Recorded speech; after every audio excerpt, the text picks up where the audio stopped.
Hello again, friends. Welcome back to twitch.tv/trooperberry, and welcome back to the Long Dark,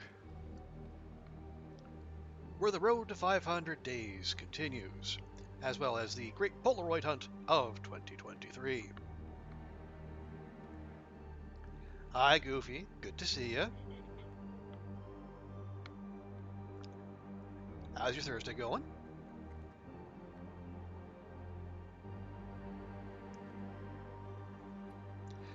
Hope you're doing all right. Okay.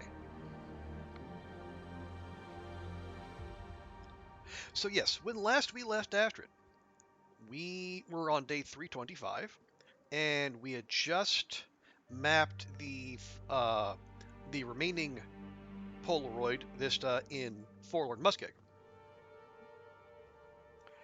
So again, if my math is correct, we have two to go. We have to find one in Bleak Inlet, and then we have to go to the Forsaken Airfield and find one and map two. We have one in our inventory, but I don't believe we have mapped either. And that'll be the end of the Great Polaroid Hunt. Going good, solid. Working on the midterm, sure. I hope all of your teammates are pulling their fair share, and it's not like the stereotypical group work project where you have a couple superstars and then everyone else is just kind of tugging on their coattails. On a break now, solid. Took a random walk until you found a cafe and you're eating some lunch. Good call, Goofy. Good call. But yeah, it's stay warm and stay caffeinated.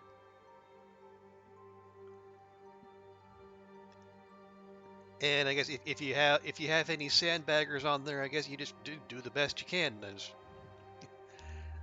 There's only so many things that are under your control. Okay, so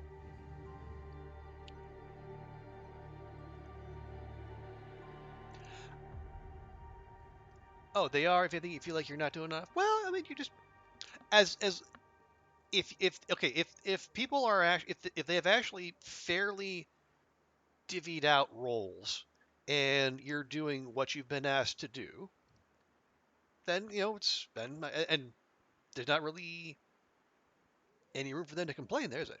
You have a Coke and a coffee. Well, okay, yeah, you are have met the caffeination quote. They're all speaking in Spanish though. Oh, okay. Yeah, that could be a problem.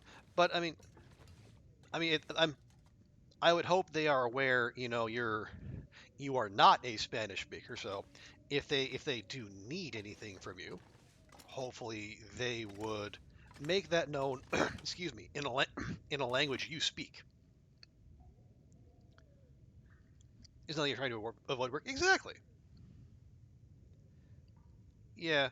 I don't actually if yeah, just okay. If there is an issue, I hopefully they would be mature enough to actually speak up and say something rather than just grumble behind your back, because that doesn't help anyone. Oh right, we did pick up some clothing out there, didn't we? Well, let's see. We don't. How are we for cloth? We only have 4. I think yeah. We'll leave those. We don't need those. Don't need those either, but they can stay. There we go. That'll do.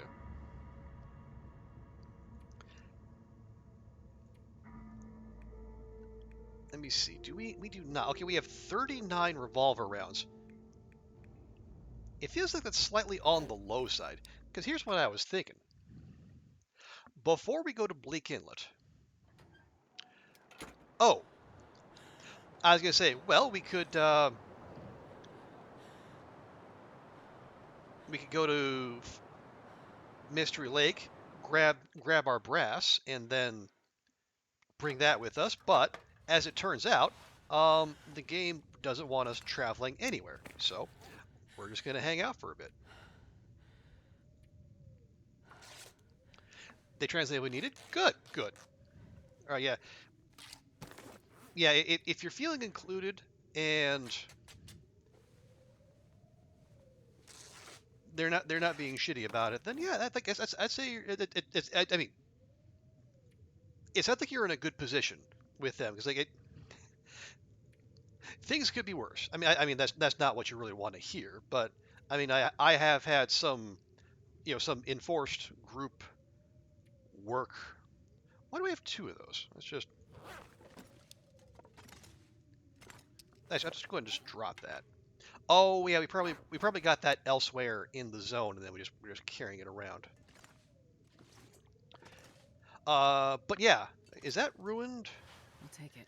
It is ragged. No, you will not take it. But yeah, shoot, where was I?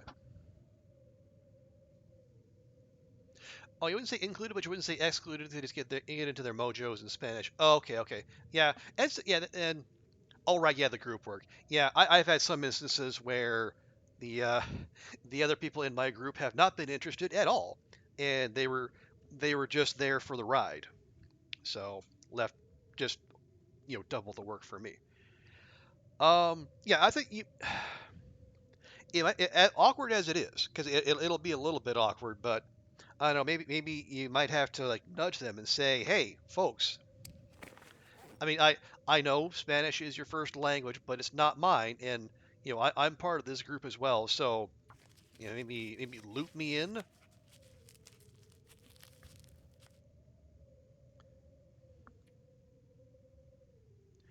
Okay, yeah, we can do a little inventory management while we're here. Some matches are fine. We'll pick up more coal in the transition cave. I am gonna go ahead and just keep all that with me because I can. Clothing. Actually, we could take some time and repair this. I forget where we found that extra Cowichan sweater, but it could use some work. Yeah, there we go.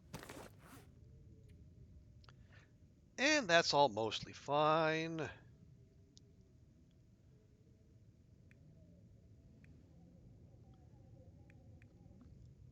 Yeah, that's all probably fine. We'll offload the arrowhead and the feathers when we get to this bright spot. You ask them questions, they aren't annoyed. The one thing you prefer is if when a professor comes over to speak, they speak in English, and usually the professor with sense and adultness being like, okay, kind of messy about the school to make up the Spanish and English groups. Well, it might be messy. It might also be intentional. Try to the cross-cultural dialogue or some such. Okay, well this is still bad, but I am gonna because we have that big stack of wolf steaks back at Spence's, so I'm just gonna pop down there real quick.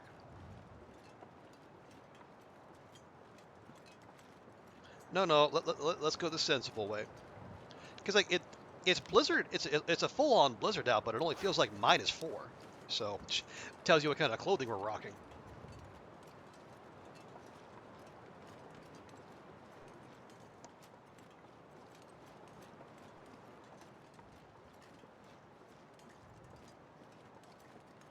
But I will say, Goofy, that is the kind of thing you could easily bring up on a if they do the oh, what you call it, the the semester review. It's the sort of thing you can bring up like when you're like review the course and your professor and say, I like this, didn't like that. It would have been good if you had either more of a mix of language speakers or try to keep people who speak the same language together, that sort of thing.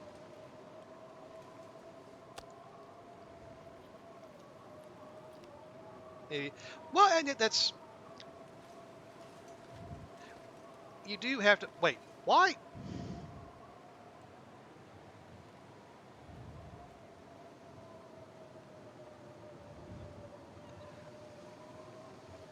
Okay, I must have either I just completely left those, or I left another deer hide, and I probably just forgot those like a long, long time ago.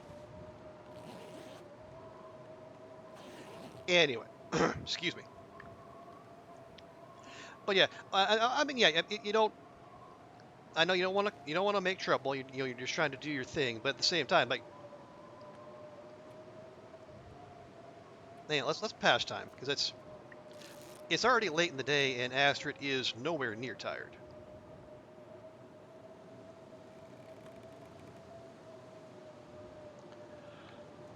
One of your professors came up and was like, "Do you understand what's going on? You're the only speaker." And like, yeah, you know what's going on. Can't understand what they're doing, but you know what you're doing. Okay. Well, yeah,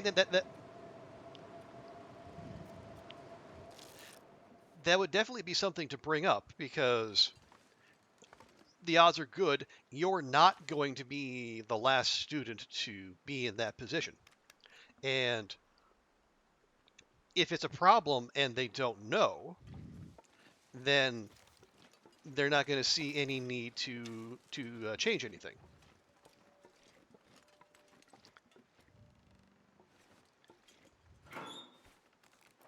Okay, no brass in here. Okay, so we left all of our brass.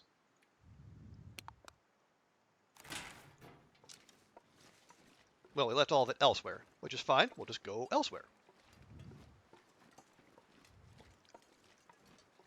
Okay. Well, we're gonna have to walk into the wind one way or another, so we might as well just do it now, and then curve around the outside as we go.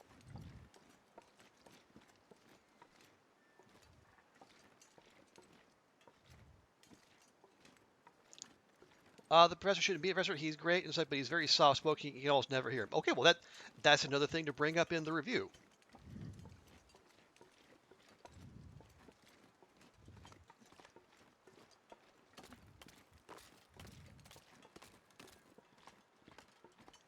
Because it's one thing if if the if the professors get this feedback and then they just continue on unchanged regardless. That's definitely on them. But if they don't get students telling them that that this quirk or that mannerism makes it difficult to learn, then they're just going to power on. I'll give you an example. When I was in grad school, we had this one economics professor who knew his stuff, sharp as a tack, but he just spoke as a well. First off, he was he was Pakistani, and but so he had a bit of an accent, but he also spoke like a mile a minute, and also he was an economics professor dealing with a bunch of students who were definitely not here for economics. We were here for geopolitics and that sort of thing. So we had to come up with a strategy to just break his rhythm and then get him to stop and repeat himself and actually give people a chance to catch up.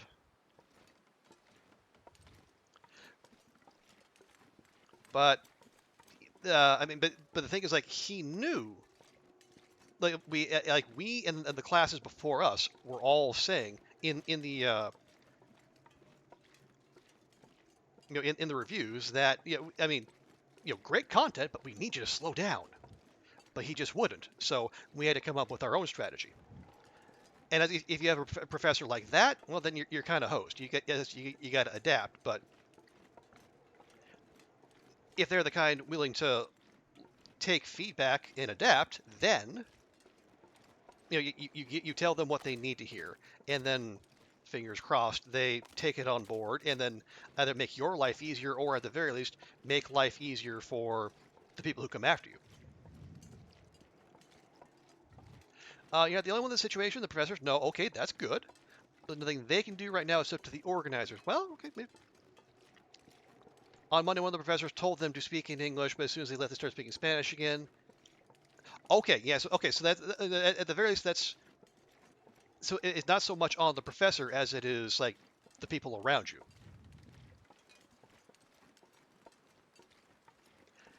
And again, there's only so much the professors can do about that.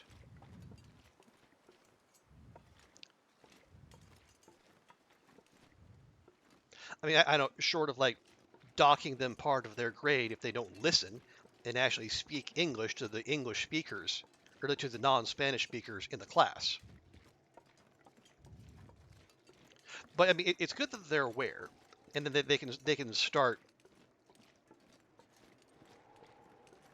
trying to make things better. 'Cause, like, if they're gonna have people in the class and like they're not gonna make the ability to speak Spanish a prerequisite for the program, no, you're gonna have to make some allowances somewhere.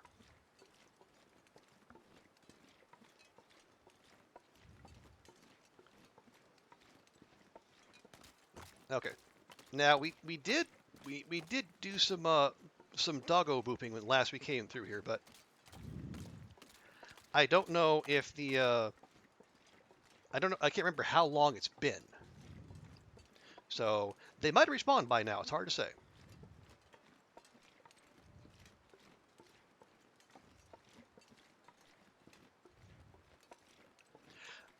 President usually speak in English when they come up to us because they usually ask what language and you ask for English. Okay, well, it's good that they ask and then they deliver rather than just powering through and expecting you to keep up. Like, but do you think it's fair that even though Spanish people signed up for a Spanish course? Oh, there's an English class and a Spanish class, but then they mix them for this project. Oh, that is curious.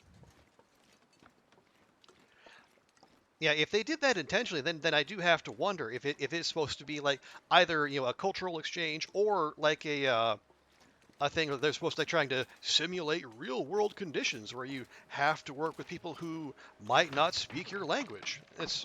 Which I mean, okay, probably applicable, but at the same time, you're putting a good chunk of people's grades in the hands of a multilingual environment that they didn't necessarily sign up for.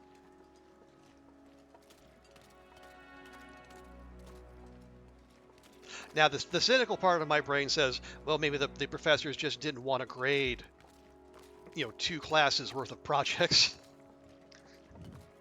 And honestly, I wouldn't. I'm not necessarily discounting that.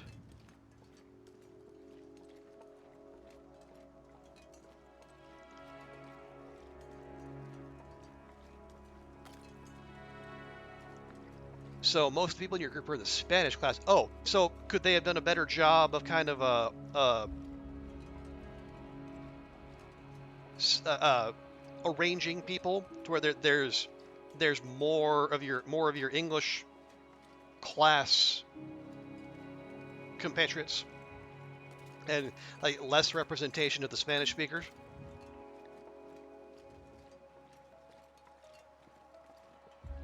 It's like if the Spanish speakers are disproportionately in your group, and maybe less so in others groups, then you can definitely say that, and that's a clear, actionable thing the organizers can act on.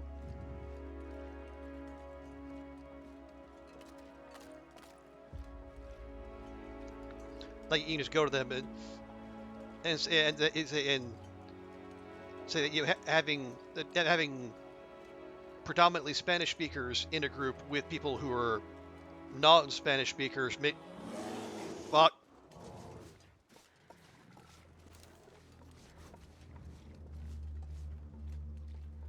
Okay. Well, that certainly interrupted the soundtrack.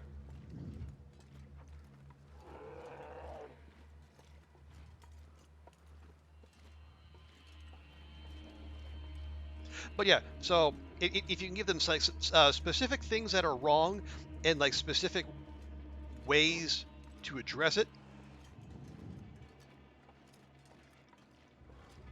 then that'll be a much higher chance of. Dang it! All right, we're just gonna do this again. Yeah, there'll be a much higher chance of them being able to act on the issue and make it better. Again, either for you or for people in the next class.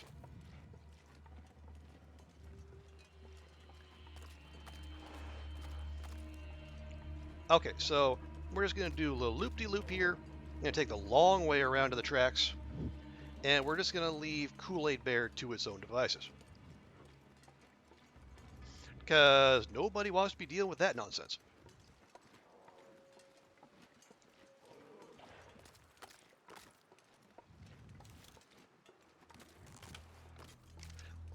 One and a half days left, and tomorrow is just a submission, so it's fine. You'll just get through it. Oh no, I mean, yeah, power through. You know, make the best of it. But I mean, you've clearly demonstrated that there is an issue. So,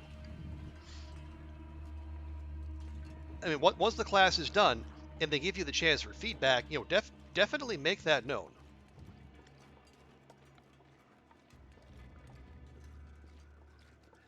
Yes, Bear Crows, I know, I hear you. You're also like at least 5 minutes too late.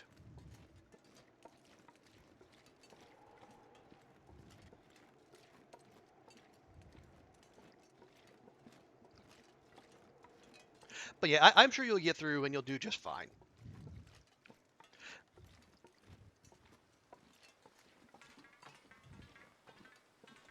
And you, again, is chalk it up to another learning experience in a different culture on a different continent, and you're broadening your horizons and you're learning a whole different country's brand of bullshit.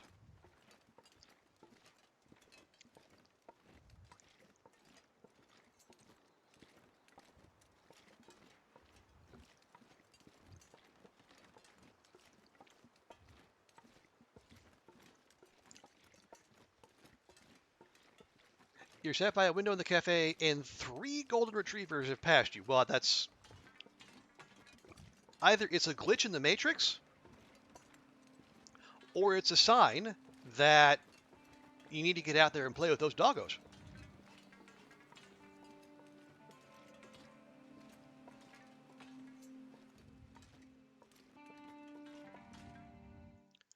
I mean, I know which one I would rather it be, but you know, your mileage may vary.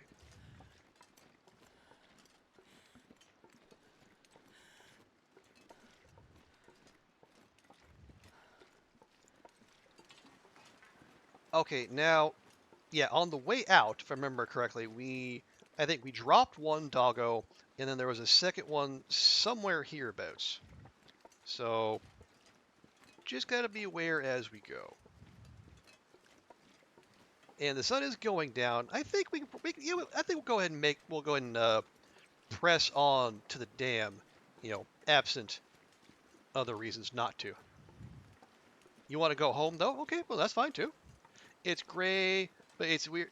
It's like you're ready to get on a plane. Oh.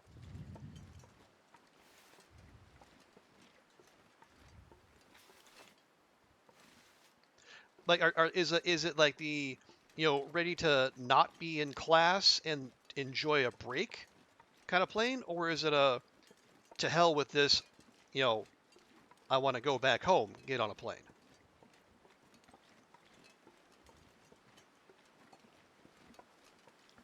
Okay, there's the doggo in question. Let's see if we can just get past without any incident. I'm really not in the mood. You don't know if people would want some random check playing with their dog? Well, you never know until you ask, though. Isn't it, Goofy? It's getting dark out here. Time to look for shelter. We're efforting that, Astrid. Just keep moving. Also, hey, Ruak, good to see you. How's your Thursday going?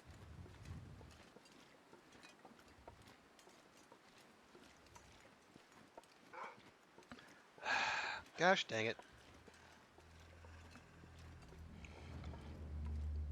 Maybe both just weird living so far from home? Yeah, it's... I mean, you're not wrong. It's weird, and it takes a lot of getting used to. I can definitely speak to that.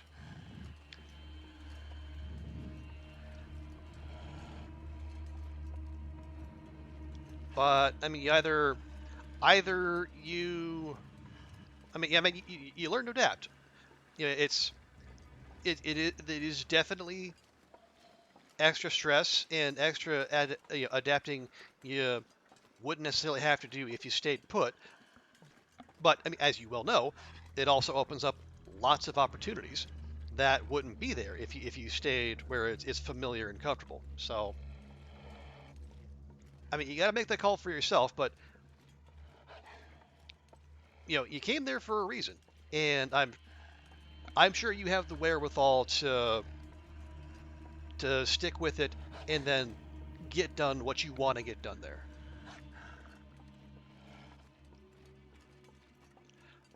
Going well? Excellent, excellent.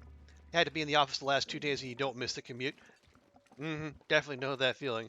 Um, Now that I think I have been declared over whatever it was that I had. So yeah, I've had to be in the office the past 3 days, and I'm not thrilled, but it's management insists. Can you show off something you got today? Ooh, what'd you get? What'd you get? Okay, let's see if we can walk this doggo all the way to the dam.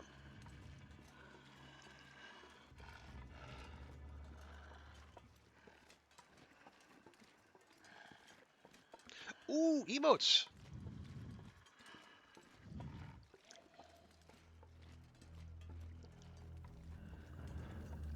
Oh, and 2 more pending. A goat and a snow chicken. Ooh. I meant Goofy will be all about that snow chicken emote. So is that is he a couple dogs? 3 dogs? Or is it like is it a Shiba Inu on the left?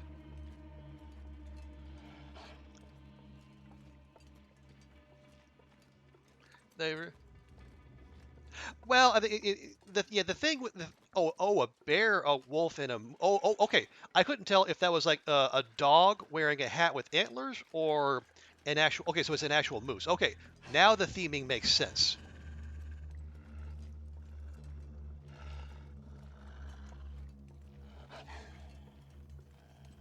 But yeah, Goofy, management. You know, management it has a hot nut for having people back in the office, and I'm sure it has nothing to do with their overpaying for expensive real estate in the middle of downtown Hong Kong. Ragna Rocker, thank you so much for the follow. Welcome, welcome. Hope your Thursday's going fantastically. And Bash, hello Bash. Oh, we got streamers in the house. Well, first let's give some introductions. So first to Ruak. Good to see you, Bash. Hope you're having a great day. Also, so significant, if you head to the channel points section, that's just under the chat, you can add some custom shaders to my game. And I think I saw a bird.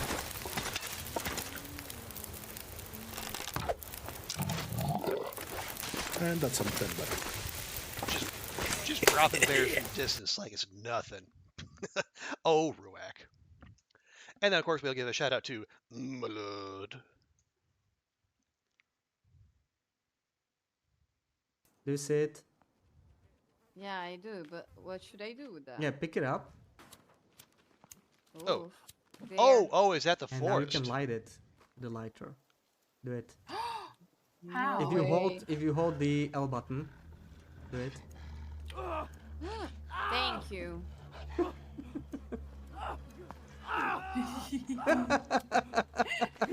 Oh, just you and Loop and Sarah. Oh, okay. Oh, wow. The snow cleared up and the sky got clear and red real fast. That was fun. Is it going to turn into an aurora Yeah, when we get to the dam? Let's play catch. Oh, why can't I feel like the game wants to Sarah, do that to us. Catch. Catch. Nice try. Nice try.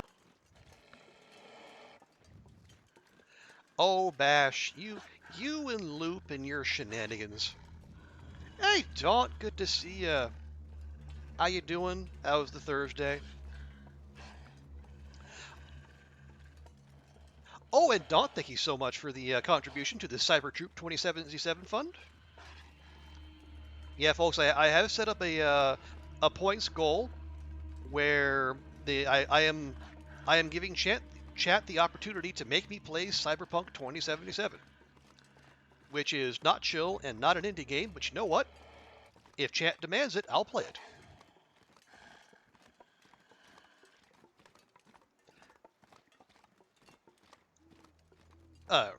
Ruak, Goofy, thank you both for the points. And a hydrate from Goofy. Well, thank you. Okay, let me get Astrid somewhere safe. There we go. Because it feels for all the world like there's an aurora on the way. You dyed your hair. Yeah, I saw that on Discord. It's a new hair color. I'm back on the kill your hair with bleach wagon. Well, I mean, yeah, you're killing your hair. But on the other hand, it's great content. Okay. Give her a nice big moose steak. Yeah, Bash. I took Blue Dino's suggestion and went ahead and added the cooldown. Okay, looking. Oh, 42 brass. Okay. You know what? That's a good stack. Okay, there's one of the rifles. Okay. We just got all kinds of crap in here, don't we? We even got noisemakers. Oh, and we also have another 60 rounds of revolver ammo. Well, pfft. Okay. Oh, yes, and since Daunt is here, let me do this here real quick. Wasted in the pursuit of glory and gold. You will endure Oh this no, loss Daunt. and learn from it. Wiping to a shamblow. Oh, you you know the pain of so many other Darkest Dungeon players. Yeah, Bash, it's because they don't tell you. You know, you see that little you see that little shrine. It says, hey, put a torch in here. It's like, okay, what could go wrong? There we go. There's Goofy's hydrate. Good times. Yeah, isn't it though, Daunt? It's yeah, like Bash says, it is very much a rite of passage. Especially if you are unlike me and you actually go in not knowing much or anything about the game.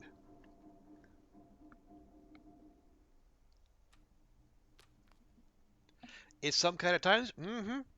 Yeah. But like Wayne says, you will learn from this, and you will grow stronger, or something. But yeah, it's rough. Okay. Remind. Oh right, yeah. Was that? Oh no, I was gonna leave the. Yeah, this is all fine. We got enough sticks. We don't have any extra clothing on us, although we could swap to the ear wrap because we're not going to be doing any climbing. Yeah, food we're fine. We can get more cattails in the muskeg as we go. Yeah, and then yeah, we'll take the brass with us, and then we'll drop the arrowhead and the feathers off at Camp HQ. Or you could do what you did and just stop playing. Yeah. I mean, yes, that is always an option. Oh yeah, Don. I also saw you. I think it was like 2 streams ago. I think you started playing Stray and then you stopped. What were you not feeling that, or was there some other reason you decided to walk away from Stray?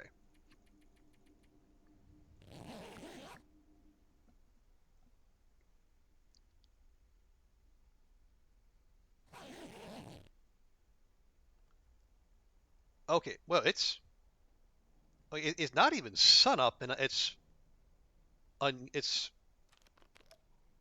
disturbingly lit in here. Like I can actually see stuff. I am suspicious, but it's not in Aurora because otherwise things would be sparking, right? Let's check. Nope, very much not in Aurora.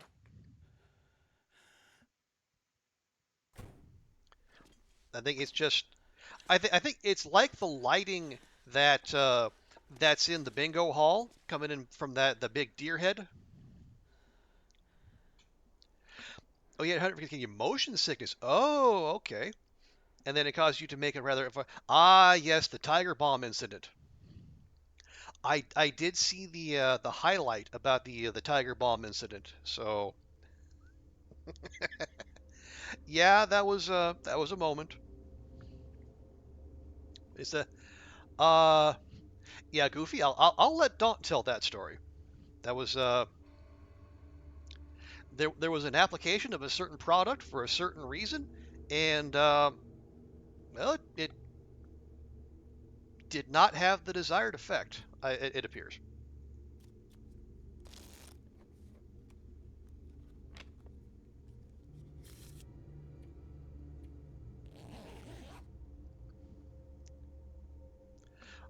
Don't put tiger balm on your face, especially near your nose or mouth. Okay, that is a message that we here on twitch.tv/trooperberry can definitely endorse.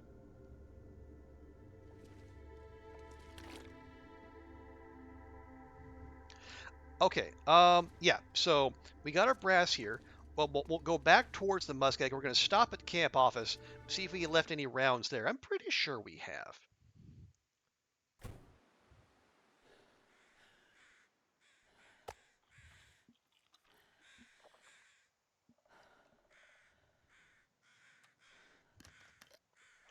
And then we'll go back into the muskeg. We'll go into Bleak, and we shall resume the great Polaroid hunt of 2023.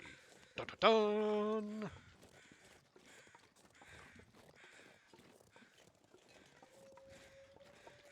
Someone walks something for work at 4:37. Sounds suspicious. It's like those PR emails I keep getting at like 5:50 p.m. It's like, folks, I mean, I know you're trying to get it out the door before you run off to the bar or whatever, but you know, have a little consideration.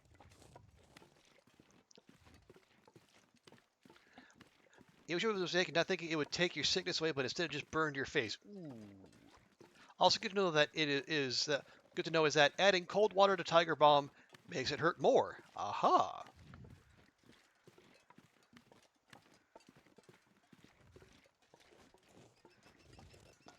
Yep, more information for life here on this channel.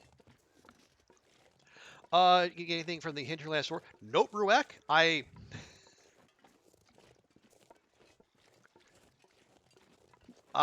think I ended up, yeah, it ended up, the email ended up dropping at like 5 a.m. my time.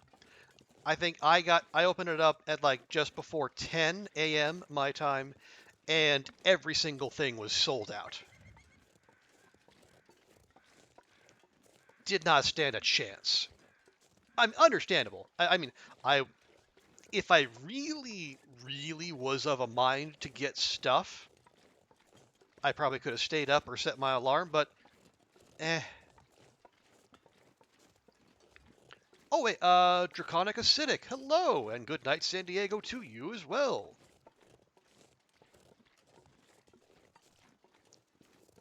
Welcome in Draconic, hope your Thursday is going well. You catch us in the midst of the latest chapter of our great Polaroid hunt.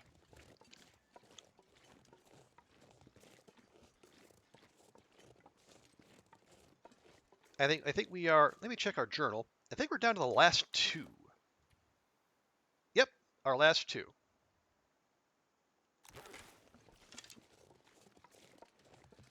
You went to sleep at 11:40, got an email at 12:05, wrapped yourself in a blanket, got some mugs. Email that you shopped half asleep and you're trying to figure. Oh, you got the wrong kind of shirt. Okay.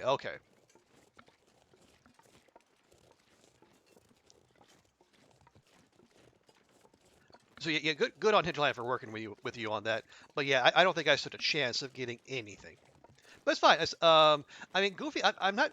I think the idea with the pop-up store is like they were selling like the last of their old stock because they are going to reopen the merch store, but it's going to be all new stuff.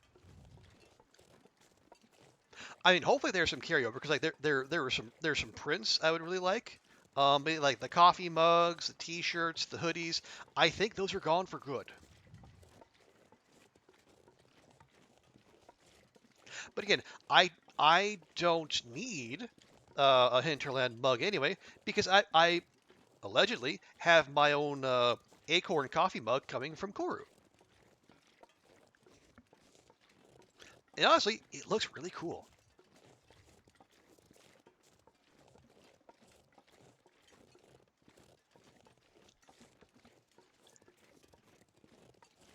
Oh yeah, Draconic.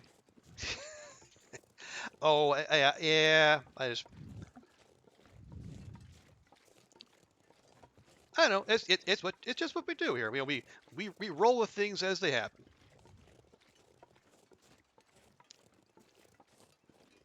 They should redo the OG mugs, the coffee mugs. Well, I mean they might. I mean they might do another run. I don't know. You want an old king? Okay, an old King Cole mug would it might be a little on the niche side, but who knows? Maybe, or I don't know. Maybe Koru can flex her artistic talents and make that happen too. Hey Oliver, good to see ya. How's it going? And yeah, how is your how are your card making exploits going? Trying to get a plastic cup you drink up while you play. You put in the shop. Well, I mean, if you got a design, there are places out there that'll just pop pretty much anything on it and sell it for for a cut. Hello, snow chickens or snow chicken. I think it's still just the one. Yep, still. Oh wait, no. Oh, it has a friend now. Okay, now you have 2 snow chickenses. Hooray! Ragnarok, you got the game 3 days ago. Ooh! You saw oh, that is a Ragnaroker. That is a great call, and it's a fantastic time to get into the game. I mean, I know I say that on a semi-regular basis, but yeah, I mean, there's already so much content in the game, and there's more coming out. So yeah, it's a great time to get into it. And I will say, I am, a little bit jealous of people who are able to experience this game for the first time because it is absolutely, well, I want to say magical. Magical is weird, but it is absolutely fantastic, and it's a delight. There we go. I knew we had some more brass here. Yeah, it is absolutely fantastic when you can catch someone at the start of their long dark journey, and then watch the whole world just open up to them. Doing a little rough. Oh, that sucks. I'm sorry to hear that, Oliver. But the cards are gold mode. 39 sales. PC in the shop. Hey, nice. So you were able to fund it. That's awesome.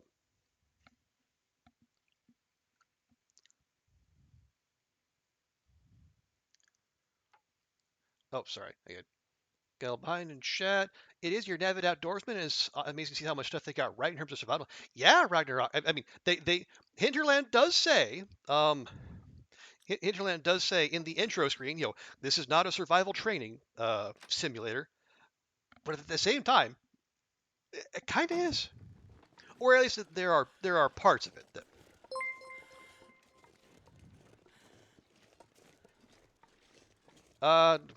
Oh, Draconic Acid, thank you so much for the follow. Appreciate that.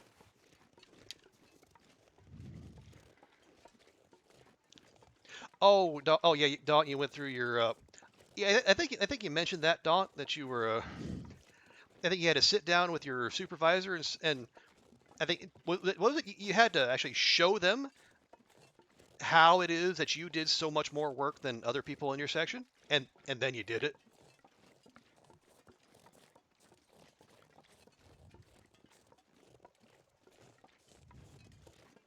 I can definitely understand that. Like if you've been drinking homemade birch bark tea for ages. Oh, really? Nice. You sort of thinking you're so happy. Well, no, that yeah, absolutely, that makes sense. Like it's validation that well, one that I mean, you IRL, you are doing something smart and useful, but also it's people who aren't necessarily in your world, but who recognize the same things that you recognize and see the value in it. Now, how would you describe the taste of birch bark tea? I've heard some people say it might even be slightly citrusy. So what is what? How? Yeah, paint us a word picture of the palate of birch bark tea. I am curious because I don't know about the reishi tea, or I think or maybe it's the rose hip tea that people say is citrusy.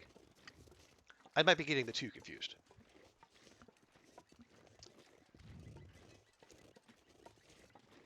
You knew the average team, but you never looked at their actual case numbers. Okay, well, I mean, there you go. I mean, you've got, and not only do you have hard numbers, but you also have you have hard evidence that you're putting the rest of the team to shame. So now either your boss lets up on you, or they start putting their foot down with the rest of the team to keep up. Or, more likely, they do nothing, assume you'll continue to carry the load, and then reap the benefits of working you harder than the others around you. It is? Okay, cool. It tastes like a weak tea with a hint of lemon and tree sap. Ah, that is a flavor profile I have not experienced before. But it does have some anti-inflammatory properties and is a decent painkiller. Worth drinking in the spring and autumn. Ooh, my favorite seasons. Good to know. Yeah, birch trees aren't really a thing around here, but definitely something to keep in mind.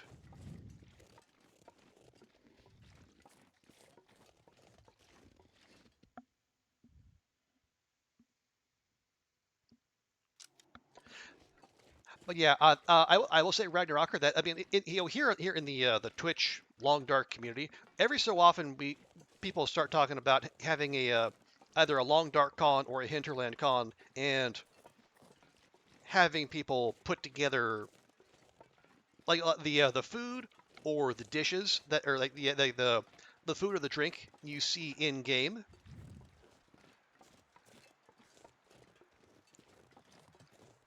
So yeah, being there with the venison pies, or Thompson family stew, or is it or birch bark tea, or or if someone wanted to really be bold to make their own Summit soda, honestly, it would sell real well, and it'd be really popular. You're from Poland, and birch is everywhere around your favorite tree. Nice. And also good to have another Polish Long Dark fan. I think our own Ruak, I believe, is also based in Poland. So,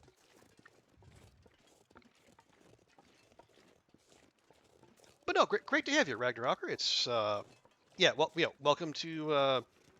I don't know. Have you been finding other Long Dark streamers on Twitch or YouTube or both?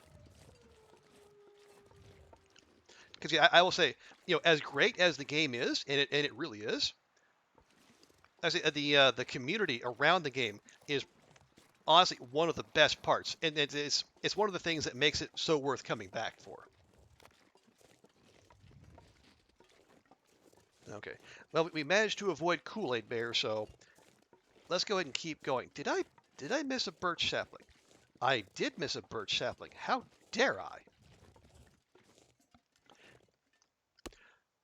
Cool. The season that your most painful in nature makes a painkiller at the most specific time. Yeah, that is pretty cool, Oliver. I don't know. Are there any birch trees out your way? Is maybe a little experimentation? Maybe a little free medicine, courtesy of Mother Nature. Oh wow, Aiden Pancake, thank you so much for the Prime sub. I thank you for sending me your Bezos bucks. I appreciate that. And also welcome in Aiden Pancake. Hope your day is going fantastically. Rueck can confirm birch is everywhere, and it's golden orange right now. Ooh. So I'll get a little citrusy color to go with this citrusy flavor. Took a nice photo of a golden birch in front of the office. Nice. Yeah, I know, Goofy. But see, again, we're following Zach's instructions, and we've been through the world, I guess, twice now. But we are finding things that we didn't loot before, and it's just another reason to keep going and keep looting and keep searching. The birch water is fantastic, but you gotta be careful not to harm the tree itself. Gotta know what you're doing and how to pick a birch for that. Ah, okay. Barcelona, not much with green spaces. Really interesting. I would have thought, Europe, a touristy European city like Barcelona would have been better about that, but no, like, every day is a school day. Birch aren't uncommon, and you leave a leafy area. Okay, well, yeah. So if you take a Ragnaroker's kind of points, so get the good stuff without hurting the tree. I think you might have something there, and for low to no cost, which would be even better. Yeah, the community is really cool. But the game is almost perfect. I'm not going to argue with the Draconic Acidic. I mean, the game is fantastic. And yeah, I've yet to find a survival game that can offer what the Long Dark does. So you're not wrong, but it's like and people will take different things. But at the same time, the game is one thing, but being able to have enough cool, chill, interesting people around the community makes it worth keeping around. Yeah, I think as I was thinking, Ragnaroker, part of the reason people are talking about having that long dark potluck is the fact that there seems to be a disproportionate amount of cooks and chefs in the community, like people who are really good with food. So if we could ever make it happen, we will be eating disgustingly well. Like Long Dark Forever, professional chef. Cooking with hedge pigs, fantastic cook. And there are other people who are professionals. So yeah, it's a great community, and I am delighted to have found it, as well as this game. Okay. Now where? Oh, no, right. Okay, I think this is the... Is this the transition cave? Yes.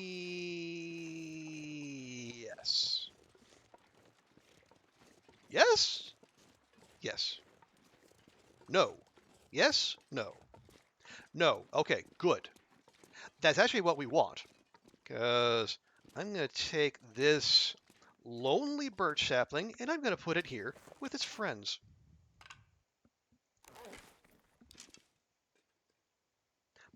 I should also update my journal. If I have one. Let's see. Okay, nope, there we go. Forlorn Muskeg Cave by Southwest Radio Tower. Is it the Southwest Radio? No. Not Marsh Ridge. Not Prepper Cache.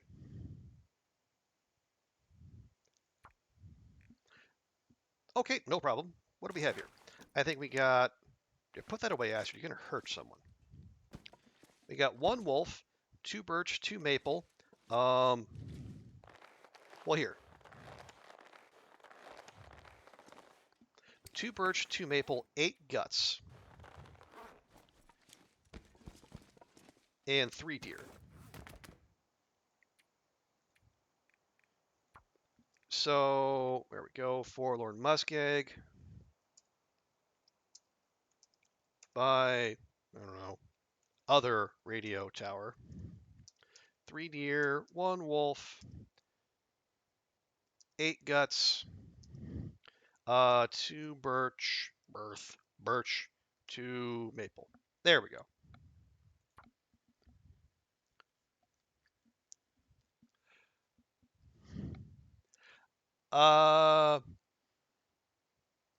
Spreadsheet. No, not exactly a spreadsheet. These are just notes I make as I go. And I'll be honest, Draconic. The longer the playthrough goes, the less I look at them.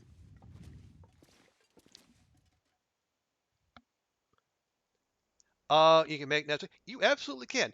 If you're on keyboard and mouse, J will pull up your journal, and then so the little pencil there, you can just make your own notes in game, and then you can also map. Now, this is unusually filled out because I have done the 2 Polaroid mapping spots here. But yeah, otherwise, like this is Bleak Inlet where we're going. If you can see the little circular zones there, yeah, that's more like how you would map as you go. Yeah, but what you do is you take a piece of charcoal, and then ideally you get yourself on a high spot to where you have good visibility, and then you map, and then it'll fill in the in-game map for you. Yeah, so these show up complete here we go. Yeah, so it'll look more like this. When you map, you'll just do little sections and little sections. Yeah, see, I haven't mapped Keeper's Pass South at all, and that's what it looks like to me. And then eventually you'll be able to fill it out more like that. I mean, you get the entire world map, but for specific zones, yeah, you got to work at it.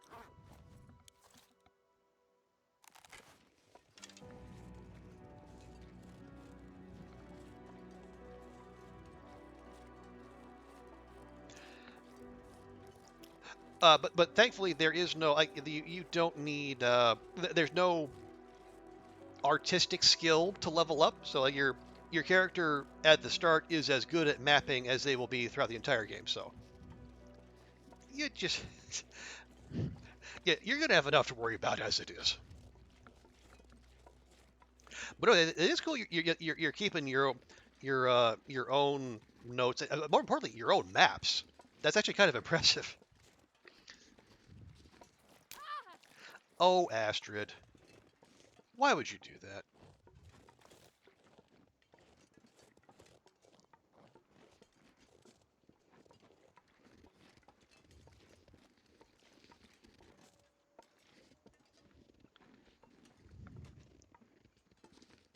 Is it? Oh, my pleasure, Ragnarok. Excuse me, Ragnarocker. I gotta enunciate here. Yeah. And honestly, that's another one of the things that's really cool about the community. You got a bunch of people who are, eager to help, but they're not pushy about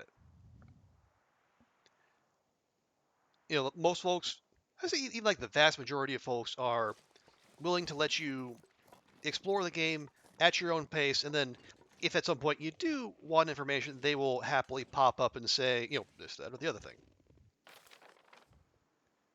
Yeah, okay. Have we? Oh, right, no. Oh, right, right. The memento caches stay even after you've looted them. Need to remember that.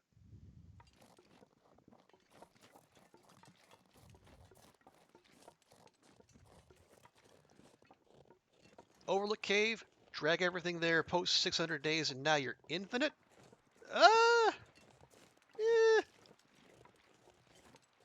Well, I'll tell you what, Draconic Acidic, once we get past 500 days, I will definitely take that into consideration, because that is what we're aiming for here. Part of the reason we are doing the whole search for Polaroids and bunkers and recipes and whatnot, honestly, it's kind of killing time, because I think we started this stream at day 325, and we still have like we're maybe 60% of the way to our goal.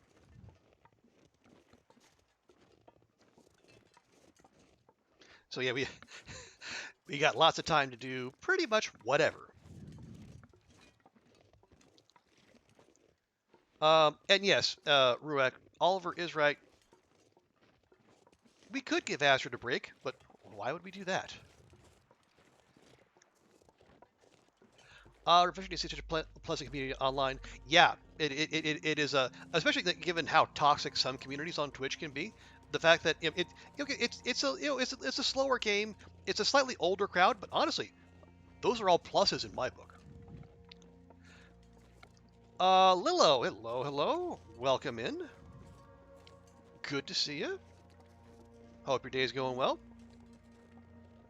We are in the midst of chasing the last Steam achievement here in the Long Dark. We're trying to survive for 500 days. And because I am too much of a task-oriented player to, just survive, we're going around the world. We found all the secret recipes. We found all the secret bunkers. So now we're finding and making all, or finding, we're finding all of the Polaroids in the world, and we're using them to map. I think there's 17 of them in the world, and we found 15.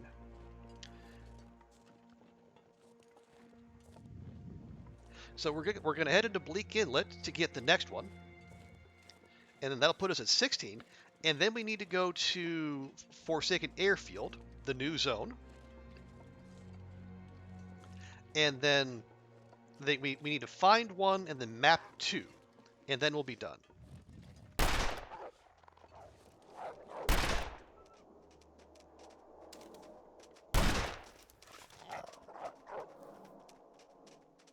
I'm just going to let that one go.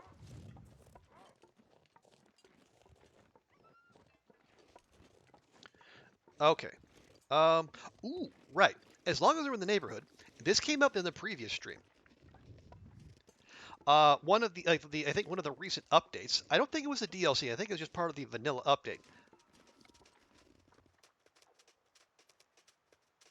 What? Okay, no, that doggo died. That doggo's freaking out. Wait, no, that shouldn't be the case.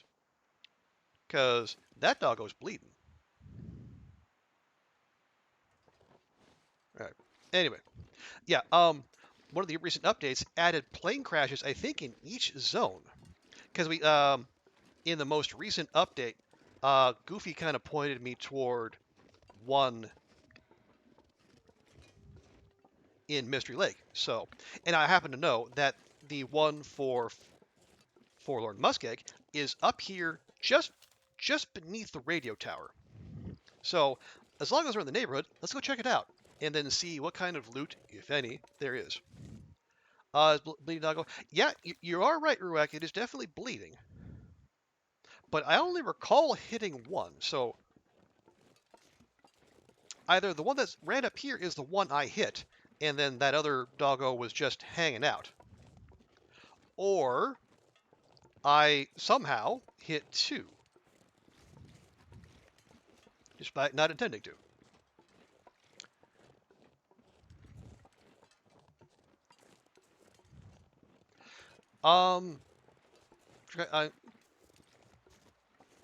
Wait, so if you're not doing what I consider good enough, you'll money to... Okay. Hello, Snow Chickens. Yeah. No, I think we're just enjoying ourselves here. I don't think it's in all regions, but a few. Okay, well, I think we have confirmation of at least 2, so I think we're going to run with that. Did I check that one? I did. Good. Okay. Now, yeah, if memory serves, the plane is down here, where apparently the doggo ran off to. Another challenge you should try after this one is befriending a bear by hugging it, protect you until 500 days. Lilo.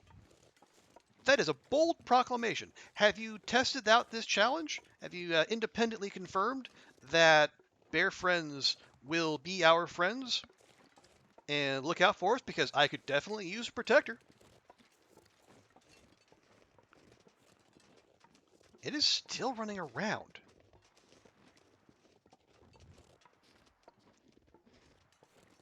Oh, excuse me, my mistake.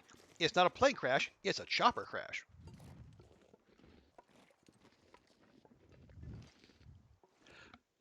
Okay. Red Record, do you know if purple caches spawn in every region? You found one with medical supplies in Pleasant Lake? Pleasant Valley? Mystery Lake? Wondering if we're keeping an eye out for more, or should... Oh, alright, yeah, since the recent update, yeah, there's 9 in the world. There's 1 per region. Actually, let me say this. I can give you more info on that if you like, or I can just be vague and let you explore. I will say there are 9 in the world, 1 per zone, and it unless you're on Interloper, each of them, each in each game, it'll roll right at the start, right as you spawn, and then there's a flashlight there, and I'm just going to leave it.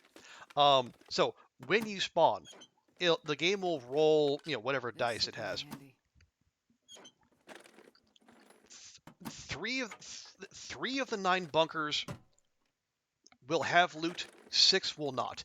If you're on Loper, none of them will have loot.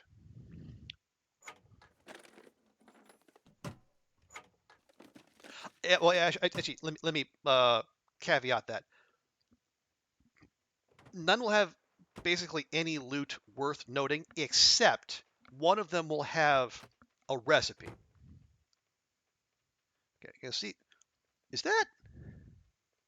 that blood on the seat? I think that's blood on the seat. I hope Astrid didn't leave that. She's not. Yeah, she's not bleeding. She just has a sprained wrist. Okay, we can hear the doggo still going outside.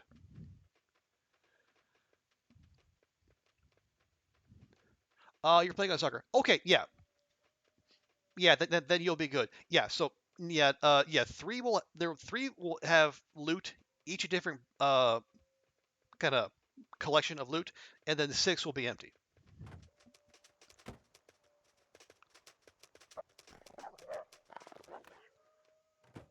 What the? Okay, it's running around and growling. And now, okay. Just remember, folks, the animals are working as intended. Raph said so himself.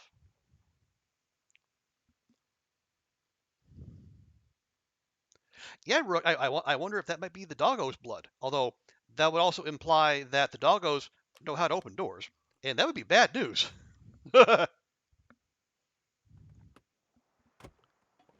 Yeah. That would be the real Halloween update. The wolves get opposable thumbs.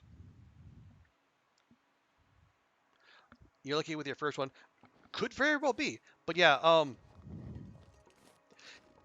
Ragnarocker, there's 9, and they're in a fixed position every time.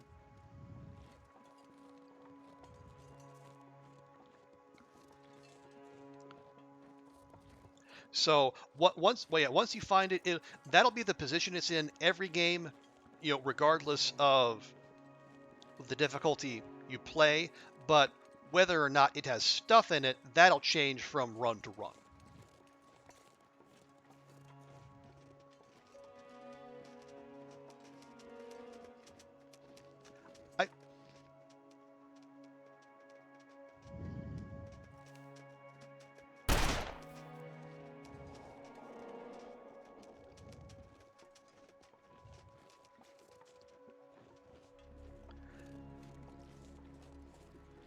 I mean, I definitely hit that, but you know what? I'm just going to let it go. We have bigger fish to fry. And yeah, Draconic is right.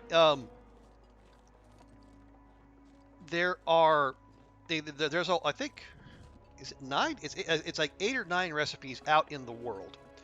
All but one of them you'll find out, in your usual out in the world doing your looting thing. But one of them is guaranteed to spawn in one of the prepper caches. And yeah, if you're on Loper, and then the recipe will probably be the only worthwhile thing you find in the prepper caches. So, but even so, it's a really good recipe. So it's still worth it to go looking for them.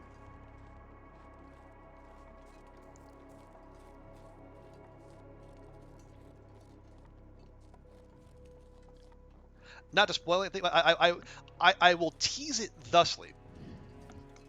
The recipe you find in the bunker is the most potent healing item, or I guess the most potent healing source in the game.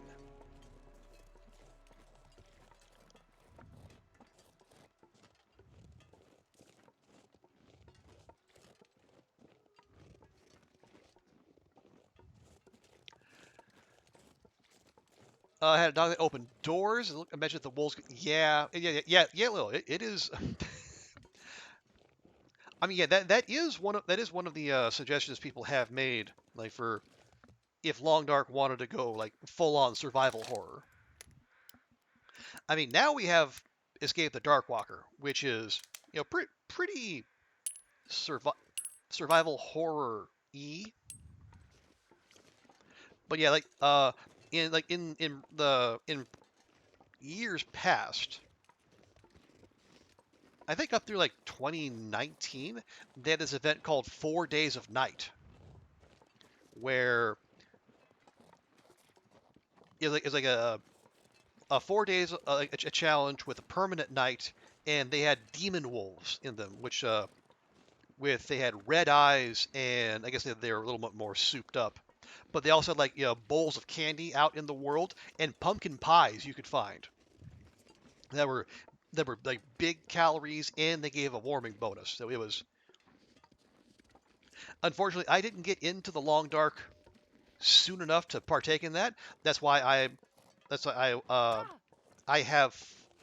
That smarts a bit. I don't have all of the I don't have all the badges I could. But yeah, it sounded like it was pretty fun. You're crafting all your stuff. That's a good goal to have, Ragnaroker. Want to have pelt clothes and a bow and roleplay as Jeremiah Johnson? You could do. But yeah, and honestly, if you're on Stalker, having animal clothing is a really good idea. Because I think you see on Loper, the world gets as cold as it's going to get, like temperature range wise, by day 50. So you really got to hustle to do that. I think on Stalker you have until day 100, so you had a little more time. But yeah, strong recommend to. I'm going to pull this out. Actually, no. We have 9 torches. I have 9 torches. Oh, because we got a couple mega torches. Okay, let's just use those. Let's save our lamp oil.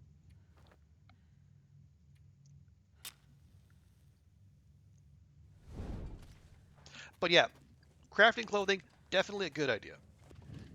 Because you will still find like really good old world clothing on Stalker, and you can make it last if you want to. Or yes, as I said, you can go ahead and role play and make entirely animal hide. Well, actually, I shouldn't say completely animal hide clothing. As of yet, they have yet to. You can't make animal hide socks or underwear. But other than that, you can go, full animal hide. Now, they are going to be adding the cougar here at some point, so maybe that's when we get those animal hide recipes and get that felt, that nice smooth cougar skin, up against your loins.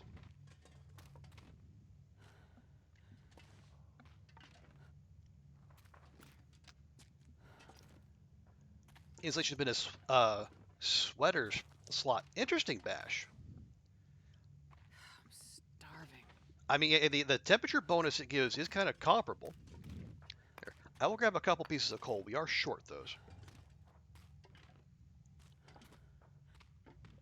Loper is completely different, but well, I mean, yeah, Loper is very much its own thing.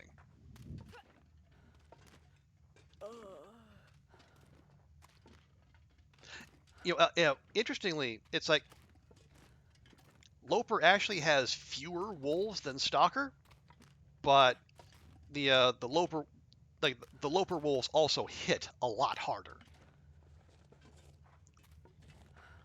So like, I mean, if you get in a struggle with a Stalker wolf, I mean, it'll hurt, especially like if you're tired or really over encumbered or whatnot. But you'll probably survive. But a Loper wolf, one of those will take you, from full health to dead in a single attack.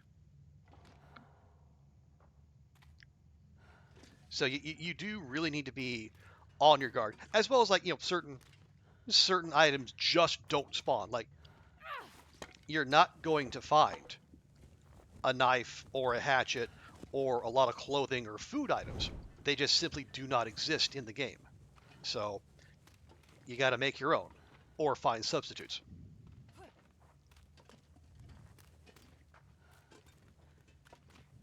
But yeah, it's Ow. but yeah, the wolves are definitely a change, and also yeah, the world gets much colder faster, and okay, what was the other thing? Yeah, it's like the actually, is it the stamina? I forget. It's like yeah, the like your stamina actually drains slower on Loper than it does on Stalker. I don't know why Hinterland made that choice, but I mean, I guess I guess they didn't want to be fully brutal. Hard to say.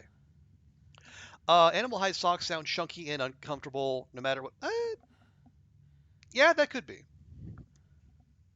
Although honestly, I mean, okay, if we're gonna put aside the realism, like having socks on, reduces wear and tear on the interior of your shoes, because like, like these are the best socks in the game, and like at full condition, they give a degree.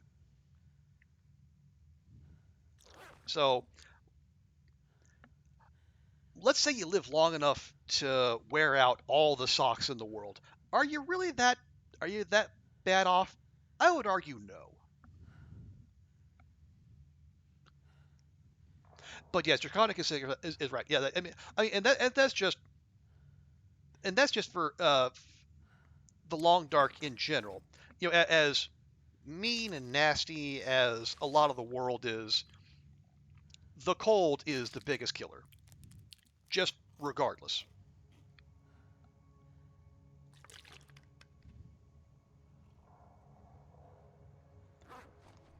And that's by design, right? It's like, if you're starving or you're exhausted, you lose 1% condition per in-game hour. If you're dehydrated, you lose 2%. But if your temperature gauge is gone, you lose 20% per in-game hour.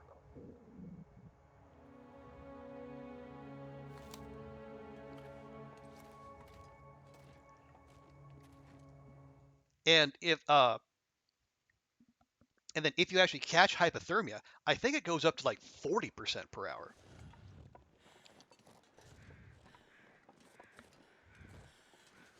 Okay, little late in the day. See, we're coming in via the muskeg. So,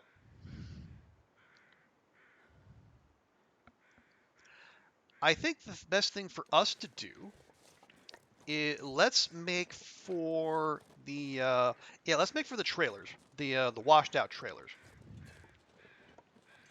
Yeah, there's the wolf corpse, a rare sight in the game. I think there's only like 2 or 3 of those in the world.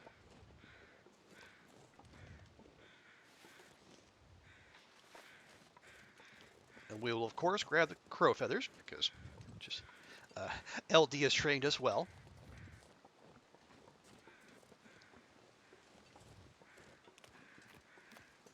Now, oh come on, there you go, Astrid. Good job. And that's also part of the reason why we healed that ankle. because all the weak eyes around here makes sprinting really important.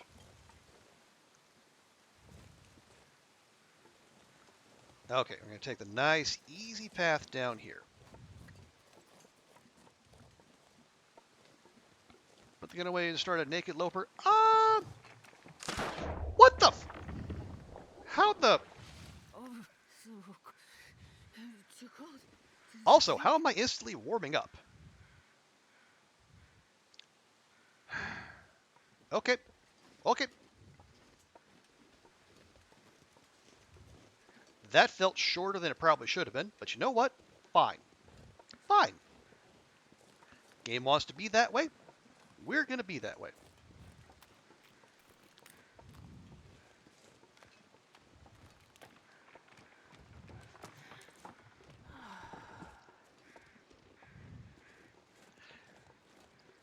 You like a nice chill run? I appreciate that, Oliver.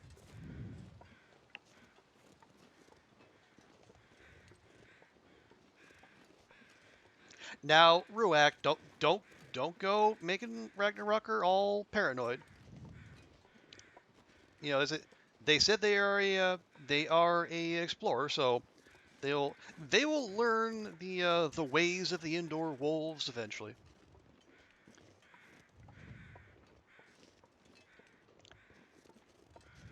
Yeah, well, I think also Astrid is tired enough to where sprinting around might not be the best approach. I tell you what, let's. Dress suit, I'm gonna faint. Oh, hush. Let's see. Okay, no clothing. Okay, yeah, Astrid just got up to her waist in water, and it was starting to freeze. Although we were actually warm out there. So, you know, if not for that impromptu dunking, probably would have been okay just to go wandering about. But I don't know if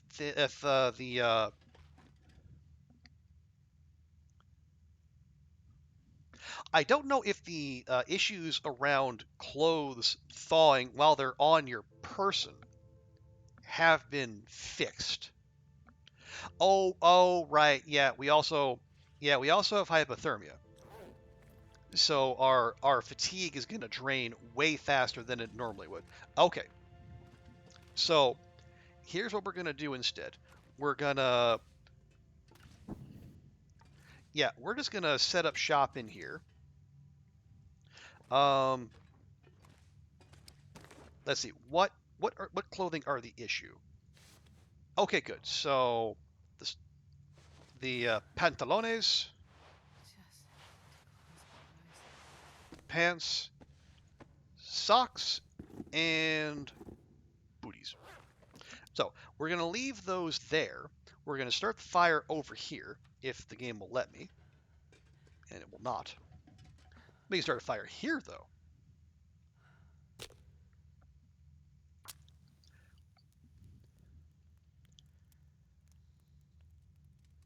Hey, sir. Good to see you.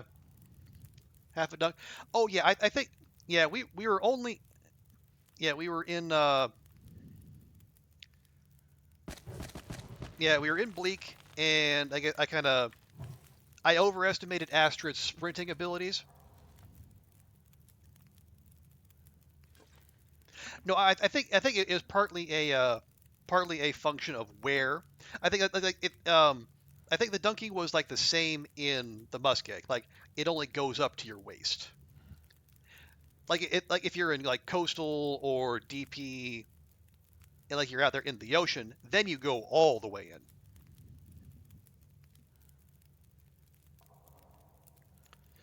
Okay, what do we need? We need.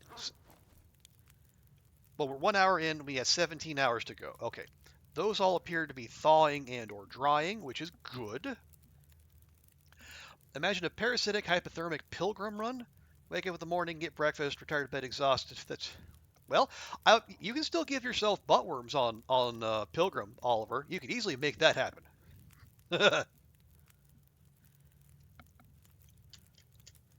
And Draconic, we have an active Loper run. I think it's like 105 days in, but we're running with this character for now because we want to get 500 days. It's the last Steam achievement I don't have.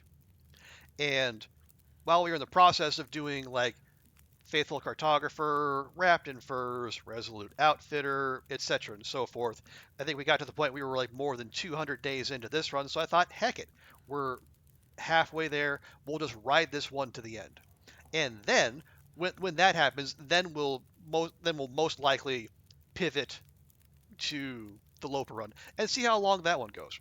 Because that one, honestly, the reason that run is still going is mostly because Astrid got buttworms, which made her stay in place in Broken Railroad and then make a bunch of animal hide clothing before day 50. So she's not instantly freezing the moment she steps foot outside.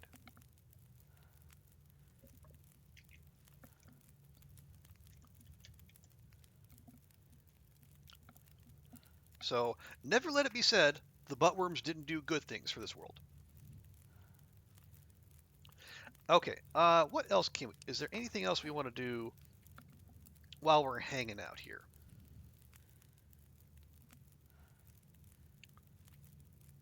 Nah, I think we're okay for the most part. Yeah, because this is the clothing is drying at a lovely pace. I think 2 hours should be enough. And as long as Barry doesn't come up here seeing Astrid in her unmentionables, it should be fine. Only one missing out is all the pre-made runs, whiteout. Oh, the in-game challenges. Yeah, Zert. I mean, I give the in-game challenges a strong recommend.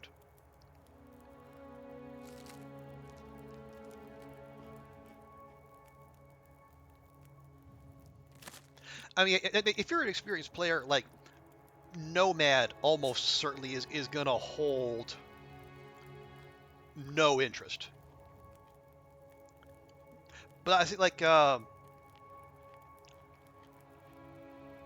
mean, whiteout is still kind of it's a kind of a speed looting challenge. Hopeless Rescue is like kind of an intro to speed running. You can definitely find some enjoyment in that because it'll be short if nothing else. I mean, especially if you really take it seriously and you're always pounding coffee and go drinks and stims, you can finish Hopeless Rescue in like a couple hours. And I say the Hunted Part 1 will really keep your attention because the bear does not go away. Actually, so while we're here and we have a fire going, we might as well take the opportunity, make some water, get the most out of a fire.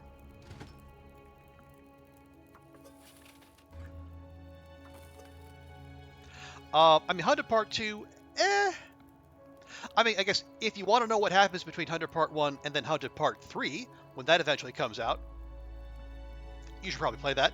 But like, Escape the Darkwalker, great fun, fantastic sound design, strong recommend. And then like, As the Dead Sleep is basically like an in-game version of Nogoa. So if playing on that difficulty is interesting at all, go for it. Slinger of No Guns, hello, hello. You just completed Hopeless Rescue. Nice. This is the first time you forgot to pick up the flare. Oh no! Oh no, that is rather essential. But I bet you didn't make that mistake twice, though. You did a wolf on your first day. You spawned randomly in coastal. Was wandering through the lake. All of a sudden, there's a wolf. You know, you charged at it barehanded. You're pretty sure it would run, and it didn't. Oh no! Although I will say, Ragnarocker, in future, if you should you want to try that again, just have a lit torch or a flare with you. I'm not saying, but maybe your luck will change. I'm not saying. I'm just saying.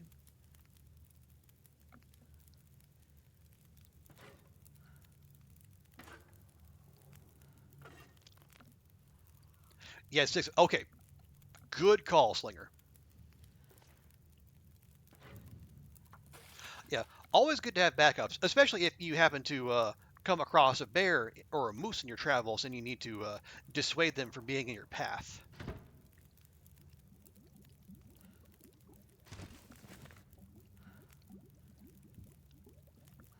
30 minutes, we can probably get a half a liter in. There we go. And then same as you. Now you know you learn to keep torches or flares to keep them at bay. And yeah, experience is a fantastic teacher. And thank you for the follow, Lilo. Appreciate that. The bear did try to have a bite. Yeah, they are annoying like that.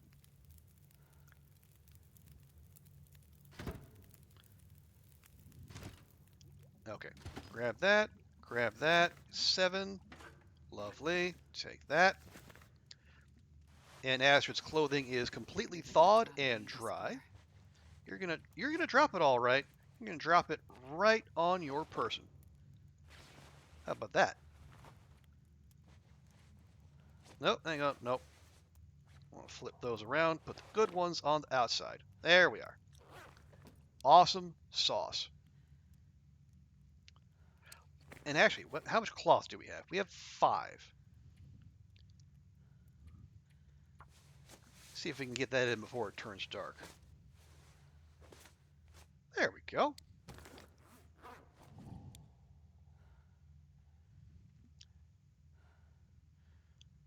And we have, okay, 14 more hours. We're probably not going to be in here for 14 more hours, but, you know, it's... Oh, we got 6 liters of water. Okay, well, that's fine. We'll definitely leave some of that behind as we go.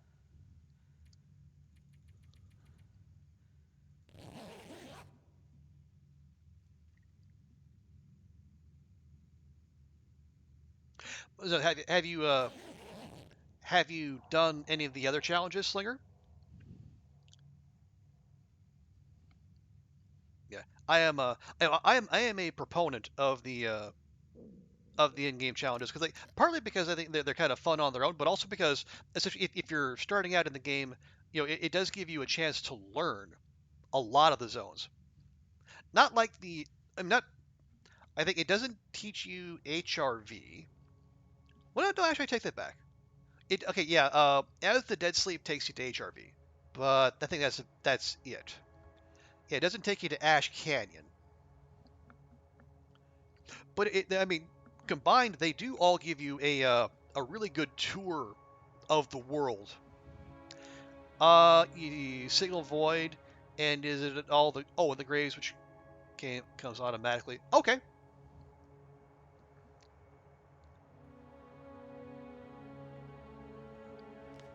Let's see how much longer we got. 5 hours. You know, we could probably just. Oh yeah, because Astrid has an affliction, she can sleep for as long as she likes. So we'll put her down for 5, and then she'll wake up and we'll be free of hypothermia. Yes? Remain above freezing for 0 hours. I mean, okay.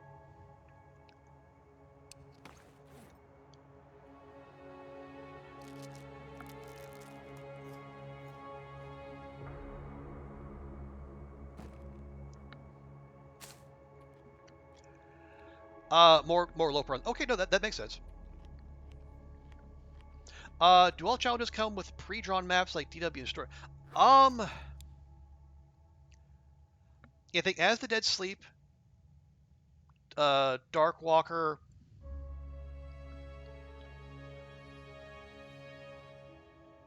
I honestly can't remember checking any of the maps in the other challenges. I think so, but I couldn't tell you for certain, Oliver. Okay, 1 more hour. We're going to get rid of the hypothermia and this massive drain on our stamina. Yes? Yes, there we go. Okay. All right, check our campfire. Grab that charcoal. We're going to need that eventually.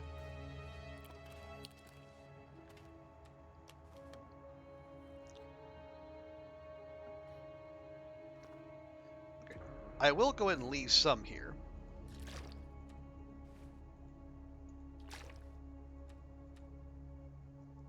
Nope.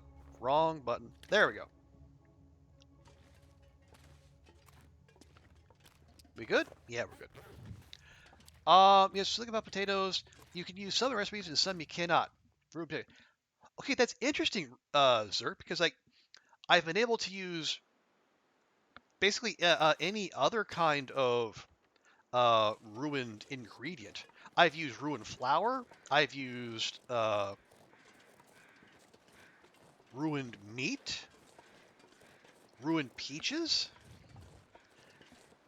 Seems weird that you wouldn't be able to. Oh, hang on. Let's go ahead and flip to our Krampus so we give ourselves a little extra time on the ice. Hey, Violacious, hello. Welcome in. Good to see you. How you doing? How's your day going? Hope Thursday is treating you well so far.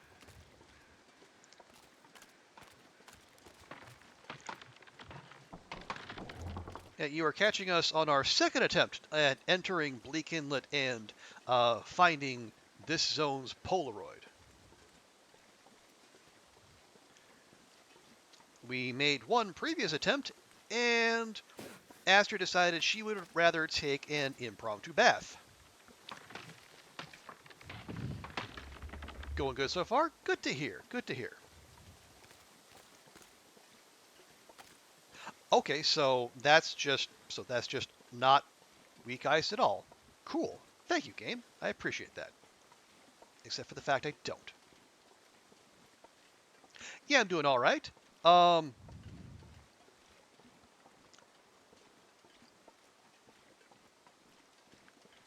we are just keeping things ticking over here. Oh, there's the.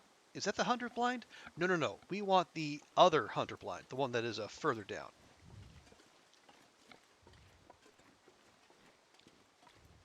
Yeah. You're doing good for the most part. Got This is after last month when I basically had an entire month of nothing but one-day weekends. I'm getting used to actually being able to have multiple days off in a row this month, which is super cool. Also, there's some timbies over there. I'm gonna slowly come on back.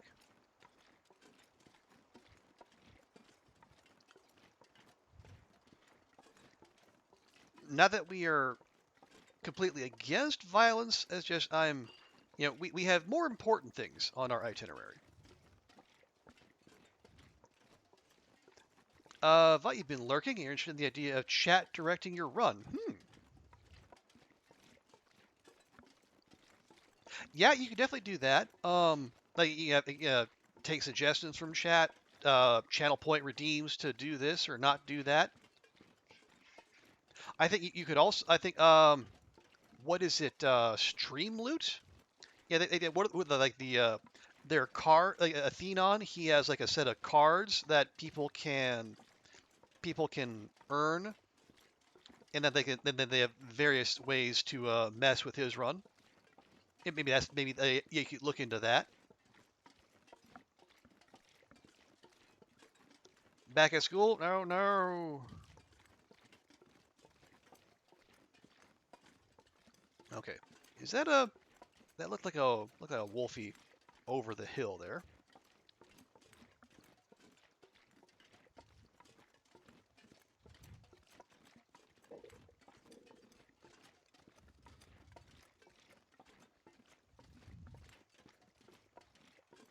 And well, or it was not, which is just fine by me. Okay, yeah, we got a little. I think this is just a regular cave. We've probably been in here, but you know what? We'll check anyway.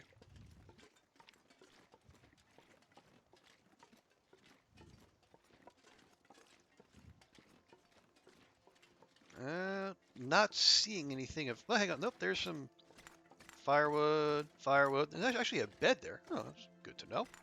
But yeah, just a cave. Moving on.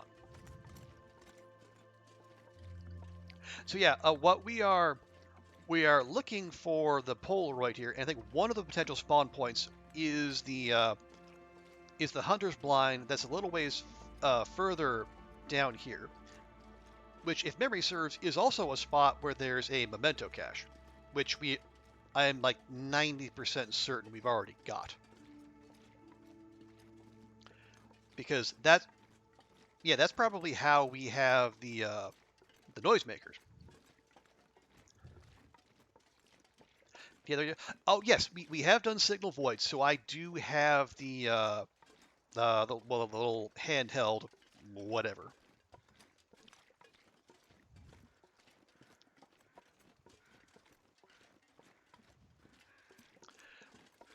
Oh, Vi, you thought I said cake, and you said, well, that's. I mean, let's say, would the game be that much worse off for having cake in it? I dare say no.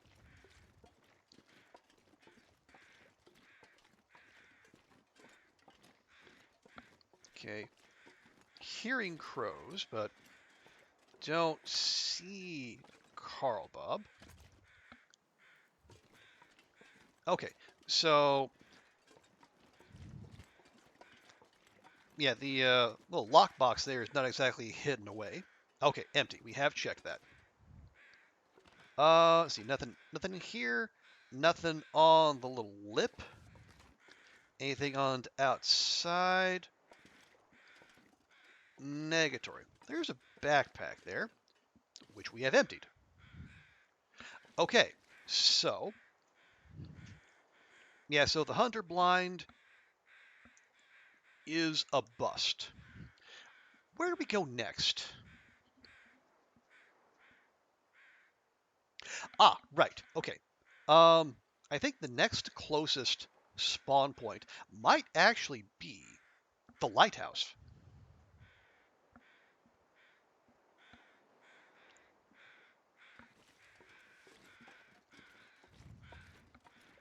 So we could go straight there, or we could do what I mentioned earlier. We could stop by the what do you call it? We can stop by the cannery.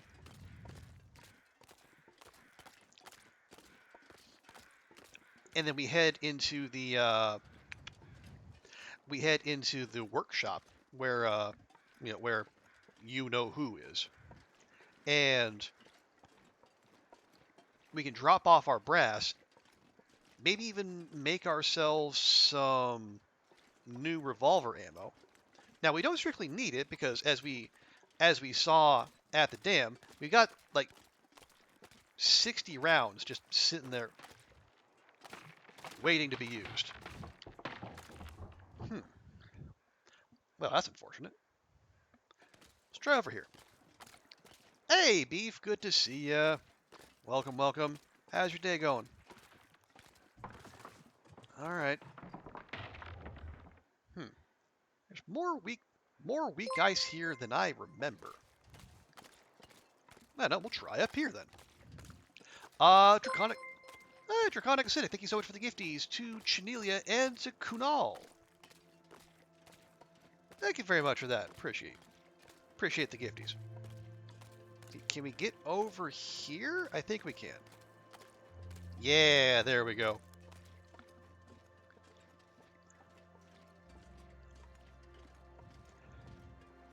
You take a bath there during your current Loper run? Oh no, that's no good, Slinger. But yeah, the amount of weak ice here is deceptively high. It's like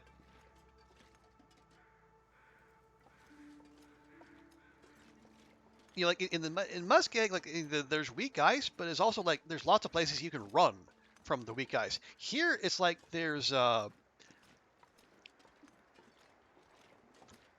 those big white patches that look like they're snow, but when you're on them, you're still getting the weak ice indicator, which is just big rude, if you ask me. Let me grab a few sticks. We did burn through some. We were burning off Astrid's hypothermia. Hey, buddies.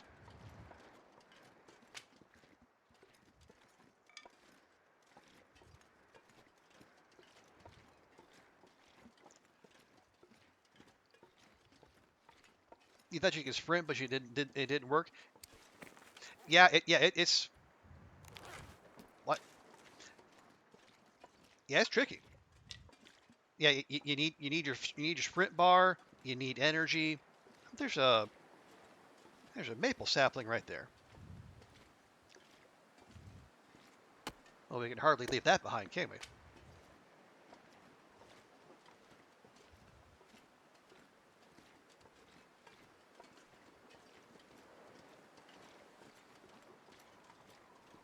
Interesting. It's well, the day went from clear and blue to this. Not just windy, and cold, but also dark. It feels like the game is signaling there's a blizzard on the way. So maybe a visit to the cannery wouldn't be the worst idea.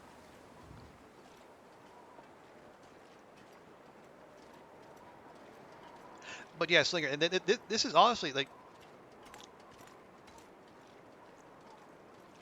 except for one particular spot, you're not necessarily going to be doing a lot of climbing, but this is a very good zone to have your crampons on.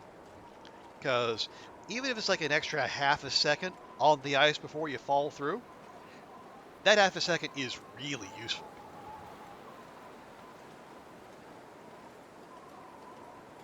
Because, yeah, maybe you lose a little warmth from not having the ear wraps or the insulation on, but it also spares you, the insta hypothermia and the hassle of having to thaw out your clothes. Plus all the energy you lose from being hypothermic.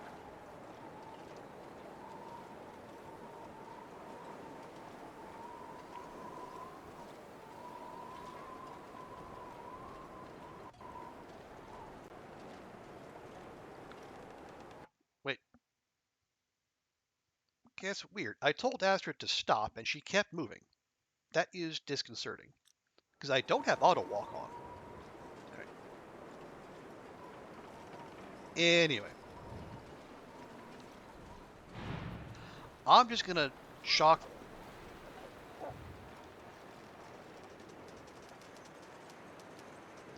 Okay, we got a lone doggo, which is good.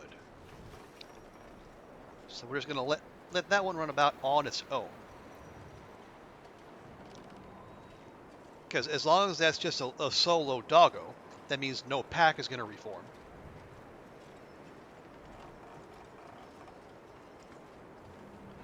Draconic crampons are there's a whole second longer on the ice. Okay, good to know. Yeah, I couldn't remember the exact time, but yeah, it is definitely adds up. If you're beachcombing or is it you're dashing across the muskeg or Bleak Inlet for that matter. Okay, don't think there's anything here we particularly need. There's our pile of clothing. Any more brass we can gather up? Doesn't appear as such. How about no. Okay, that's fine.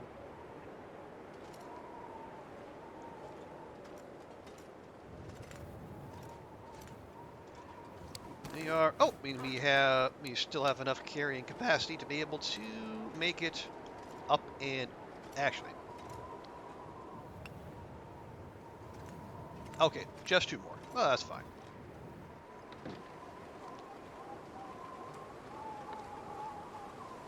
All right, we'll go ahead and make that climb now.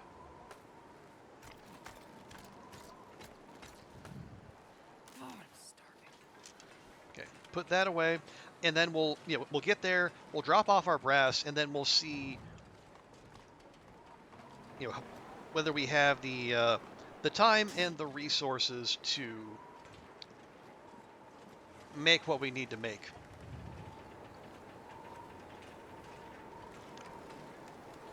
Because I'd love to make more, but at the same time,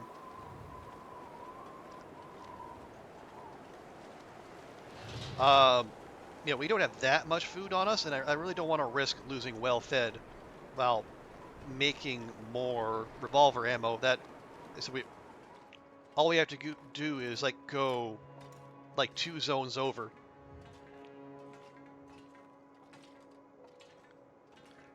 Cramp is almost always worth it. Yeah, you're not wrong, Draconic. Like the especially with like the ear wraps, they don't give that much warmth.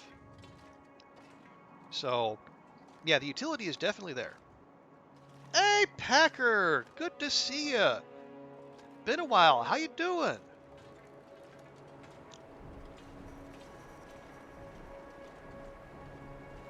Yeah, how you been? How's your Thursday going?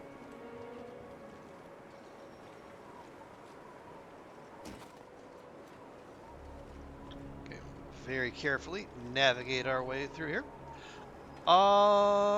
If you get a chance, look at the recipes. You'll see what you're talking about with the potatoes. Well, well,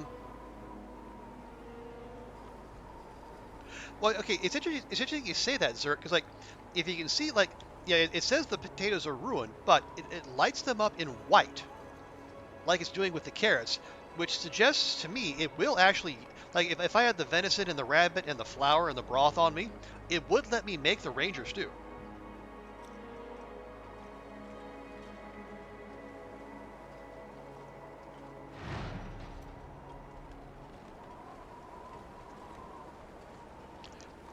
Because I will say that's what it's shown me when I've had ruined ingredients in my inventory. It said, "Hey, this is ruined," and it had a little red X through it, but it still let me actually make it.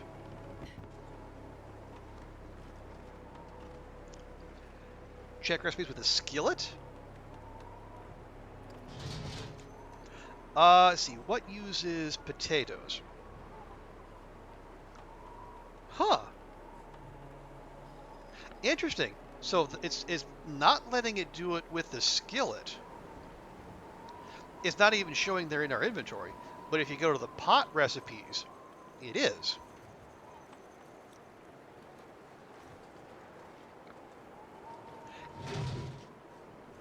Yeah, Zert, I think, yeah, that strikes me as a bug. Because there's no reason you should be able to like, use potatoes in the pot, but not in the skillet.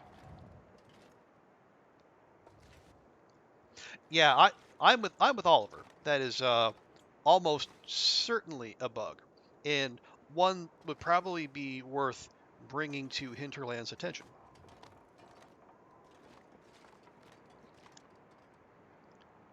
Ruin is useful until you put it in a container with. Oh yeah. And that's why, same reason I'm carrying around ruined go drink and ruined antibiotics, because it might be ruined for most people, but not for Iron Gut Astrid.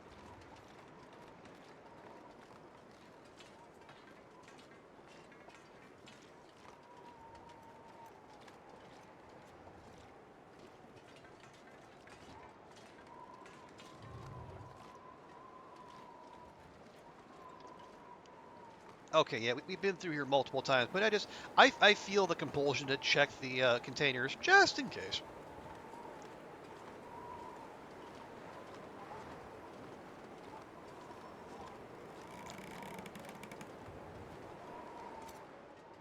Yeah, Oliver, I would bet that it's the pot is displaying correctly and the skillet isn't. Better to use the skillet, not entirely flesh root to make it somewhat edible hybrid. Yeah. Although, admittedly, Ragnarok, I said this is, they're not going for, full realism. I think it's just, something to add. Let's see. And do we? Yeah. Ooh. Wow. Okay. Never mind. We. Boy. Okay. So we have 141 of those. We got gunpowder, and we got 173 casings. We are just the only thing we're shy of is gunpowder, and even then we still have a quarter kilogram of it. And if I remember correctly, yeah, making a revolver cartridge only takes 0.01. So we could make up to 24 rounds if we were so inclined.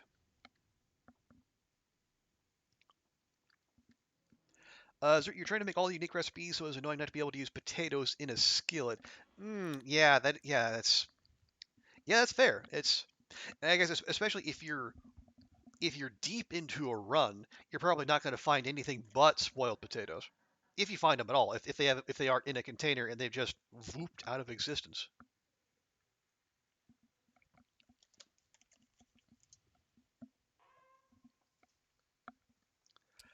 Okay, well, let me not ignore Astrid's needs here.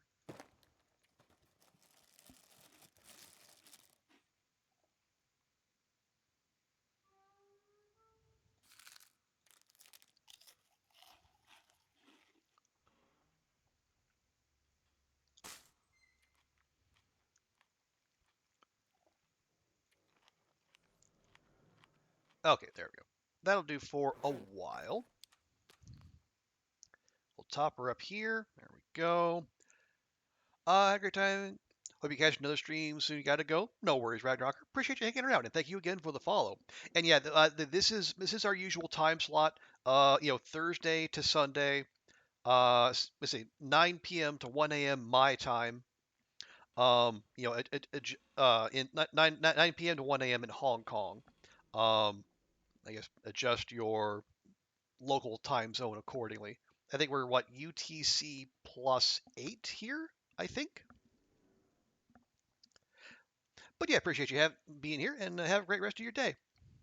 One of the potato sack will keep them fresh. I do not know.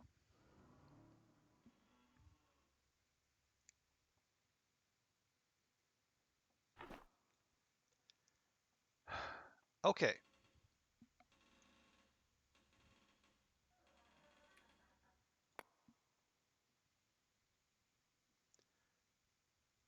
Okay, I'm gonna take. Do we need 24? Not really. Yeah, we have 35. We could use some. Like 10? We could do 10.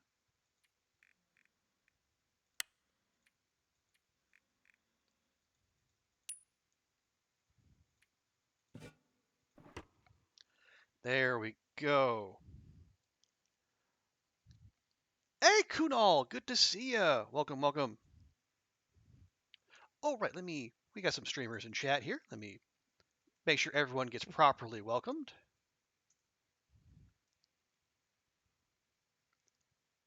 Wait, what is this? Bird sapling, arrow. How is it just lying around here? Oh, there we go. Speaking of the new beach coating. Socks.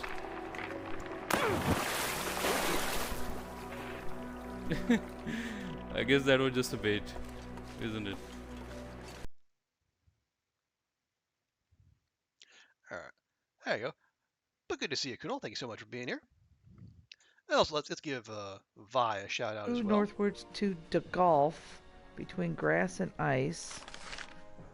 Finally, far west till the treasure is seen hidden underwater. Okay, wait a minute. We might be able to find this. Because you go to the twins and then you go up. Let's see. Oh, okay.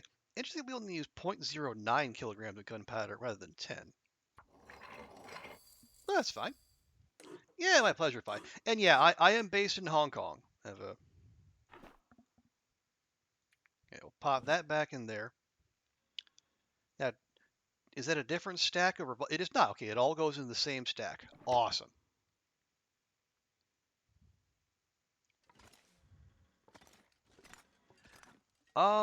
Yeah, it is. Well, it's getting a little late, but we got some daylight left. We could make a run to the we could make a run to the lighthouse and then check back there. Oh, and thank you for the hydrate, Zert. I'll pause here real quick, and I will do exactly that.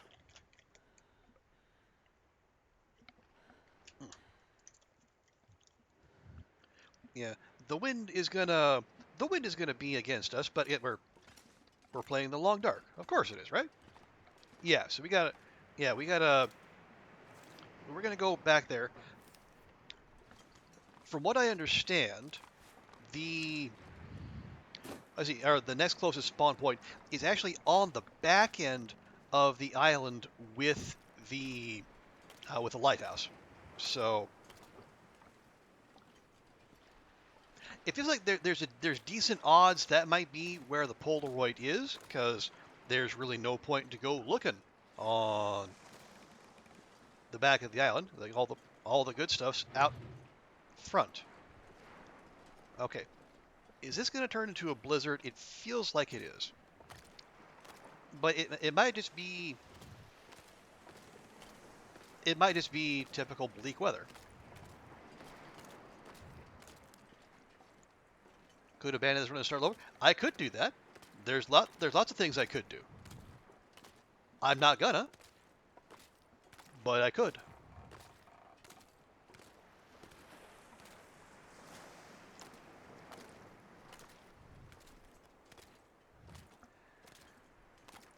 Okay.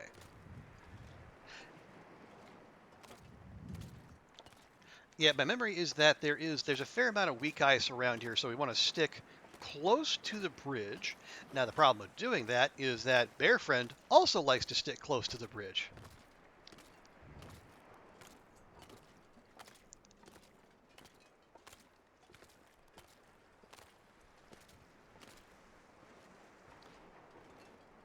Although, admittedly, it's more of a problem, when you find it on your way, as you're trying to power through, coming in on Escape the Darkwalker, when your attention is very much not on the local wildlife, but on the, invisible, malevolent force of nature that's, haunting your every step. Boy. Yeah, times like these, really make me wish I'd taken Blizzard Walker, but wasn't available to me when I started this run. Yeah, now that I think of it, I think I only had 2 feats completed total. No, sorry, no, 3. Yeah, 3 feats completed total when I started this run.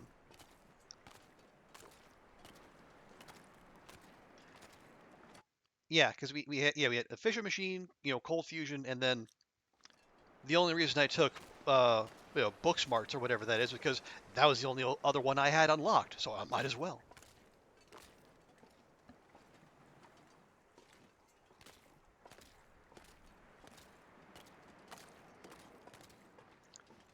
Okay, take a nice wide berth around here, looking for Bear Friend.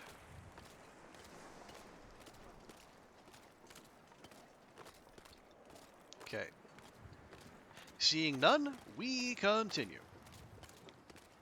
And now we get to enjoy having the wind at our back. And it definitely won't be blowing in our faces when we turn around.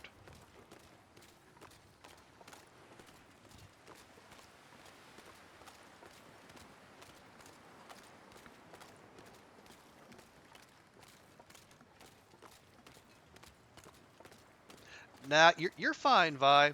Just as we always say, like play the difficulty you find the most fun.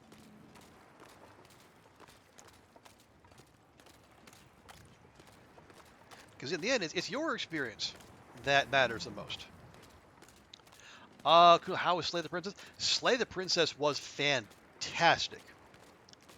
Honestly, it went from 0 to like a contender for my game of the year. It was, everything was just so on point. I said the writing, the art, the music, the emotion. It was. It was the kind of game where after I finished that run, I had to just stop and process what had happened. It was just that's how much of a oomph it packed.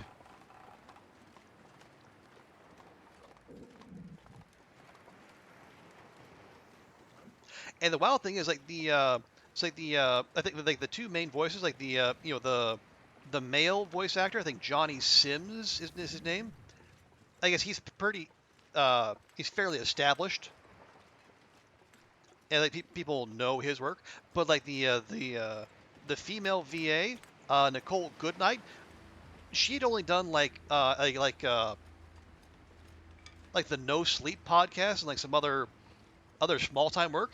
This game is like her, her first big thing, and holy crap, did she crush it! She is so good, and she's also streams on Twitch.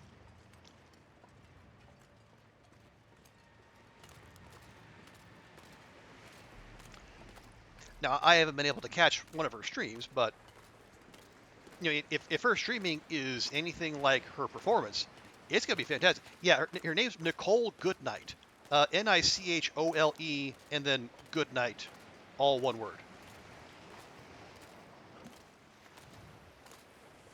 Oh, we got a little beach combing happening here, and it's shoes. Really, game? Shoes? You're throwing shoes at me? How dare? Okay, cloth? Sure. Cloth I'll take. Wood? No. Wood? No. Hey, Packer. Welcome back. Mom needs you to do something? Yeah. Definitely heed Mom's words.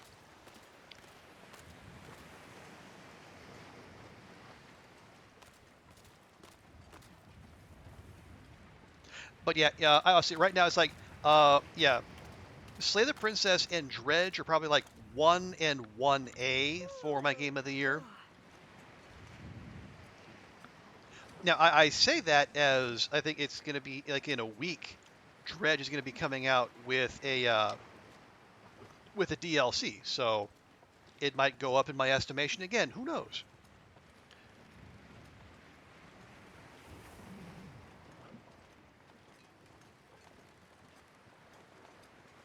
Okay, I didn't see any containers back there.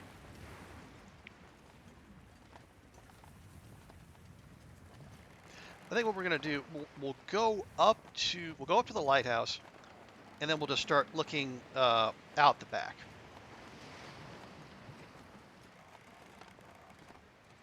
That's been kind of rough. Oh no! You doing all right? Doing all right, Packer? You holding up okay?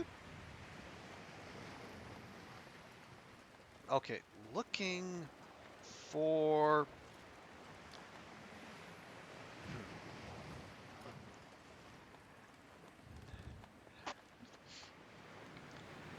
Allegedly, there's supposed to be a container somewhere around here.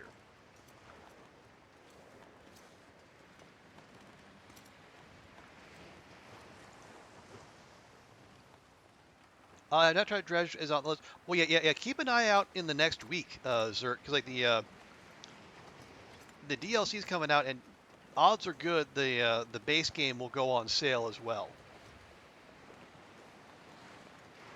Yeah. Let me check in here just in case. Okay, that's not a thing. Nothing in there. Nothing in there. Have you tried Road Warden? I am not familiar with Road Warden. Wait, how have I not searched that? Nobody needs this anymore. Oh, okay. Not a Polaroid, but yeah, I'll take it. We can definitely make use of that.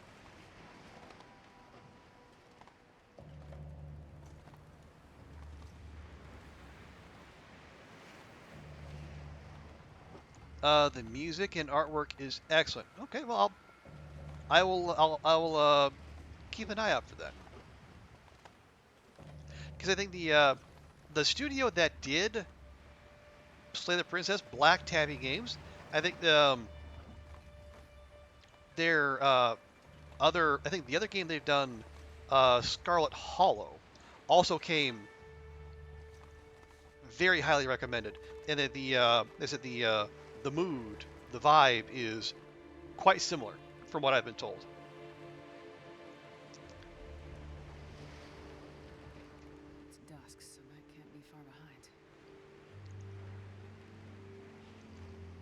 playing with your friends was your hobby. Oh, did it? So your parents took all the gaming away. Oh, that sucks. And the Packers have been having a rough season, so mental health's taken pretty. Well, that's perfectly valid. I mean, that's between school and then having your main source of entertainment taken away. Yeah, that's a lot to wrestle with, Packer. So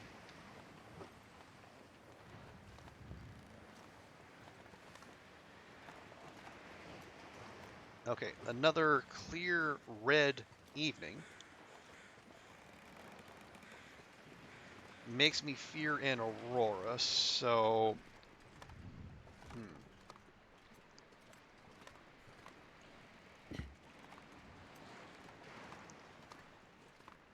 might be. Well, let's go check the. We'll check the fishing hut over there,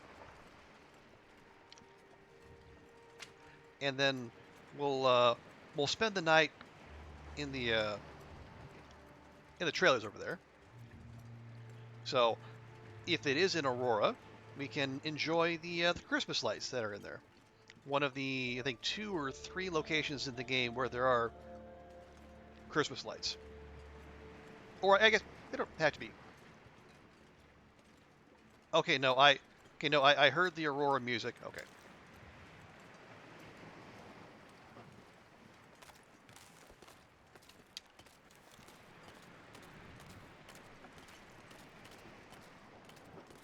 Okay, we're gonna check in here, and then we're gonna beat feet to the cabin.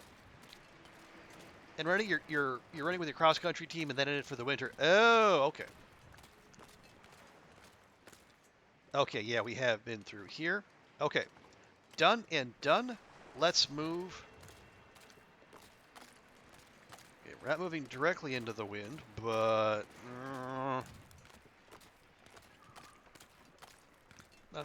oh, sure, it's not all bad. But at the same time, it's a lot to deal with.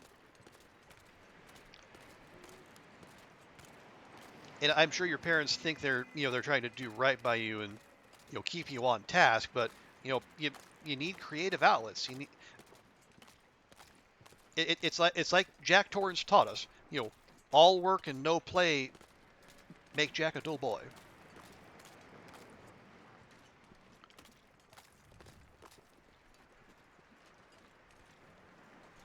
Yep, that is Defo and Aurora.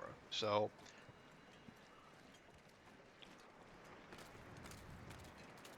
probably don't want to be hanging out to boot. Not when we have bigger fish to fry.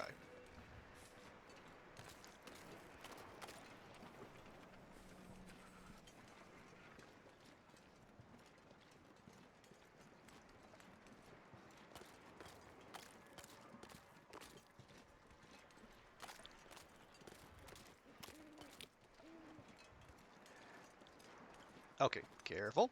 Careful. Okay, good. Now, real quick, I'm going to check, see if we have grabbed the cattails off this pond, because we're... Okay, the cattail heads say yes, we have.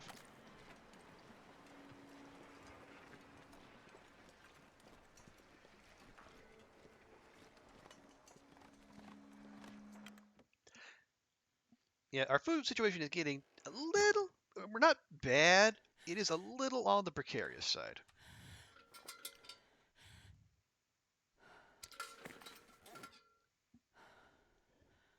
And we'll make it through, but we should probably, I don't know, kill something while we're out and about. Just to be on the safe side. Oh, I do still have that maple sapling. All right, well, I guess it's going down here.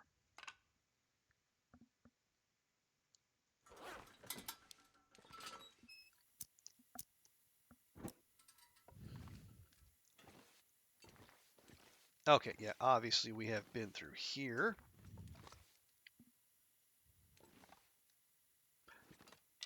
Maybe we'll move that there.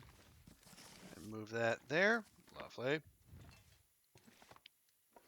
Okay, we have burnables, which are good, but that's not really our primary concern. Hang on. Oh! Oats! Never mind. just a tub of oats sitting right there. Who knew? Oh, I'm starving.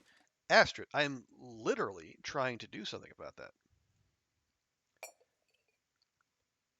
If only you would shush your noise.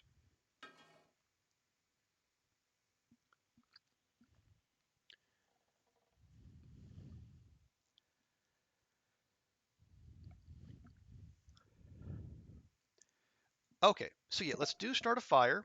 Yeah, we have water aplenty, so we could just burn through these oats, really. There's supposed to be a way to get on the roof. Oh yeah, I have seen people get on the roof here. Come Sir. on, little fire. Come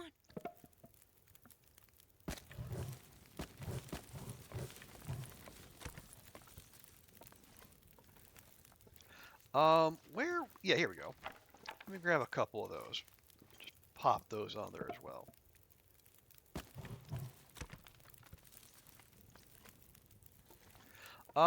Right. Give me. Oh, right there we go. It's okay. Okay. Yeah, Zert. I'm gonna say there is something up with the menu because this is telling me the water is spoiled.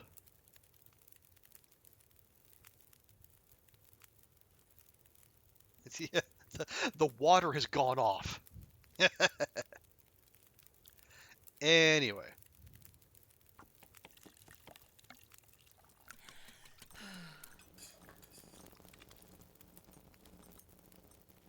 Okay. Yep, there we go. There's our Christmas lights, so the aurora is officially upon us. I'll go ahead and use that to make water.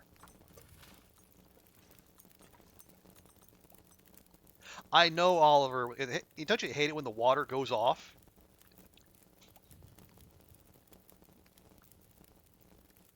You talk to your best friend? Good. And occasionally your older brother lets you play his PC, so you're totally good. Okay, well, that's good.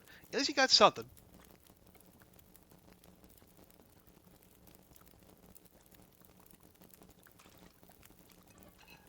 And yeah, I think we'll just... Honestly, we might just eat this whole thing of oats.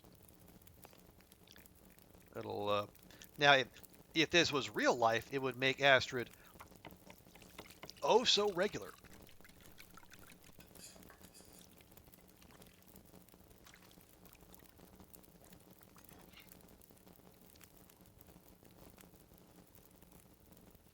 Man, Okay. I could use a drink. Actually, does that... Nope, it is water neutral.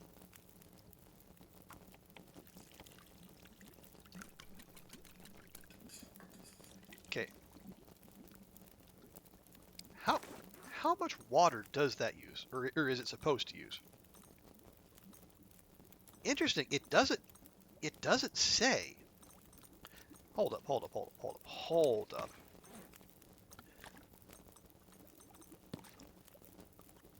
How about now? Okay, it's still not telling me how much water. It's weird.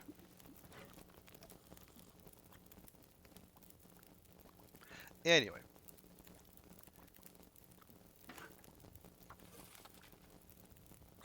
Oh, hang on. It is an aurora, so we'll go turn on the radio.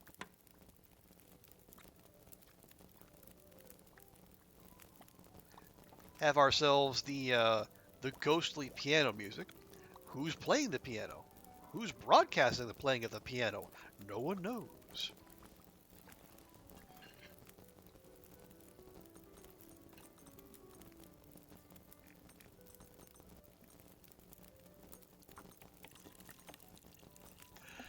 Making poor Gentile as it amuses you. Imagine how solid it would have set. You know, how it set time to get it back out of your pocket to eat it. Oh yeah, the porridge sloshing around like the things of stew, or the coffee for that matter. You got the magical coffee mugs that never spill.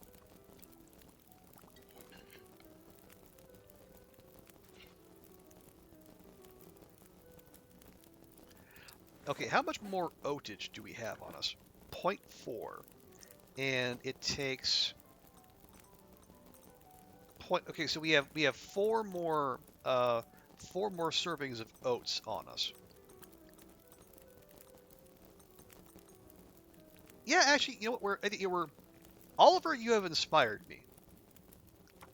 We're gonna go ahead and just make all these oats, and we're going to carry them around with us somehow.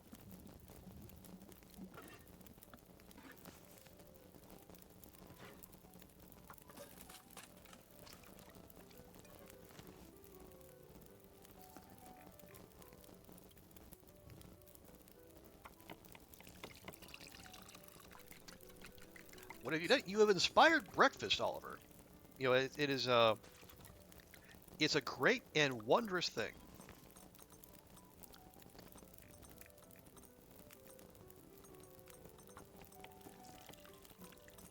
I'm gonna need to rest soon. And you shall, my dear. Just not quite yet. Okay, 30 minutes. We can probably do another half liter.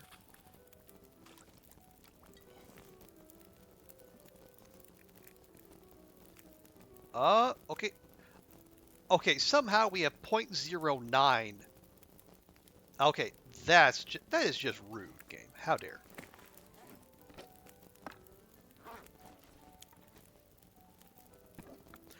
Now, if I was the spiteful type, I would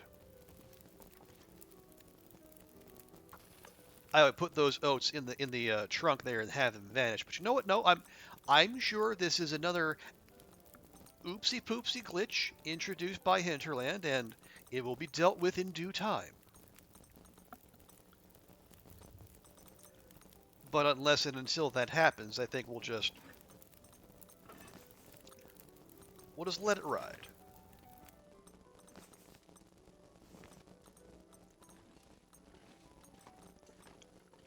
There. Well, at least we have yeah, we have three nice dishes of gourmet porridge, and you know, a good chunk of calories.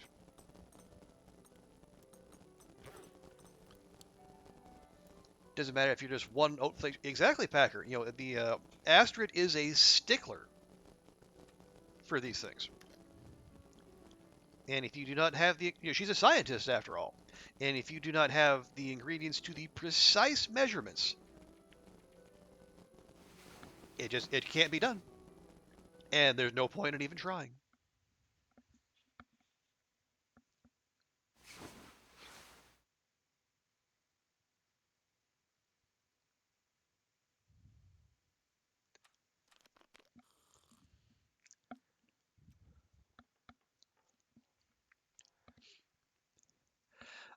Okay. Well, first, it's going to be early in the morning, so it's going to be stupidly cold. So let's make sure Astrid is fully rested. And then, before we ride off the lighthouse,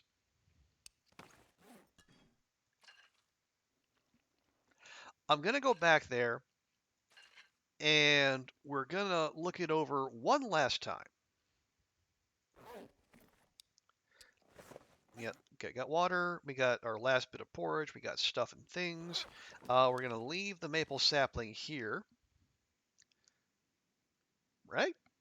Yeah, because, well, no, well, okay.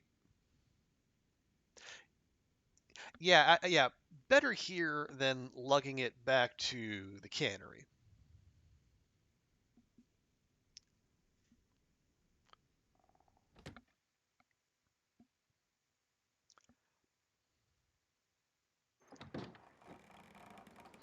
Okay. Yeah, so I'm gonna give the lighthouse one last look.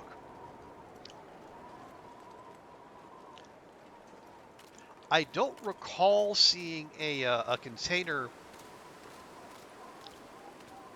outside of the actual lighthouse, but from what I understand, if it did spawn there, it was supposed to spawn in a container that's at the base of the island.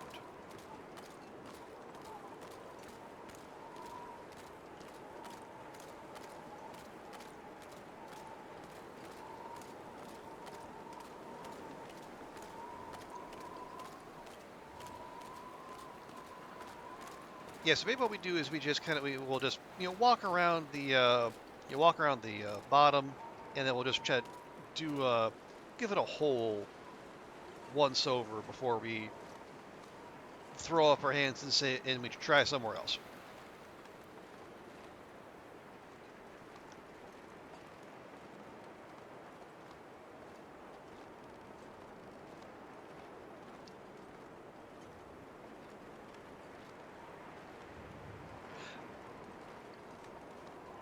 Oh yeah, and then those of you seeing that little stream elements pop up there. This Saturday is our 300 follower / 1 year affiliate-versary celebration. So it's at a different start time, as you can see. Yeah, we're gonna do some community games, golf with friends, some Jackbox, and then, well, maybe if we have time and people are interested, maybe we'll do a little something extra. I got a copy of Jump King for reasons that are still a mystery to me, so maybe I'll entertain chat by torturing myself with that.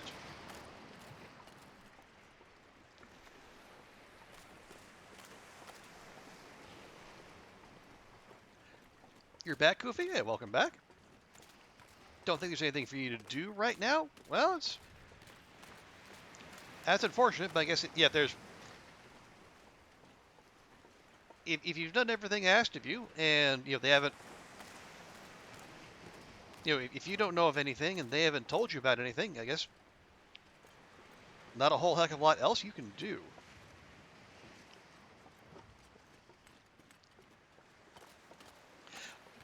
And yes, sir, it is Veterans Day as well, and it's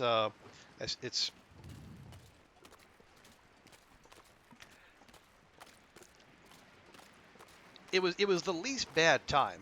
It's like I wanted to put it on a day and time when I figured people would be available.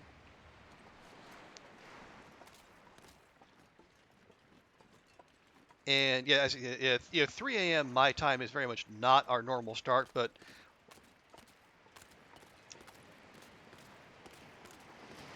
I wanted to change things around so we could have more people take part if they wanted to. And yeah, so it'll be like middle of the afternoon for our North America crew, like 7-8 p.m. for our European crew, and then for Koru and the Oceania crew, it'll be early Sunday morning. It's just for me when the timing will be a little bit weird. But that's okay, because I have the following day off as well. So that's the other reason why this was kind of the time I thought best to do it. Because I can stream at a wacky hour and still be able to recover.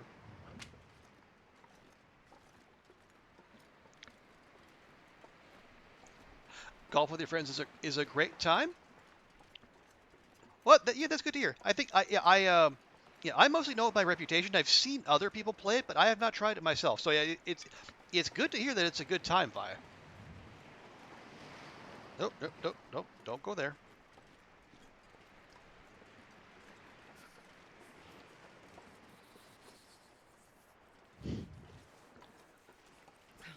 Oh, thank you, Oliver. I appreciate that. Yeah, I will say honestly, until I came here to this job, I would normally be awake at 3 a.m. because that would have been not long after deadline. Like for years and years, my regular shift was like 3 p.m. to 1 a.m. It's only now that I've been turned into like a 9 to 5 or more accurately a 10 to 6er.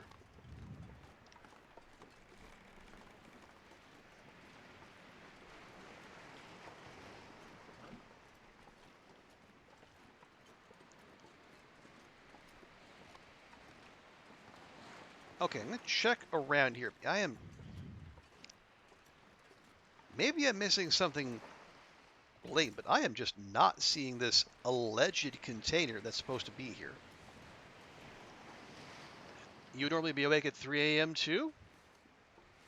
Although, yeah, Goofy, your sleep schedule is strange.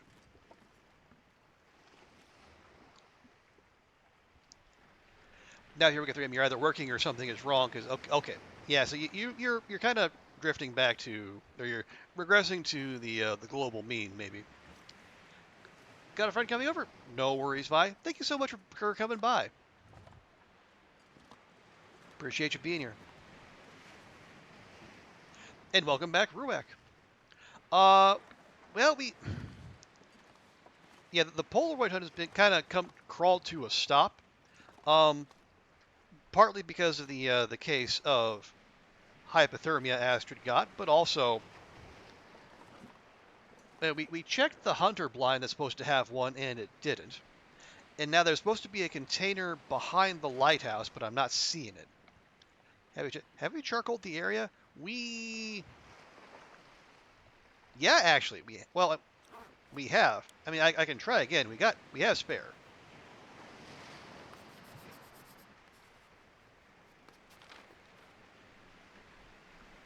Hang on. Okay, game. That's not helpful. It says plastic container, but it's right where the lighthouse icon is.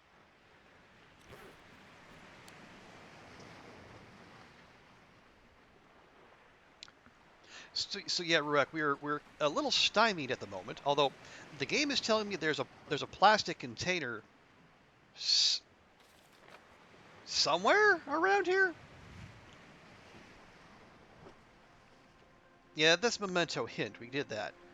Plastic container. Oh yeah. There's one on the second floor. That one we got. We got a bag of ketchup chips out of it. So yeah, I mean that could be it. That could be the one. I would be annoyed if that was the case because that means the Polaroid is not here.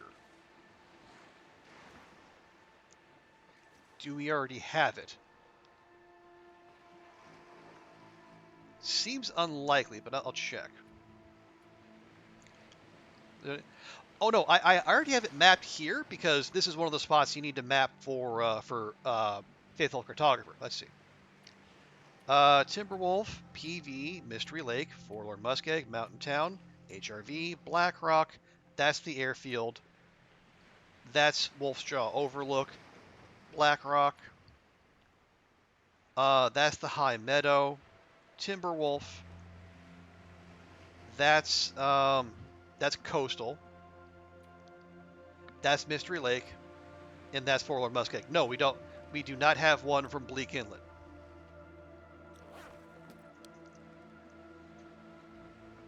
Oh, Ruak, you got your snow chicken emotes. Fun. Have you circled the island on the ice? Yeah, I'm pretty sure. Yeah, we have. I mean, I'll do it again. The weather is such that we can get away with it. But yeah, I'm pretty sure we did.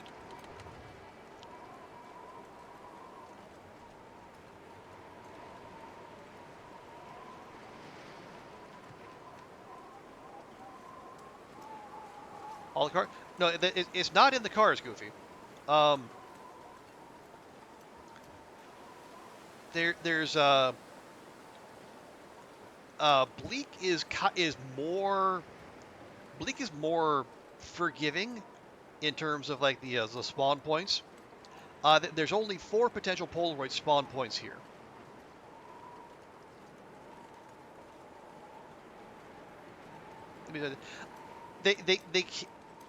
They can be in certain zones, but here there are certain set spawn points per zone, and some of them are in visors. But here, it could be in that hunter blind we checked, where it was not. Allegedly, there's a plastic container somewhere around here. Otherwise, it could be at the end of the secret mountain path, which might be where we go next. Or there's supposed to be a hidden metal box somewhere near the rope climb.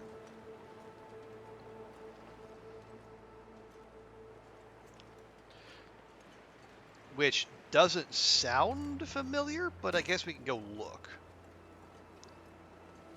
Oh, no, you're fine, Goofy.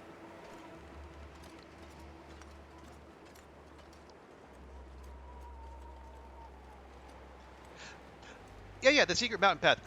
Okay, remember when you were in Peach Bee's stream yesterday with the cats helping her do Dark Walker? Like that long path that she got to get out of Bleak Inlet? That rosehip climb that she was looking for after she came down off the bridge? That is the secret mountain path.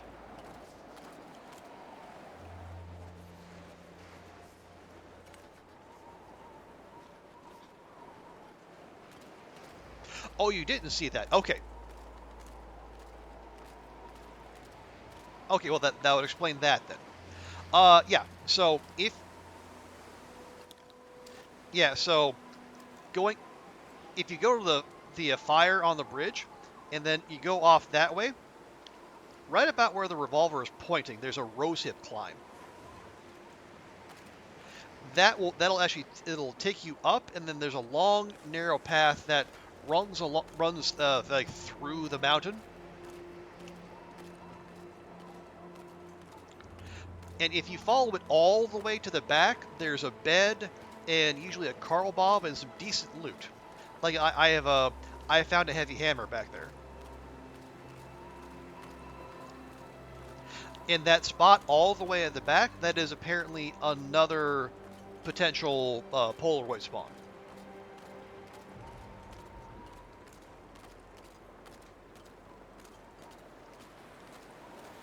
Okay, we spent about half a day just wandering around this dang island, and I've seen nothing. All right, let's play process of elimination. Let's check the other spots where I'm told it could be.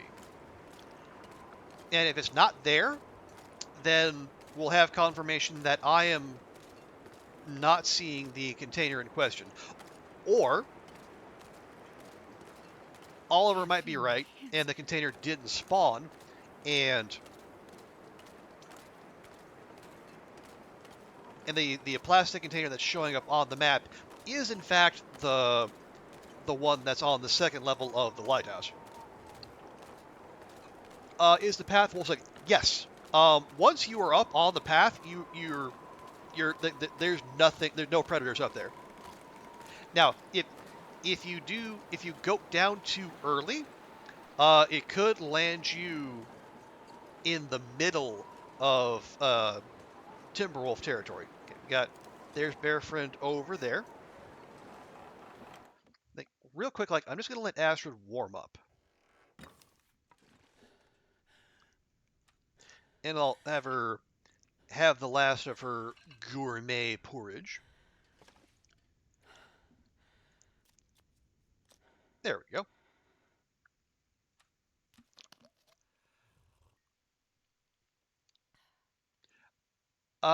Ruak betting on the secret path, and Oliver only one showing on the map, so you expect there's only one? Could be. Could very well be. Well, let's go check it out.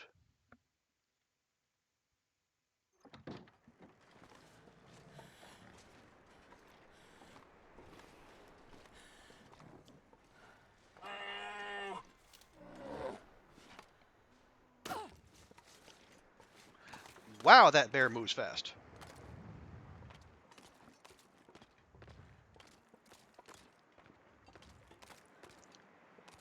It was all the way over there, and then we just spent a little time warming up, and now it's right the heck outside the door. Oh well.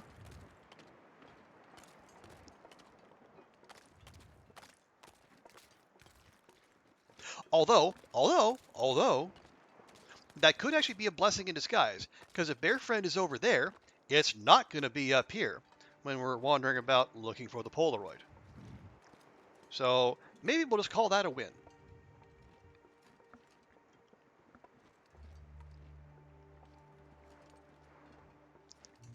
maybe it's good. Well, I don't know if you consider, blood loss and infection risk and ruined clothing a gift, then yes, Rurak, I imagine it does.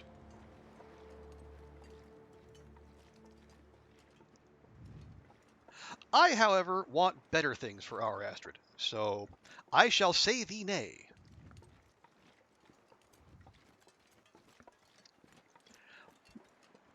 Okay, so there's 2 points we want to look. We do want to go to the secret mountain path, which should be right up here. But if it's not at the end there, then we want to go to over by where the rope climb is, going to going up to the lookout tower. Because allegedly, maybe, possibly, there is a green metal box hidden somewhere over there that will have what we're after.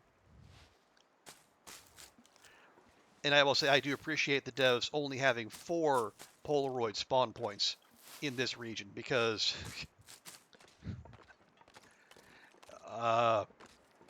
this Bleak Inlet isn't necessarily a zone that I would relish hanging out in for any length of time. Not the worst. Definitely not the worst. But it is colder and a little meaner, and unlike most zones, it has timbies. Okay, so Goofy, this right here is the start of the secret mountain path.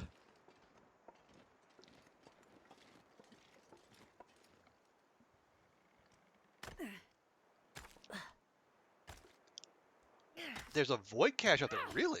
Okay, interesting. Did not know that. I mean, I haven't been out wandering during Aurora, so I wouldn't know.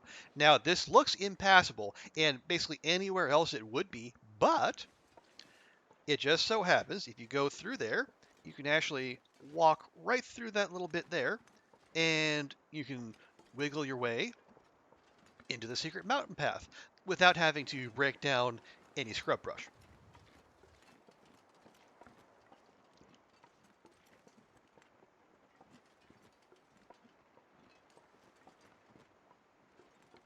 Yep.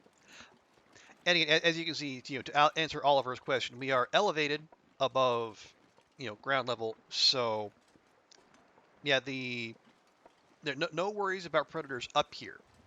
Although it is limited, so eventually you're going to have to climb down, because this is not a long-term stay spot.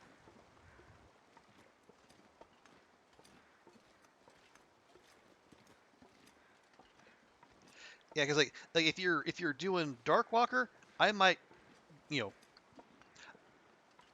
might go down there or maybe right up here. But what we want to do, we want to follow this path all the way to the end. I think there's a log bridge up here.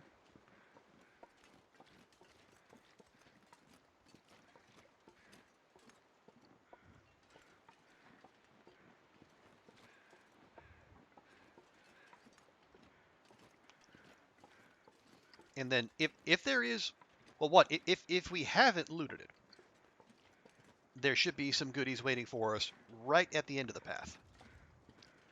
And if we have, well, then 1, boo, and 2, we'll just turn around and then go to the rope climb.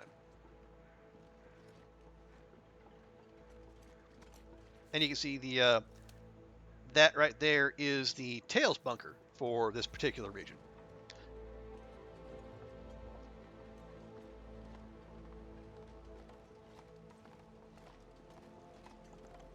So you can see it is not far at all. Yeah. Oh, and did we? Oh no. Okay. This is the one. This is one I haven't mapped. But yeah. If you map after having found, or having unearthed the tails bunkers, they will show up on your map.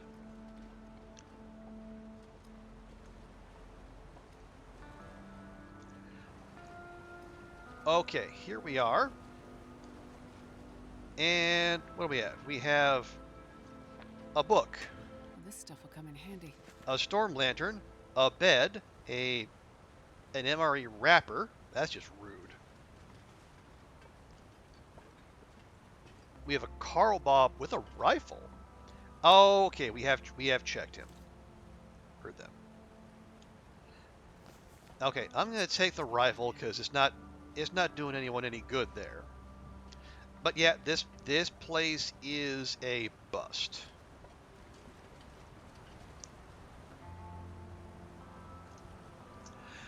Okay.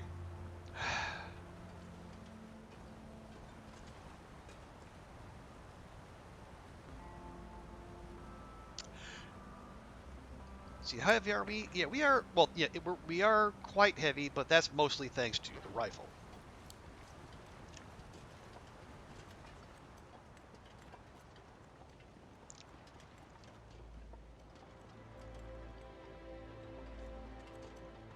Now, the climbing. Oh yeah, the climbing spot is going to be off to our left. 'Cause my thinking was we could from here, we could head to that little cabin that's. What would that be? Like in the, I guess, the northeast part of the zone? Question mark. And we can just drop the rifle off there, so we can give it a good home. You know, if perchance we should ever need it, but I don't know that we will.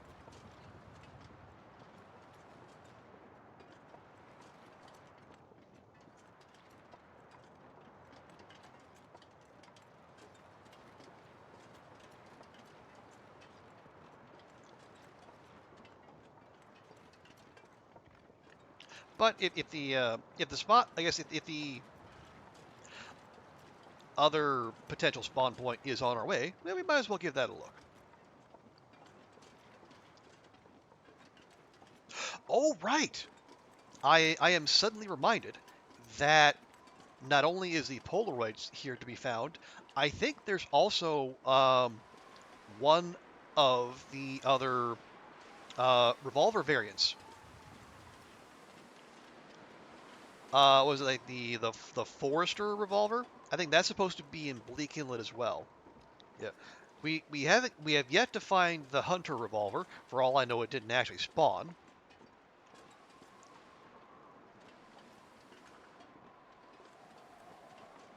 Hang on, what?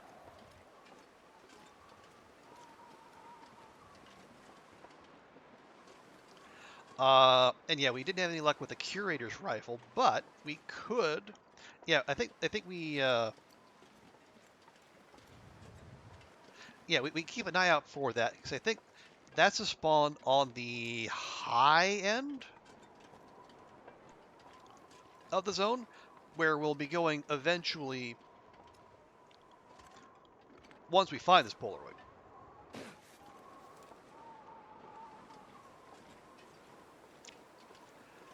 But this is the region with the least trees. I mean, you're not wrong, Oliver. But as I understand it, I think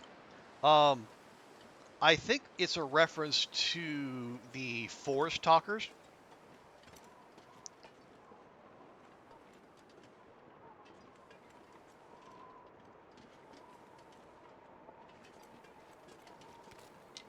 But yeah, there's not a whole heck of a lot of forest around here per se.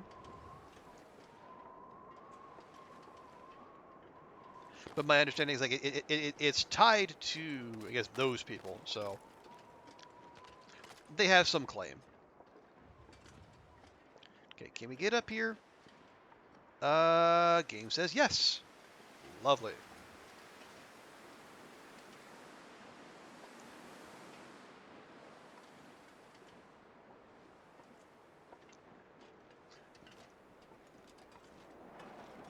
Not a lot of talking either. Well, I mean, not with other people. I mean, we've seen how often Will and Astrid talk to themselves, right? Seems to be a pretty regular thing. And honestly, if you were, for all you knew, the last person on Earth, You probably talk to yourself a fair bit as well.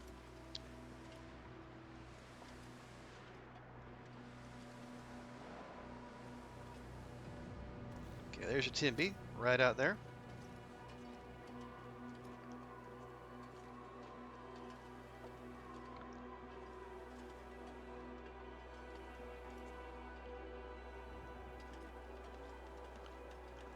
Okay. Oh no, that road. Yeah, that road definitely comes to a stop up there.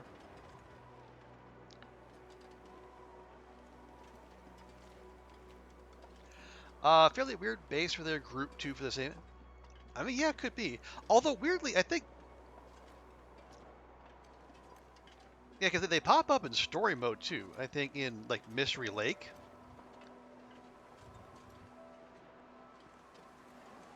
But they also have a presence in Blackrock of all places.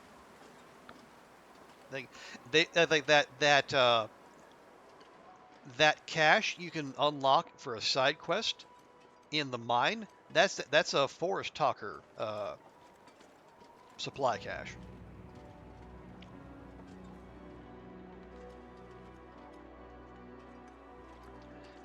See, if they had, I'm not sure they have a base, or if they do, it's like,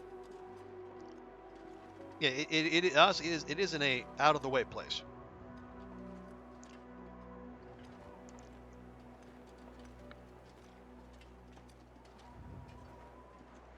Okay, now last time we came through here, the timbies were acting weird. Like, they didn't do the usual yowl and then, scamper around and nip as they go by. It actually charged, or one of them charged, like a regular wolf. So, we cannot take for granted that the timbies are going to behave in the way we expect them to. Although, again, the animals are working as intended. And don't let anyone tell you otherwise.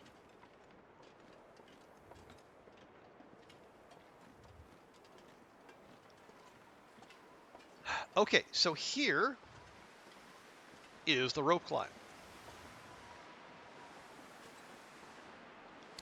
How heavy? Okay. Oh, right, no, the rifle. The rifle is the issue. We ditched the rifle, we're golden.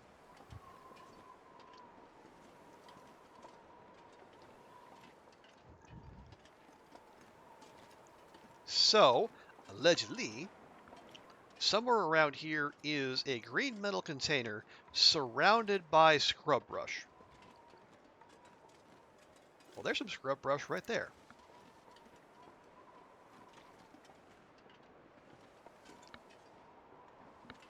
A lot of it, in fact.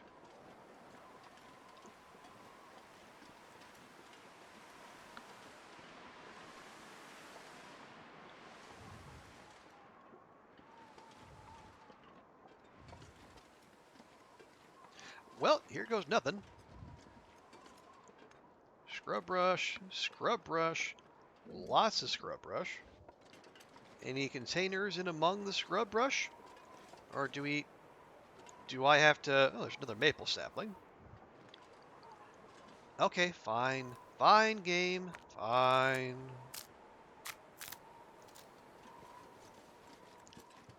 Ooh. Search metal container. Hey!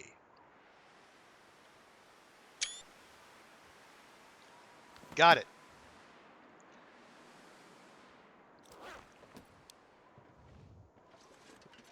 And so we have to go to the radio tower, which is kind of expected. Now, I'm going to see if I can sneakily grab this sapling. There we go. Now, where is it? Okay, yeah, let's get to that. Ooh, can we get down from here without wrecking Astrid?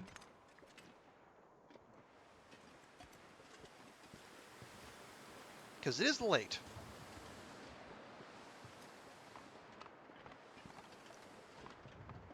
Oh yeah, there's the next question. Can we get through that field of scrub brush without having to stop and... Are those? Nope, those are bun buns. Those are bun buns just chilling.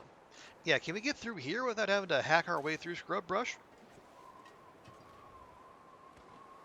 Or are we stuck here now because Astrid has no knees? Okay, no, we're good. Easy. Just gently make our way down this slope. Excellent.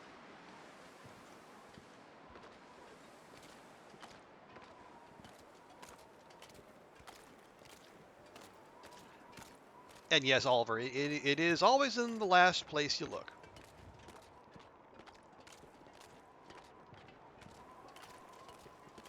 Although it is reassuring to know that my looting abilities have not left me, and we did not, in fact, overlook a plastic container at the lighthouse, other than the one that was quite clearly on a shelf.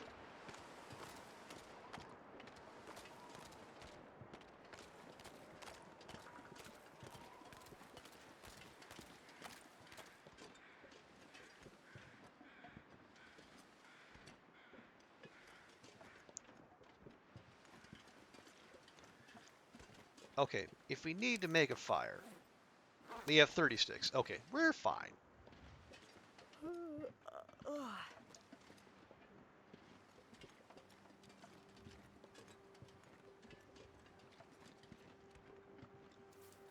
Okay.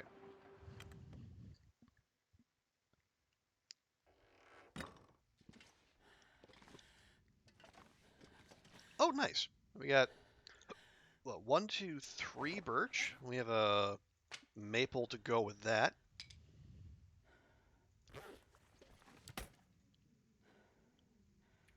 Okay, well, those aren't going to do anyone any good.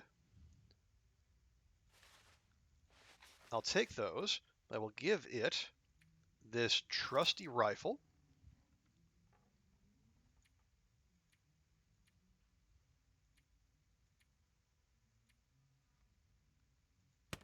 Okay, there we go. Well, we're still a little heavy, but again, the 30 sticks probably has more than a little bit to do with that. Oh yeah, I can't remember if we've been through here. Actually, let's go ahead and use this, because we're just going to leave this here. Can't remember if we... Nope, okay, there's some cooking oil. So I wondered if we've been through here looking for food. There's a revolver cartridge. Wow. There's a revolver cartridge sitting right there. See? This is why Zach tells us... Oh, again, there's another lantern. Yeah. Yeah, this is why it's always a good idea, even if you've come through an area once or, twice, give it, as you're wandering about the world, you'll come back through and look again, because you never know.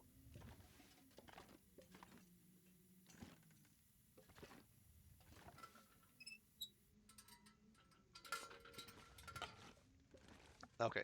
Now, I don't think there's much we can do with just... Well, no, we could make acorn bannock, but I don't... I'm saving those acorn grounds to make... Where is it? Yeah, prepper pie. But we need more burdock and a bunch of reishi and salt. Salt? Eh, boo.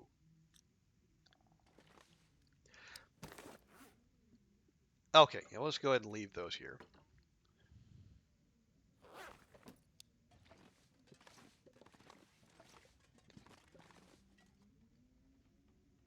Exactly, sir. Yeah, double checking with a lantern or a torch is a very good idea. Because you never know what kind of riches might be out there just beyond your perception. I'm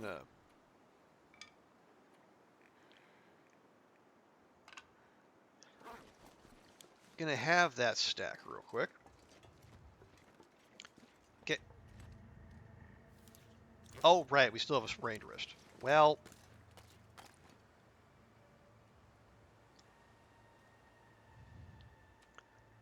fine. I'll take the cloth in there and we'll make some more bandages.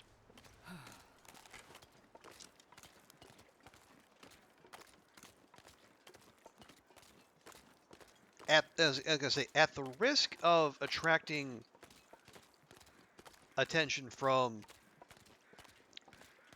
the local timbie population. I might see if we can nab these bun-buns and then give Astrid something more substantive for dinner than cattails.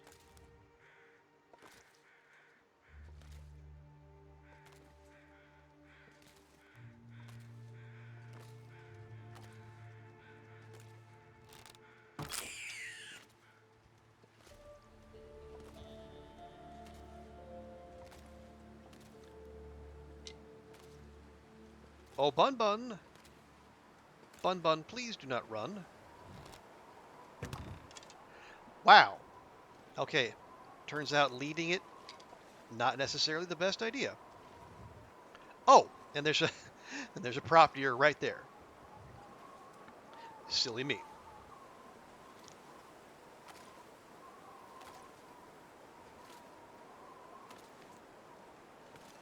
Take two.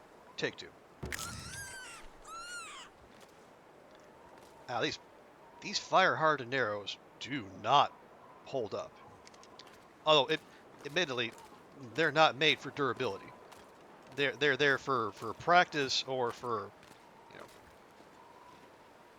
for one-hit kills on very specific wildlife.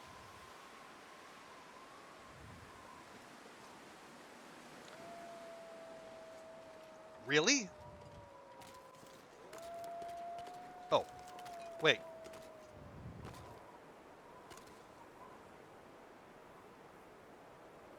There's one of you.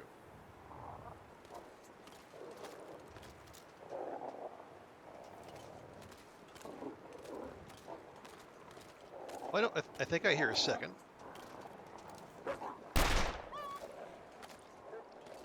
Yep.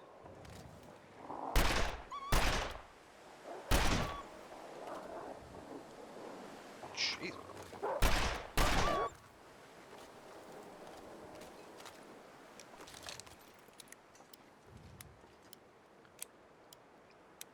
I say, if you don't shoot him right in the face, that morale bar does not go down at all.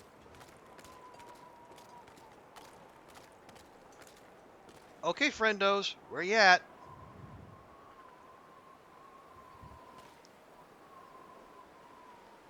I have... Okay, what? I'm not sure I can carry much more.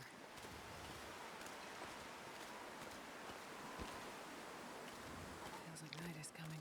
It is Astrid. That's why we're moving back to base.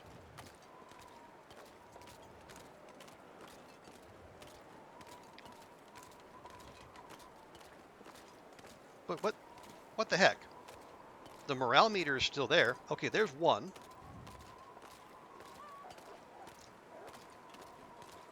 Are you running or what, pal? What? Okay, the morale meter just went away, and now it's back. What the hecking heck?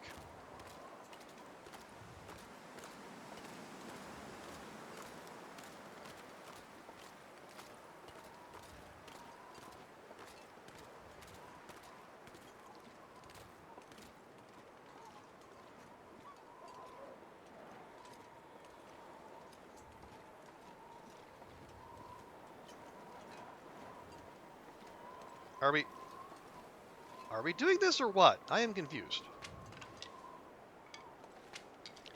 Very carefully, click the hit boxes that say stick. I need to find food. Astrid, my dear, I just put 2 bun-buns in your pack. There might even be a dead timbie out there somewhere as it bleeds out, but yeah, I'm not putting up with this.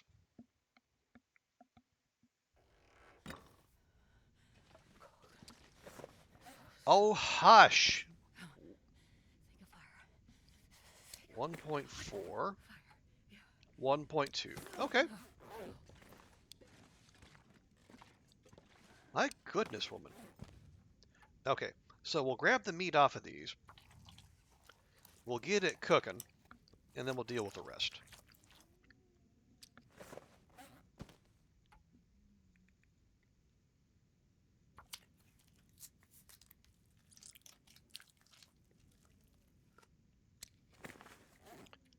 Okay, we got. Go ahead. Harvest that right quick.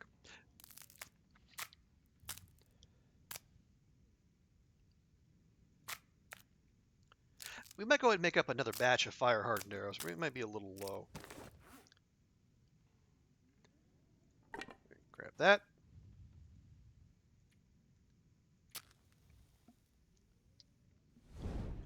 We don't strictly need to do this. We do have fire starting 5, so we're guaranteed. But you know, we just it feels we need to do it. You know, we're inculcating good habits here. There we go. Come on, little fire. Am I a Megatorch fan? Not really.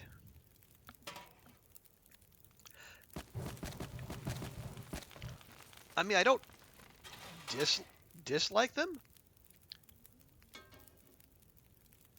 but they don't strike me as the best use of of the resources available. Like it takes it takes cloth and it takes it takes cloth and it takes lamp oil. And I guess it doesn't make a whole lot of sense to me to use those on making a torch when you can just, with a little bit of, finding the magic pixel and persistence, you can pull, multiple acceptable torches out of the fire for basically free.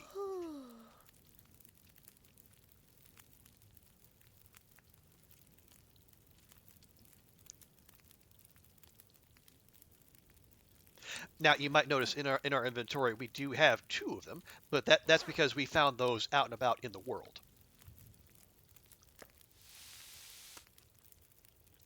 And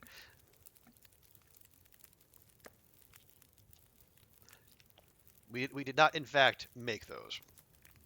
Again, no shade on people who do.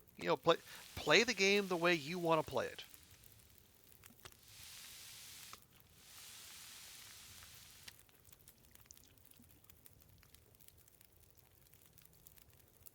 Okay, yeah, we still got time. Definitely use that to make water. Okay, so 2 buns of decent size got Astrid maybe 3/4 fed. But it was better than she was doing earlier, so that's not all bad. All right. Snow if the hypothermia wouldn't kill me. Oh, hush.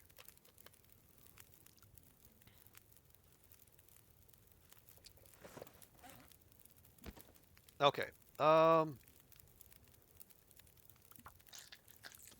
the guts right quick.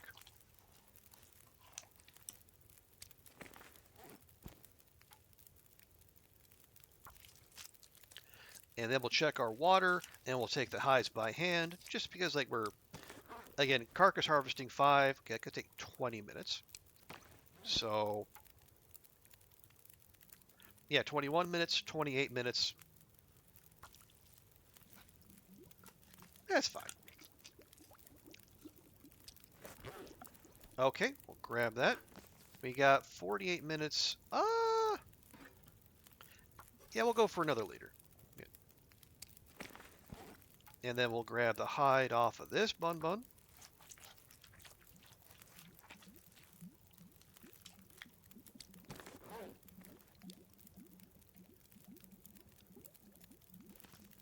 Okay, and that is donezo. I wonder if I can drop any of this Grab gear. grab that, and you know what? Let's go ahead and take this torch. We'll just light it off of there.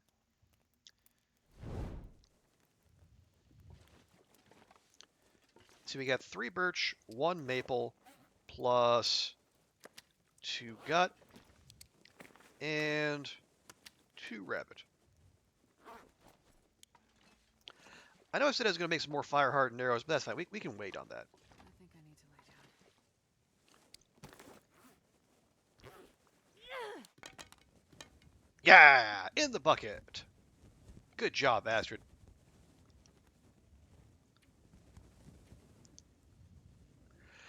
Okay, let's see. Do we have... I don't actually have any. No, here we go. I'm gonna say we don't have any entries for Bleak Inlet, but we do. Right there. Okay. BI cabin by rope climb. 3 birch, 1 maple, 2 rabbit, 2 guts. Misk.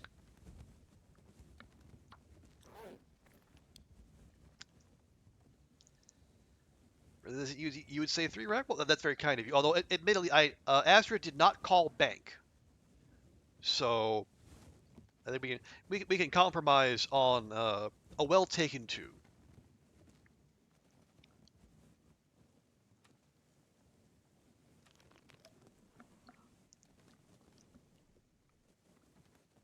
Oh right, let's check our clothing real quick. Oh yeah, we were gonna harvest that anyway.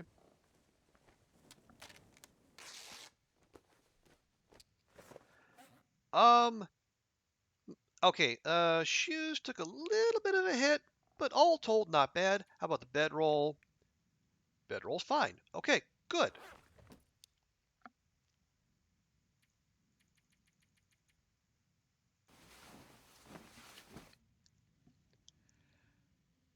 Okay, so next job is to we're gonna get Astrid up, make sure she is fully rested before we go, and then we're gonna climb. Yeah, we'll climb to the lookout.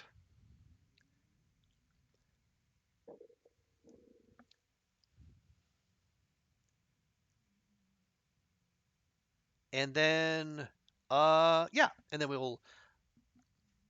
Let me check real quick. I'm pretty sure we're. Yeah, I think it said we're meant to go to.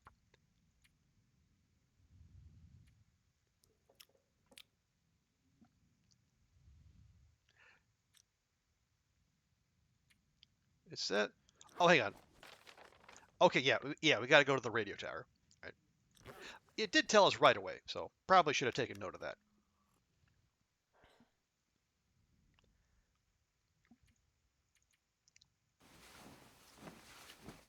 Yeah, gotta make sure she's fully rested, and we're gonna leave room in the old thirst meter to give Astrid a nice cup of coffee as we go. Also, we will leave behind some water This pack is getting kind of heavy. for future Astrid. There we go. And now we're at climbing weight.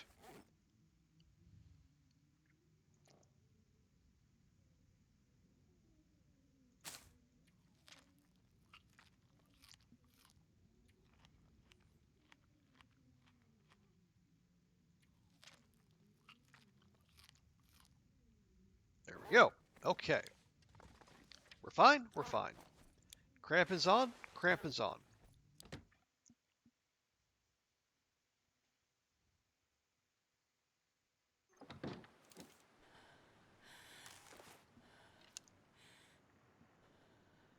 Okay. Weather is not particularly inviting. Feels like -11, which is. It is. I mean, it is early in the day, but that's still pretty brisk.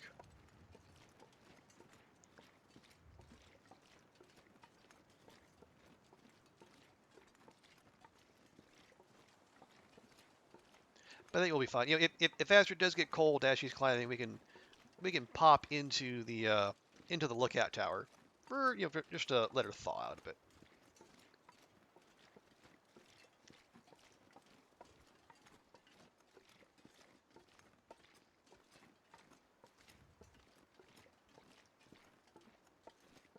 But yeah, so that's the last Polaroid on Lower Great Bear. The last place for us to go from here is the airfield. Now, do we want to go straight there, or do we want to say double back for a bit, grab some of the food we have just scattered about, and then have that with us as we go to the airfield? Because there's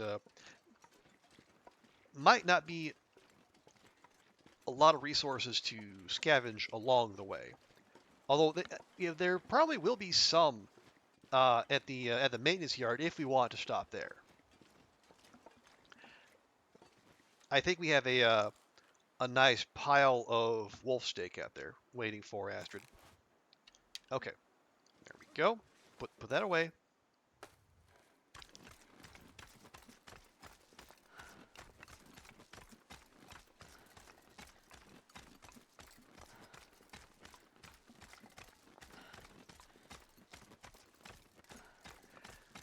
Now we do need to be alert because basically like the second we pop up here over this ridge, we're going to be in potential timbie territory.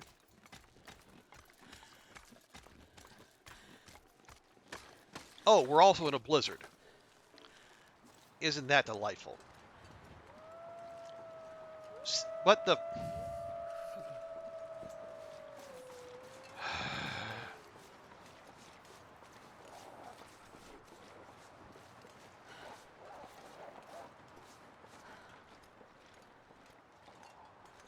Man, as if it was planned.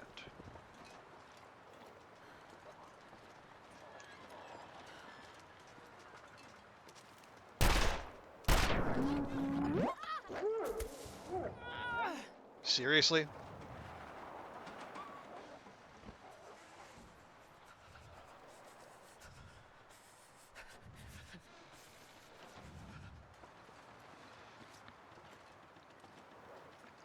Oh, that's a stump remover. Okay, not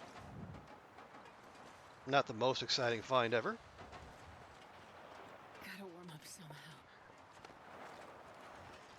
Astrid, you just got jumped by a timberwolf, although admittedly one that did not put up much of a struggle. Just let's count our blessings here, my dear. There, see? Everything's fine. Ooh, we got some ruined flour, which I'm pretty sure the game will still allow us to use. We got books aplenty, an empty emergency kit because of course we've already emptied that out.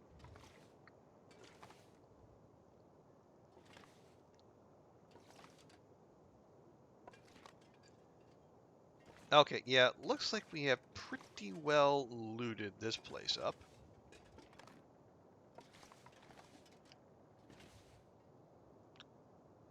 Oh, there's a ruined sport vest under there. Well, alrighty.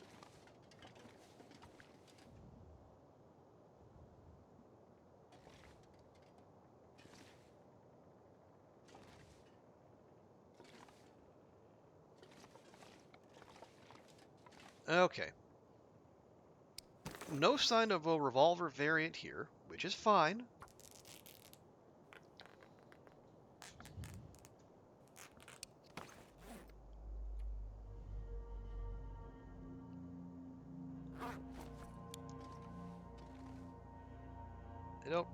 Yeah, we probably don't need to be carrying that around with us. We'll just move that up there. There we go.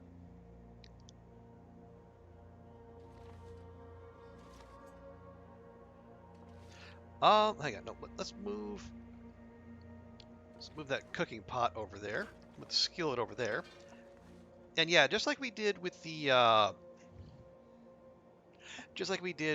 that tub of oats that we happened across, maybe we just use the heck out of this flour. What can we make with it?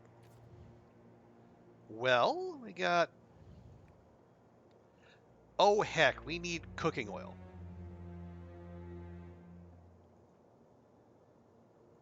So...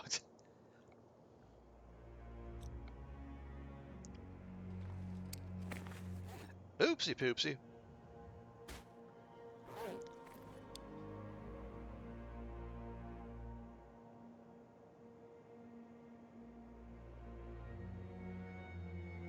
Yeah, had he brought that with us, we could use the flour to make bannock.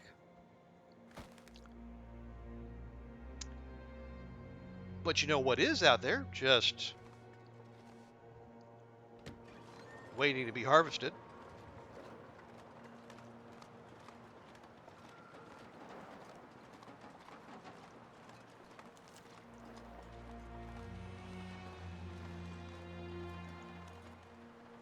the wolf friend that decided to door dash itself right here.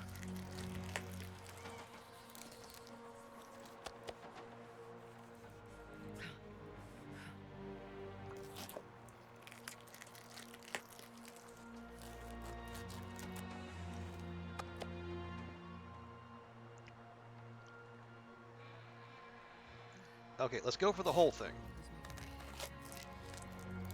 She is going to get a little cold, but that's fine. 2, 3, 4. On we go. The hide and the guts, well, we'll talk about that. Right now, our focus is Very much more. satisfying Astrid's munchies. Yeah, that was a big one.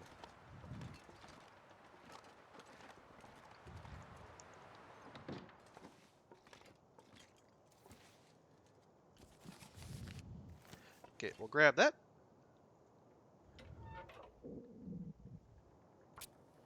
Oh, quiet, Astrid's stomach. I'm about to take care of you. Just chill. Come on, little fire.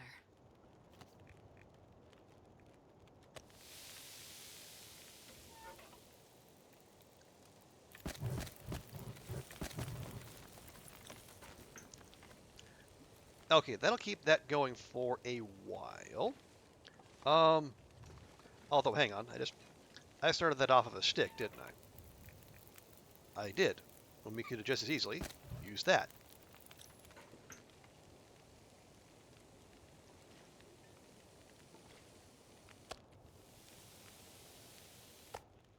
There we go.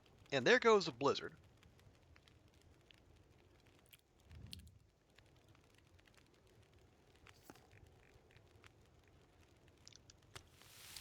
We got, let's see, 1, 2, 3, 4, 5 more pieces of wolf meat. So we could focus on these, or we could go... We could go to the radio tower. But honestly, are we in a hurry? I say no. Hey, Ragnarocker, welcome back. Got some free time, couldn't help but check out. Well, as it happened, we did find the Polaroid we were looking for. As ever, it was in the last place we looked. So we took the rope climb to get up here, and instantly we, 1, got hit by a blizzard, and 2, got attacked by a pack of timberwolves.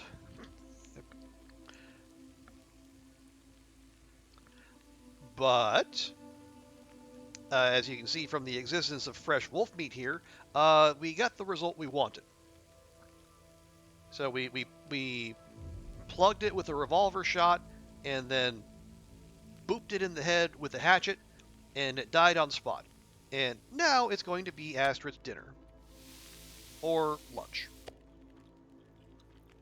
Or both, probably.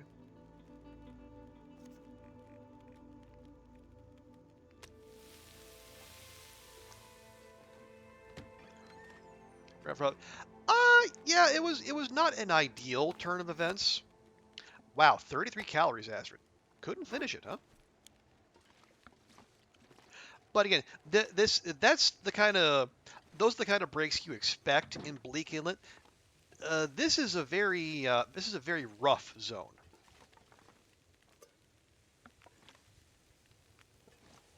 Because and if it had been any other kind of animal, it wouldn't have been an issue, because all the sensible animals know to take shelter during a blizzard. Not timbies. Timbies are still out and about in blizzards, and they can and will come find you.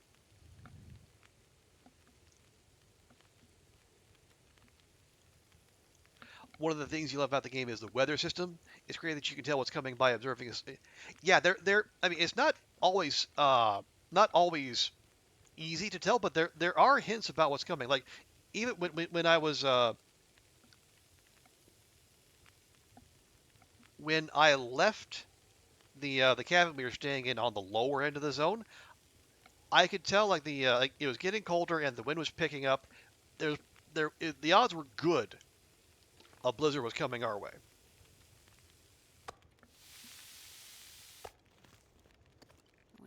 drop any of this gear.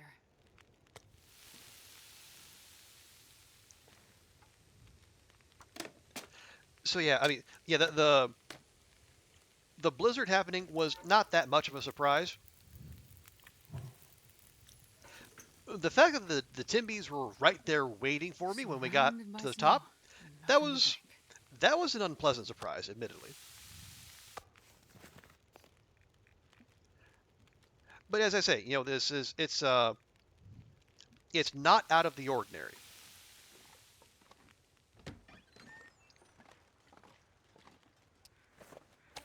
You know, like the long dark is like Darkest Dungeon in that way.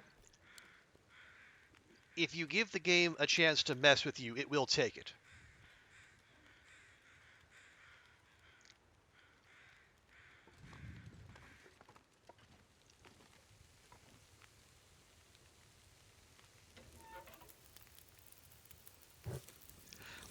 Okay, here's what I'm gonna do.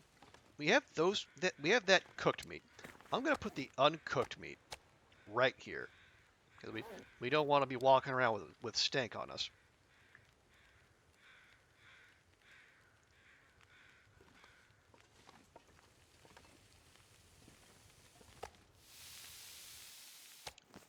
There we go. Drop that there. There we go. So that's food sorted for the next little bit, but I would like to grab the charcoal out of here. You notice that the wind dies down and it gets quiet when the big storm is approaching. Could be, yeah. I also like each zone has their own patterns, so and that's something you pick up again just by being there and paying attention. So we good? There we go. Take the charcoal. Okay, 6 is a bit much, but that's fine, I suppose. Oh man, we really don't need that much. We could do. How's we could half that? There we go.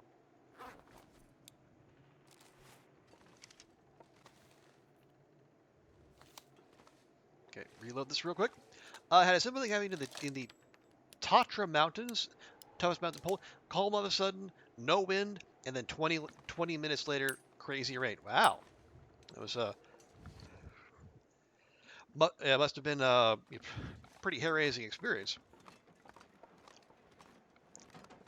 Had the and honestly, there are times like in the game where it will feel like that because like the higher difficulty you play on, the more I think the setting is weather variability, like the amount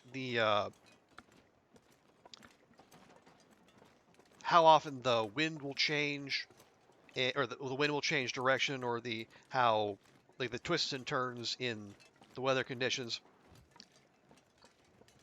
And it can feel like the game will go from calm and manageable to an absolute maelstrom at the drop of a hat.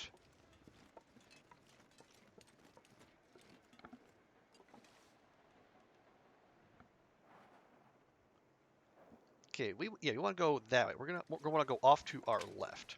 Now I did see a timbie patrolling out there, so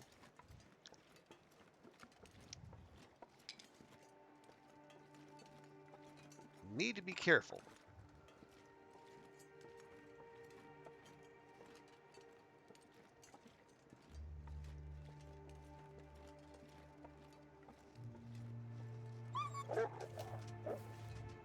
Okay, they're still scurred, which is good. In the higher Tatras, there's no trees or shelters. So, oh, wow, that is yeah, that sounds like the kind of place you really shouldn't be messing with unless you really know what you're doing, and clearly you do.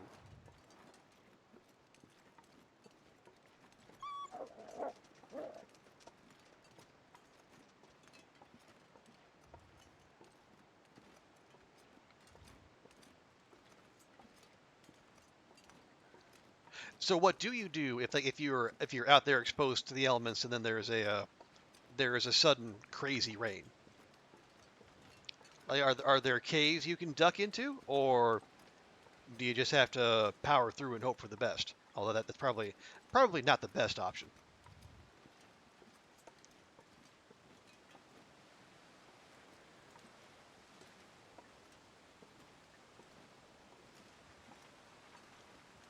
Okay, yeah, that's the exit. That's the way back to. Actually, that'll take us to the ravine. Do we want to go out through the ravine? Do we have a preference? It would require us to do a rather significant climb.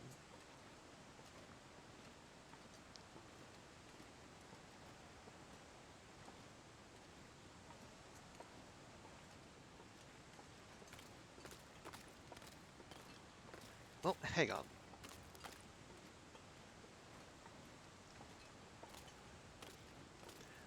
Is the game going to let us get a peek over these rocks? It sure isn't. All right, fine. Fine. Be that way.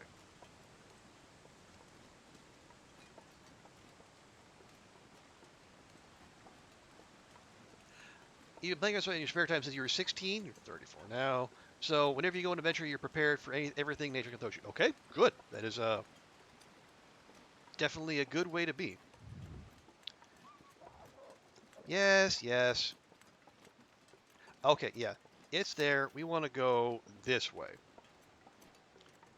Down, in that under that fallen tree arch right there. Considering a negative, you can either find a ravine or put an army waterproof coat over you for shelter, or push on and find somewhere to hide. Okay. Makes sense. And yeah, I think you will find. Just try to tie it back to Long Dark. There are instances where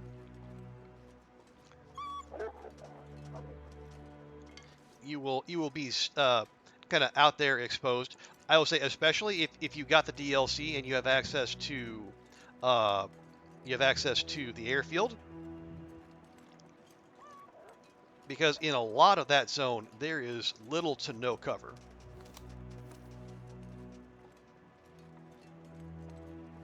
So you either find a place to hunker down. You could make a snow shelter. Snow shelters are kind of a last-ditch option, but you really need to be somewhere you can keep a fire lit. So if you find yourself one of those hollowed-out trees that has like the trunk hollowed out, and you can fit a campfire in there, that's a great place to do that. Or yeah, the other option is you just push on and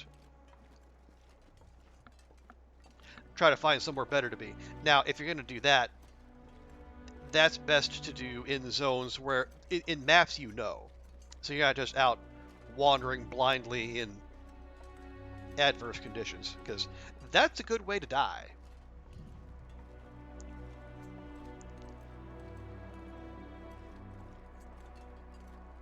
So if you do hang around other long dark streams, Ragnaroker, one of the most consistent pieces of advice for people who are just starting out in the game is, as much as possible, learn the maps, because that'll put you in such good stead. Because you'll know where to go. Why, hello there. We have the Forester's revolver. I could use this. An old, reliable weapon, durable, taken off a Briar House worker by an unknown forest talker. Ooh. Quel scandale.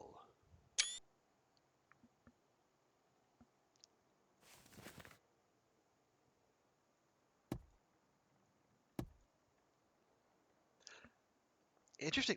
So we've been through here, but I didn't. Okay, I would say it's highly likely. Yeah, because this is one of the new variants.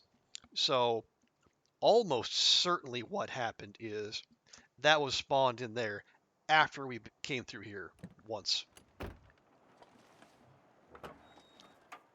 And no battery. No battery. What is the difference? Let's see. The weight is comparable. It says reliable. Maybe it's maybe the aim is better, or it keeps its condition better. Okay. Oh nope, that is banged up, so we're not gonna do that. Hey, Don, you're back. Well, it took a little bit, but we did find the Polaroid we were looking for. And then just as we were coming up to take advantage of that, a blizzard hit, and we were beset by a pack of timberwolves. Like, the very moment we finished climbing up to this part of the zone. So that was fun. But as you can see, we survived, and everything is going swimmingly, and we just found a new variety of revolver, which is super cool. And it's green, so it has a nice little splash of color. The revolver degrades 33% slower than a standard one. Oh, nice. Okay, so it's kind of like the Barb's rifle. Okay, here is our vista location.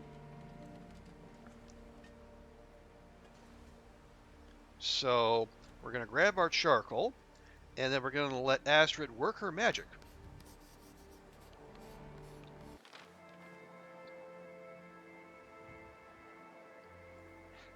And there we go. That is not a full map, but a little bit of a little blotch there. But that's a pretty heckin' good map, if I do say so myself.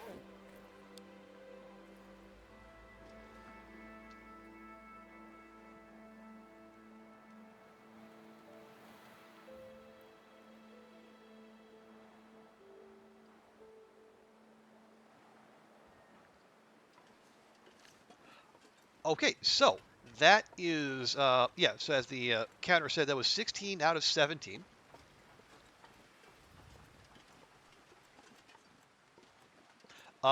Yes, so that we, here, let me, yeah, so that is 16 out of the 17 Polaroids in the world.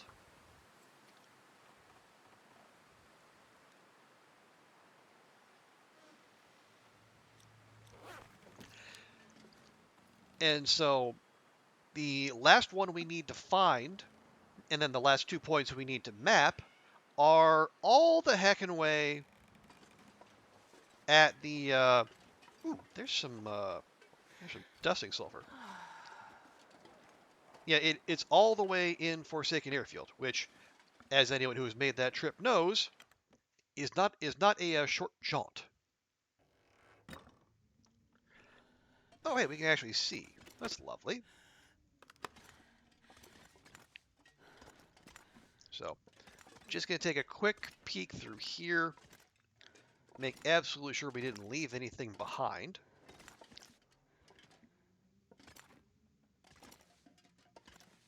Yeah, there's the small arms handbook, but we're already...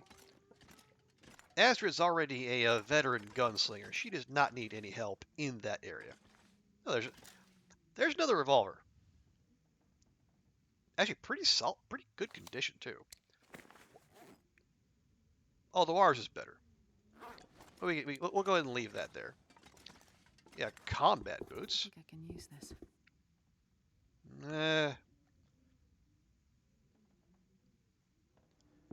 Although we could break those down, and then we could use the leather to, I don't know, repair our mucklucks. Or the aviator cap. Because we only have one piece of leather. So maybe we'll keep those on us for a bit. Yeah, I think what we'll do, especially since we got a little stash of food back there, let's double back to the... Oh, ooh, wow, look at that. It's got a little camo paint job and everything.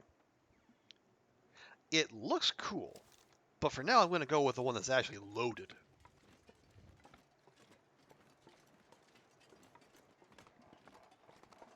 Yeah, we'll go back to the lookout.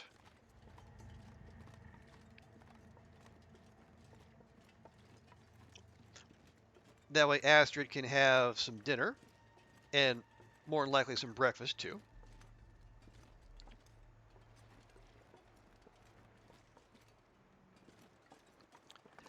And then I think, okay, we got two options. The more energy intensive but less violent way will be to leave out the closest exit to where we are now,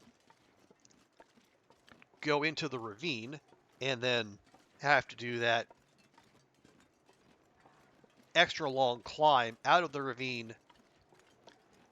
But then that will also put us right by the dam, which is where we want to be, so we can do some inventory management and prepare for the journey to Forsaken Airfield.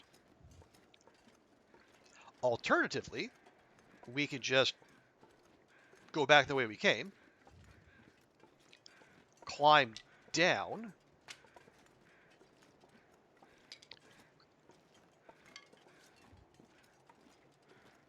and leave the zone through Forlorn Muskeg. And this pack is getting kind of heavy. It would be less energy intensive, but it would, one, it would take longer, and two, we would encounter much more resistance along the way.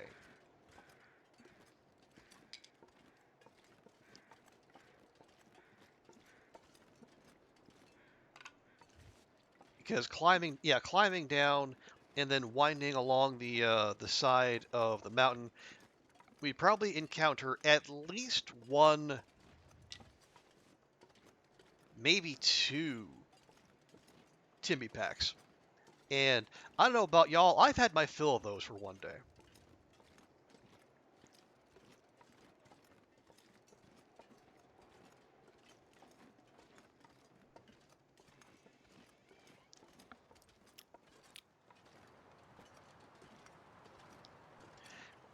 Now, it is a suddenly clear evening.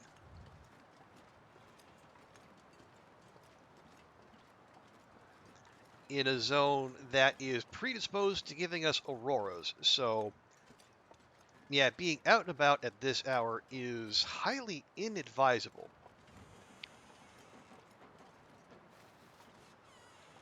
But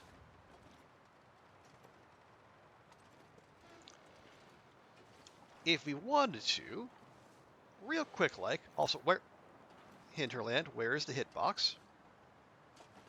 Donde está el hitbox? Why is it here? Why do I have to shake its paw to interact with this wolf carcass? Hinterland, why? Why must you be like this? The sun is setting. It's gonna get a lot colder soon. I'm getting tired.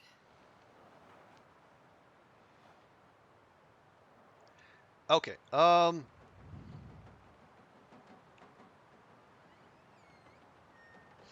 yeah, you know what? Heck it, let's go. Let's do this. We are going to get full value for our timbie kill here.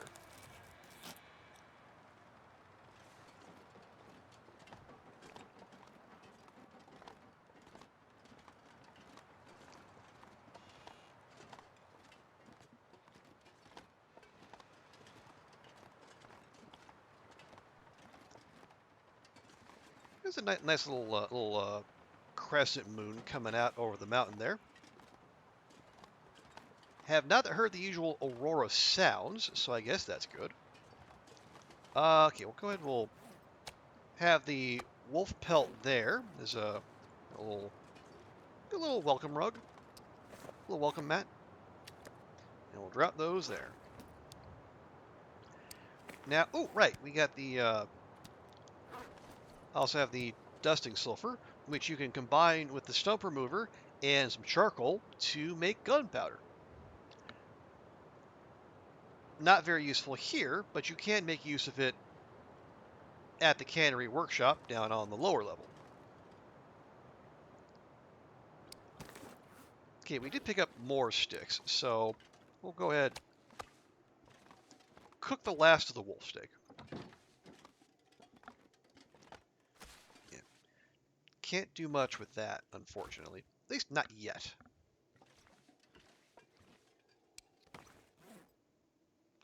No, come on. Okay, I know.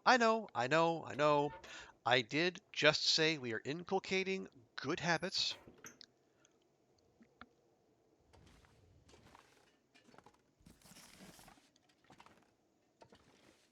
Oh, come on. We look, 100% jet. We literally cannot fail.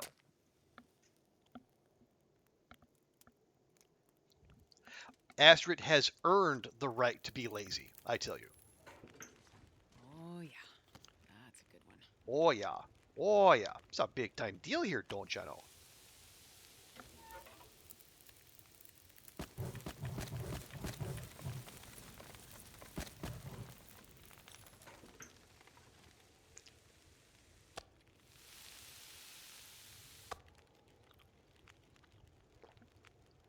There we go.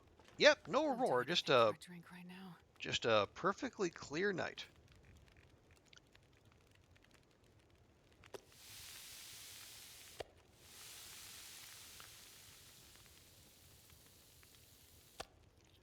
And we'll just take what we can off of that. I tell you what we'll do. I'm not sure I can carry much more. We'll just swap those, and we'll make max water.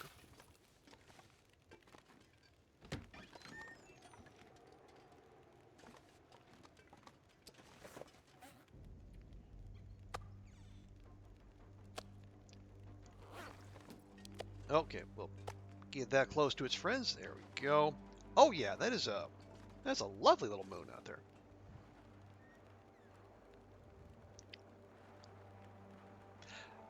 Astrid's breath being red in the moonlight is a little disconcerting, I gotta say, but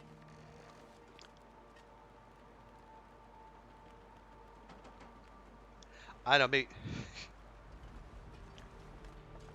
all this time in the post-apocalypse has started to change her.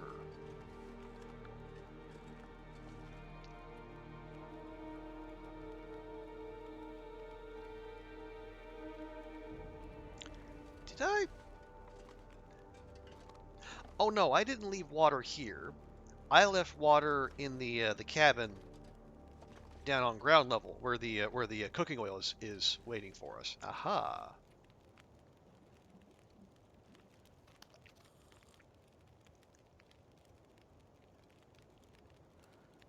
So tired.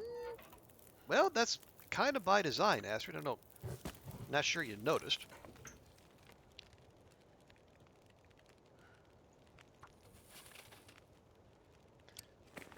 Okay. That'll be fine. Zip. And zip. I wonder if I can drop any of this gear. How much time do we need? We need 22 minutes to make 5 more fire-hardened arrows. Or actually, no, try to make 3 more. How many do we have? 1. 2. Okay.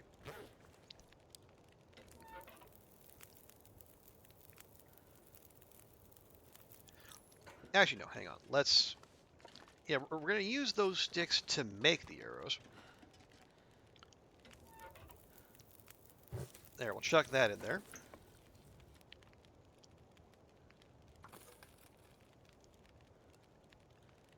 Craft 3 fire-hardened arrows. It'll take 22 minutes.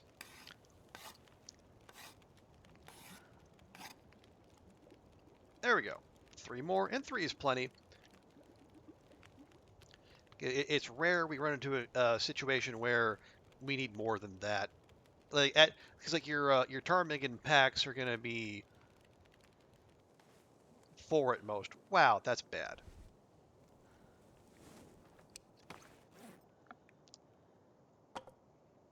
That's pretty bad torch, Astrid. I'm not gonna lie.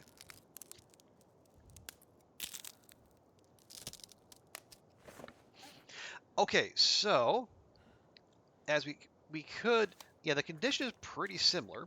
And if this one loses condition slower... Although, hang on, let me just check.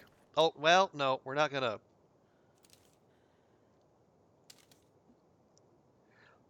Okay, what I want to do is see... Okay, I think the...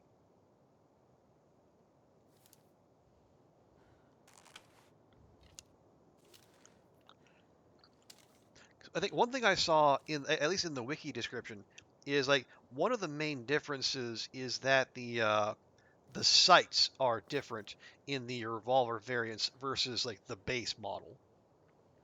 But obviously, if there's no light here, it's going to be difficult to tell, isn't it?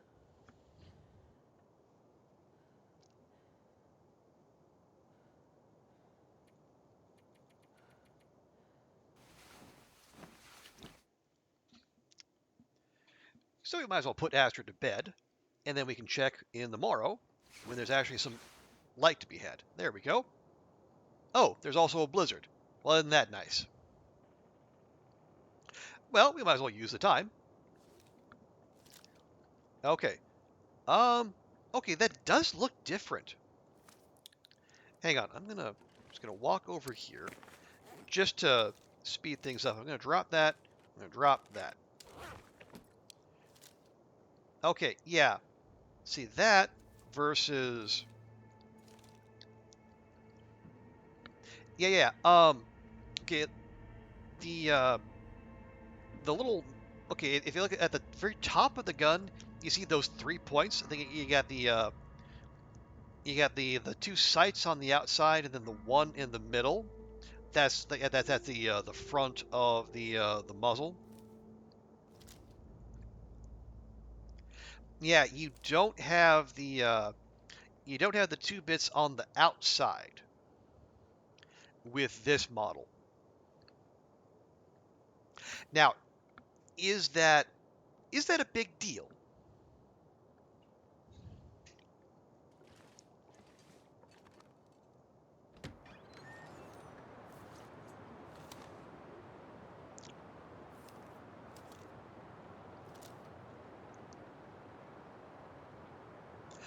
I don't know that it is, because I will say when I do actually aim as opposed to just like shooting from the hip, and shooting from the hip is the way to go if you're just trying to scare off wolves. It's like if you go aim, that'll goad them to charge. Like if you aim any weapon at them. So usually if you just fire from the hip, and then if the shot lands, cool. If not, well, it did what you were trying to do, and then scare whatever it is off. So let's say if we were actually aiming at a target, a charging wolf, for instance, would it matter that we didn't have the 2 bits on the outside?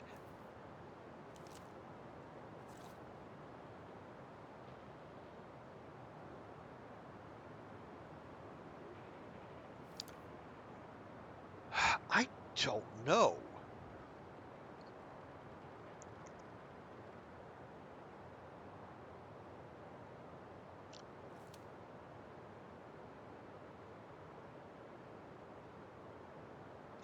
Because I will say I usually use I usually aim with the the point in the middle either way. So I don't. Well, okay, I tell you what, we could try it out. What we can do is, oh yeah, okay, here's what we can do. I would drink almost anything about now. I'm strategizing, Astrid. Calm yourself. Here's what we can do. Let's stick with the plan to leave via the ravine. Because what we can do there, obviously we'll have the weight of the extra revolver on us, but we can ditch sticks. That's fine.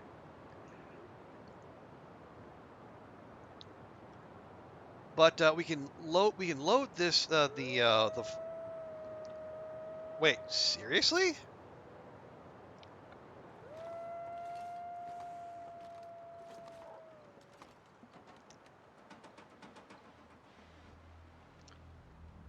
Nah. Man, this pack is getting kind of heavy. You can't have any of my meat, and you can't have Astrid.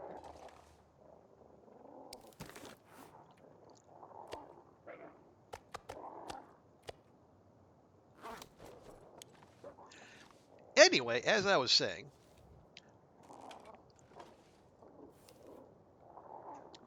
yeah, so we'll once the blizzard passes and these knuckleheads leave, we'll go out via the ravine. We'll take the climb, and we'll go ahead and we'll load the new fancy revolver, and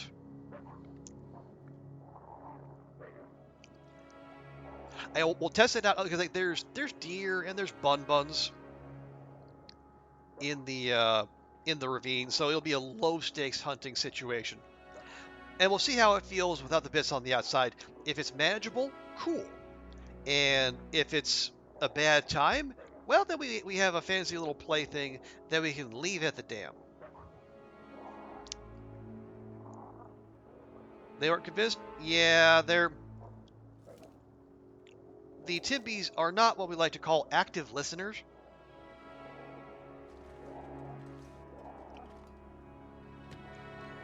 Not sure I can carry much more.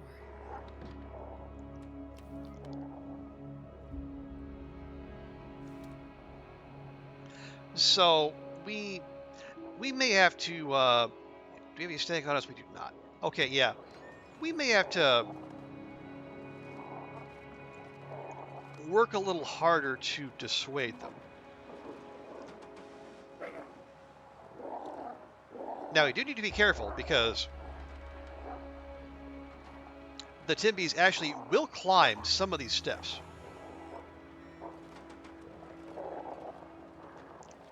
I have seen it happen.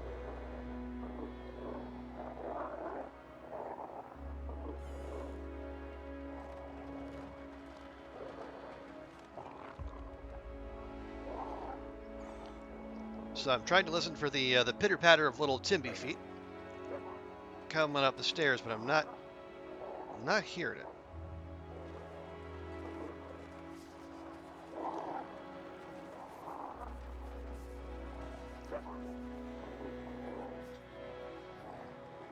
Yeah, Oliver, it has happened. It has happened to us, unfortunately. Although these... Good grief. They just... Alright, yeah, we're bleeding temperature. They...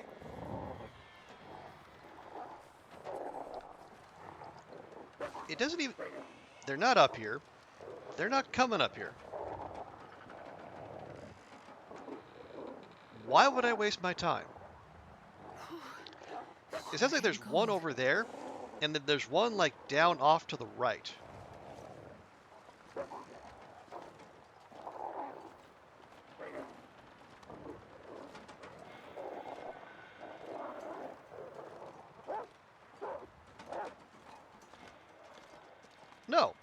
No, we're not doing this.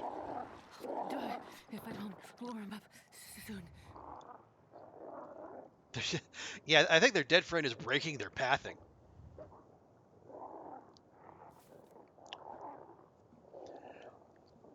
But remember, friends, remember,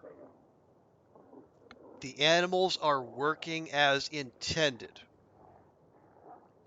Don't let anyone tell you otherwise.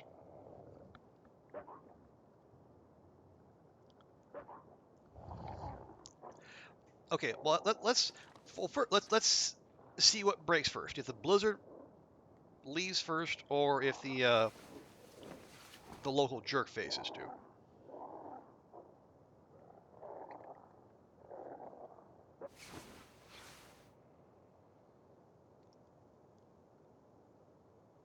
Okay, and so far the answer is neither.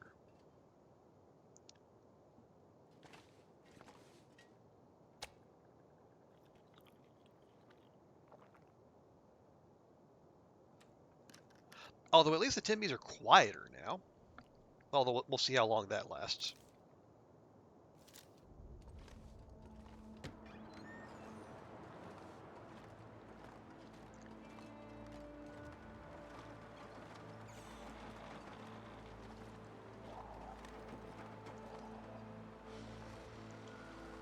Okay, they're making noise again, but...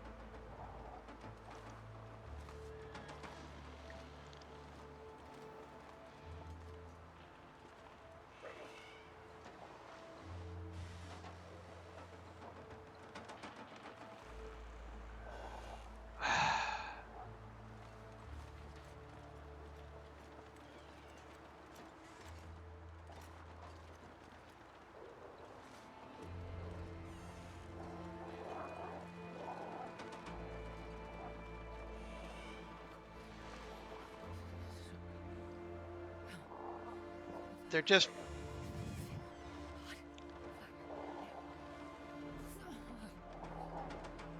Yeah, this is a complete waste of time.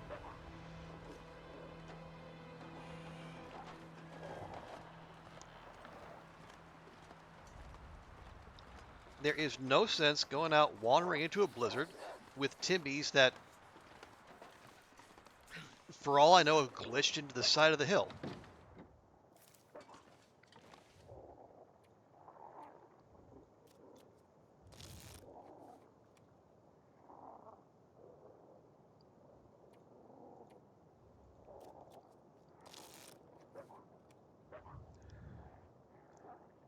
Nope, the blizzard doesn't seem to want to pass.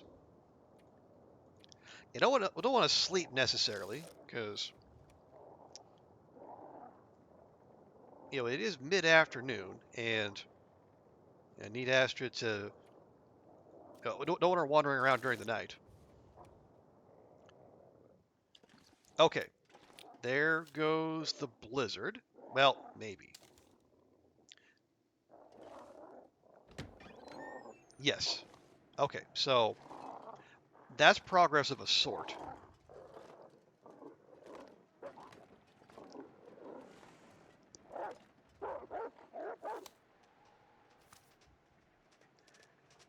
Okay, so now they're moving.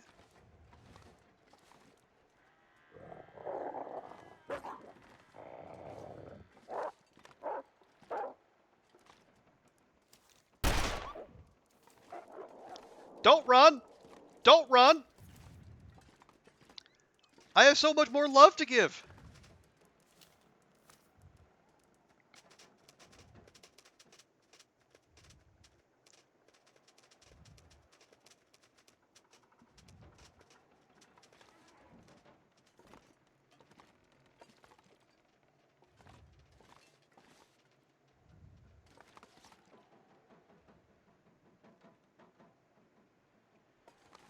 Okay, well, that was anticlimactic.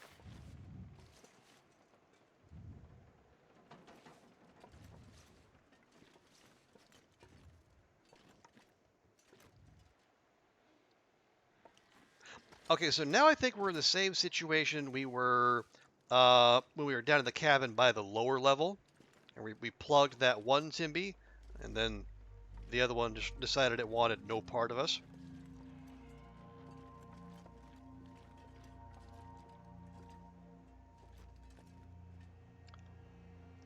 Because, yeah, the morale bar is still there, but no one's making any noise.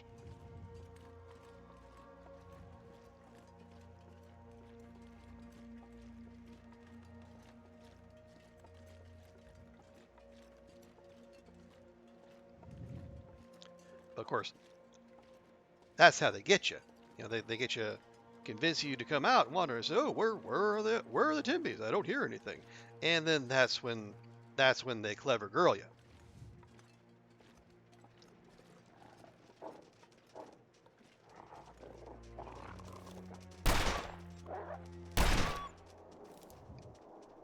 See?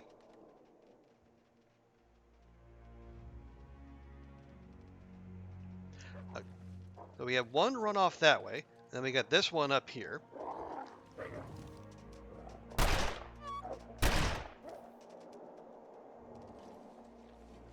And there we go.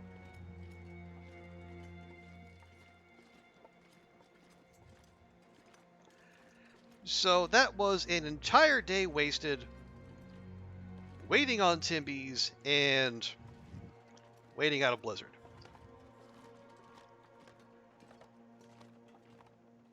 But Astrid has survived.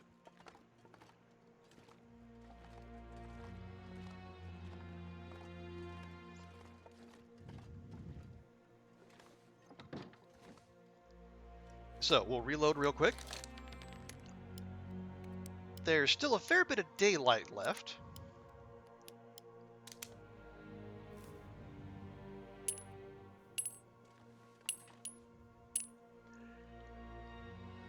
So we could, we could follow our plans to just get the heck out of here. And honestly, it's pretty tempting.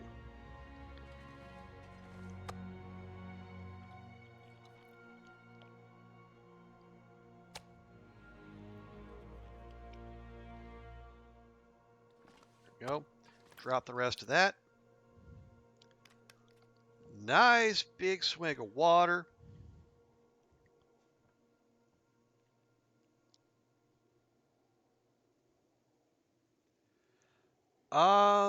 Yeah, okay, let's go. Because if there is a time to go, it's now. No, close the door, Astrid. You were not raised in a Canadian barn.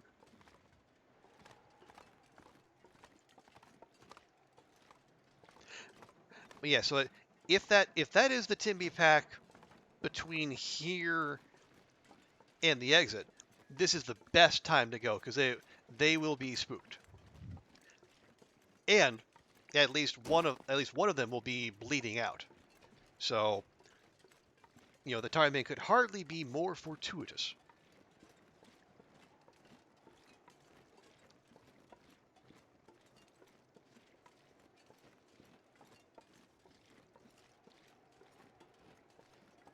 But it is late. So I think what we'll do, we'll go through the transition cave. Actually, no, I take it back. There's no transition cave, but we'll go through a little zone out.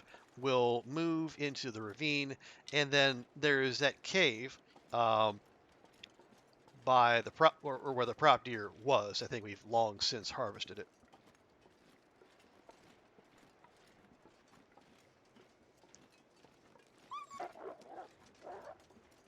Okay, see, confirmation they're spooked.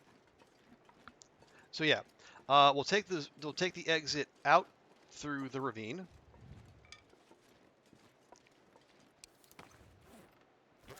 Okay, yeah, we could use some more stickage, just in case we need a fire.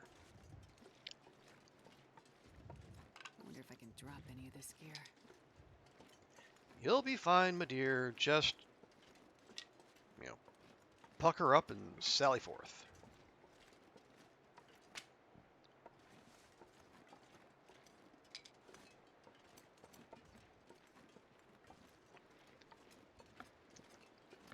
But yeah, so I think we'll go up into the ravine. We'll make sure we'll stop in the cave. Make sure Astrid gets a nice big sleep before attempting the ginormous climb out of the ravine.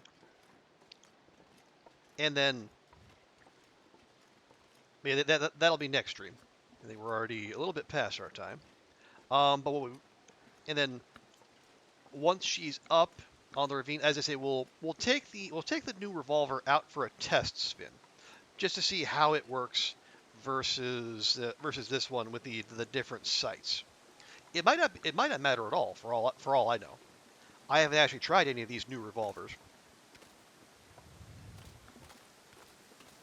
What was it? The Warden's revolver we found in Blackrock.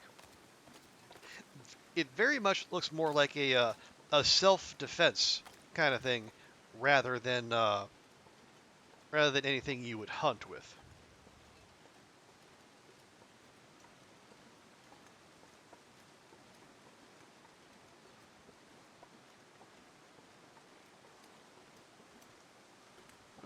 Oh right, yeah, we got to go across the log bridges. Right.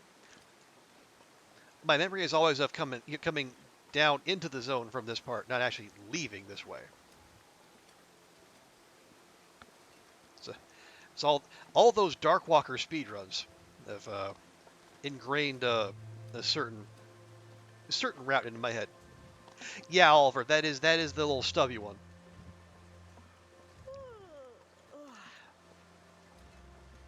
Very much a revolver made for shooting humans rather than, say, wolves.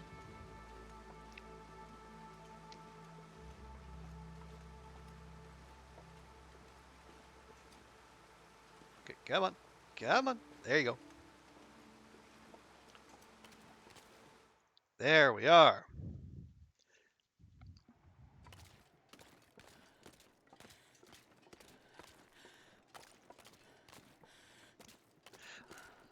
And yeah, my suspicion was right. We disposed of the prop deer a while ago, which is fine. We needed it then, so we took it then.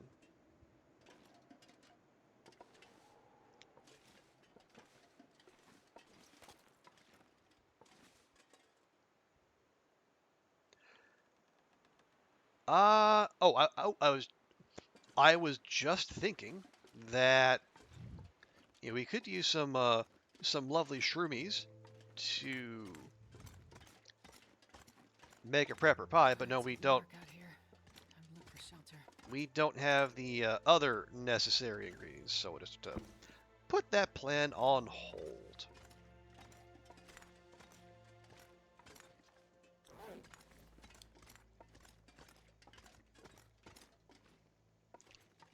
Hey, buddy. Don't you worry. You're going to be just fine. Just to be on the safe side, though, I'll gather a couple limbs for, perchance if we need an extended fire. Oh, lovely. Well, this is a great time to not be in Bleak Inlet then. And as you can see, the regular rabbits have left. And, well, actually, no, they haven't.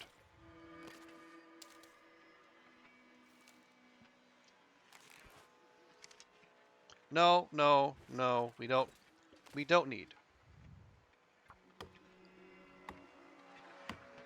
Okay, yeah, it is. Yeah, it is absolutely time to take shelter in the cave. Are we that heavy? Well, kind of, but we're also moving directly into the wind, so,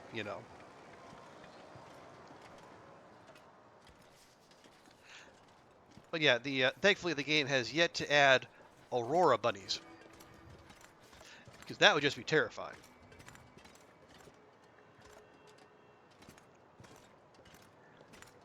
Here, let me come over here. We'll go ahead and drop all those. And all of those. We certainly don't need those.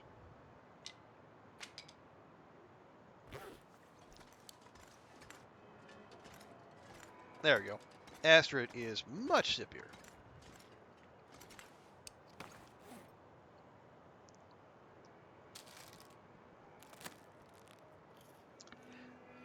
So give her a nice dinner of ketchup chips, as you do. There. Okay.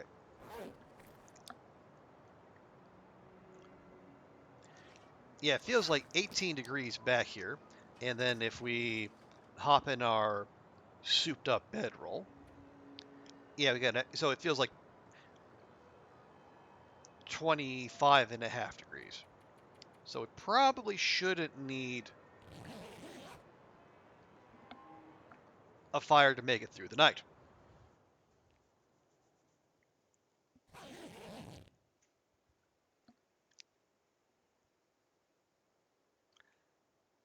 Okay, there we go. Yeah, I think we'll call it there. That's a good place to leave off, right before the epic climb, and then the big push to the airfield. But as we always do before we wrap up, we'll check the old journal. Astrid has survived for 331 days, racking up now an even 20 days in Bleak Inlet. And in those 331 days, she has killed 365 wolves, one for every day of the year. And yeah, we are gonna, by the end of this run, we also, okay, if we make it to 500 days, I also want to have 500 wolf kills. And honestly, at the pace things are going, we'll probably be fine.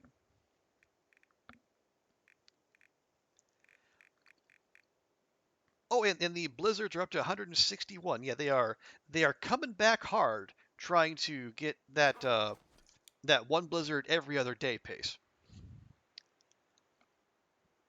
They need a few more, but you know, they might be able to make it.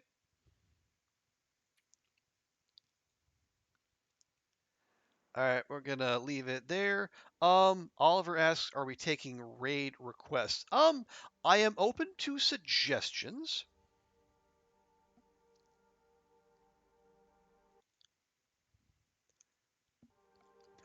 Right now, okay, but for the moment, I will say, well, for starters, folks, thank you all for hanging out with me tonight. Really appreciate it. And yeah, I got some thanks to hand out. Thank you to Draconic Acidic for both the follow and the 2 gifties. Thank you to Aiden Pancake for the Prime sub. Appreciate those Bezos bucks.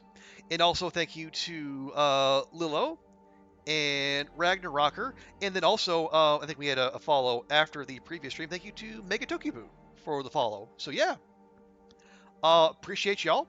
And as I say, anyone who's following the stream and likes the vibe, I appreciate y'all. And as I say, Saturday is going to be the celebration of this weird little community we have.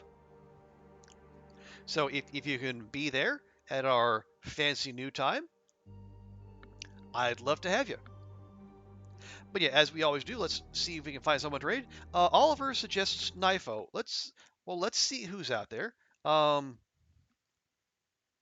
If Twitch would cooperate with me, that'd be really nice. Let's see. Knifo's doing some Loper.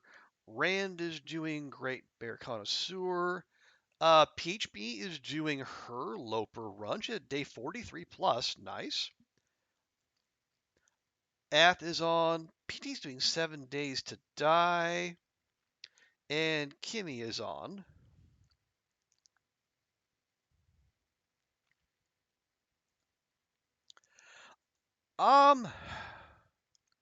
Okay, you know what? I was gonna leaning toward B, but let's see. Let's check out Knifo. See how long they've been on. About an hour and a half. Okay. Yeah, we can go ahead and rate. Okay, yeah. Yeah, folks, we're gonna go raid Knifo, another long dark streamer, and someone who is got the official Oliver recommendation. So if you could join us on the raid and show Knifo some love. And yeah, as I said, tomorrow we will be back here with more of this, pushing on to the airfield, and then, well, then who knows? Because we'll have checked another big thing off Faster's to-do list. So everyone, have a great rest of your day, and we will see you next time. Bye for now.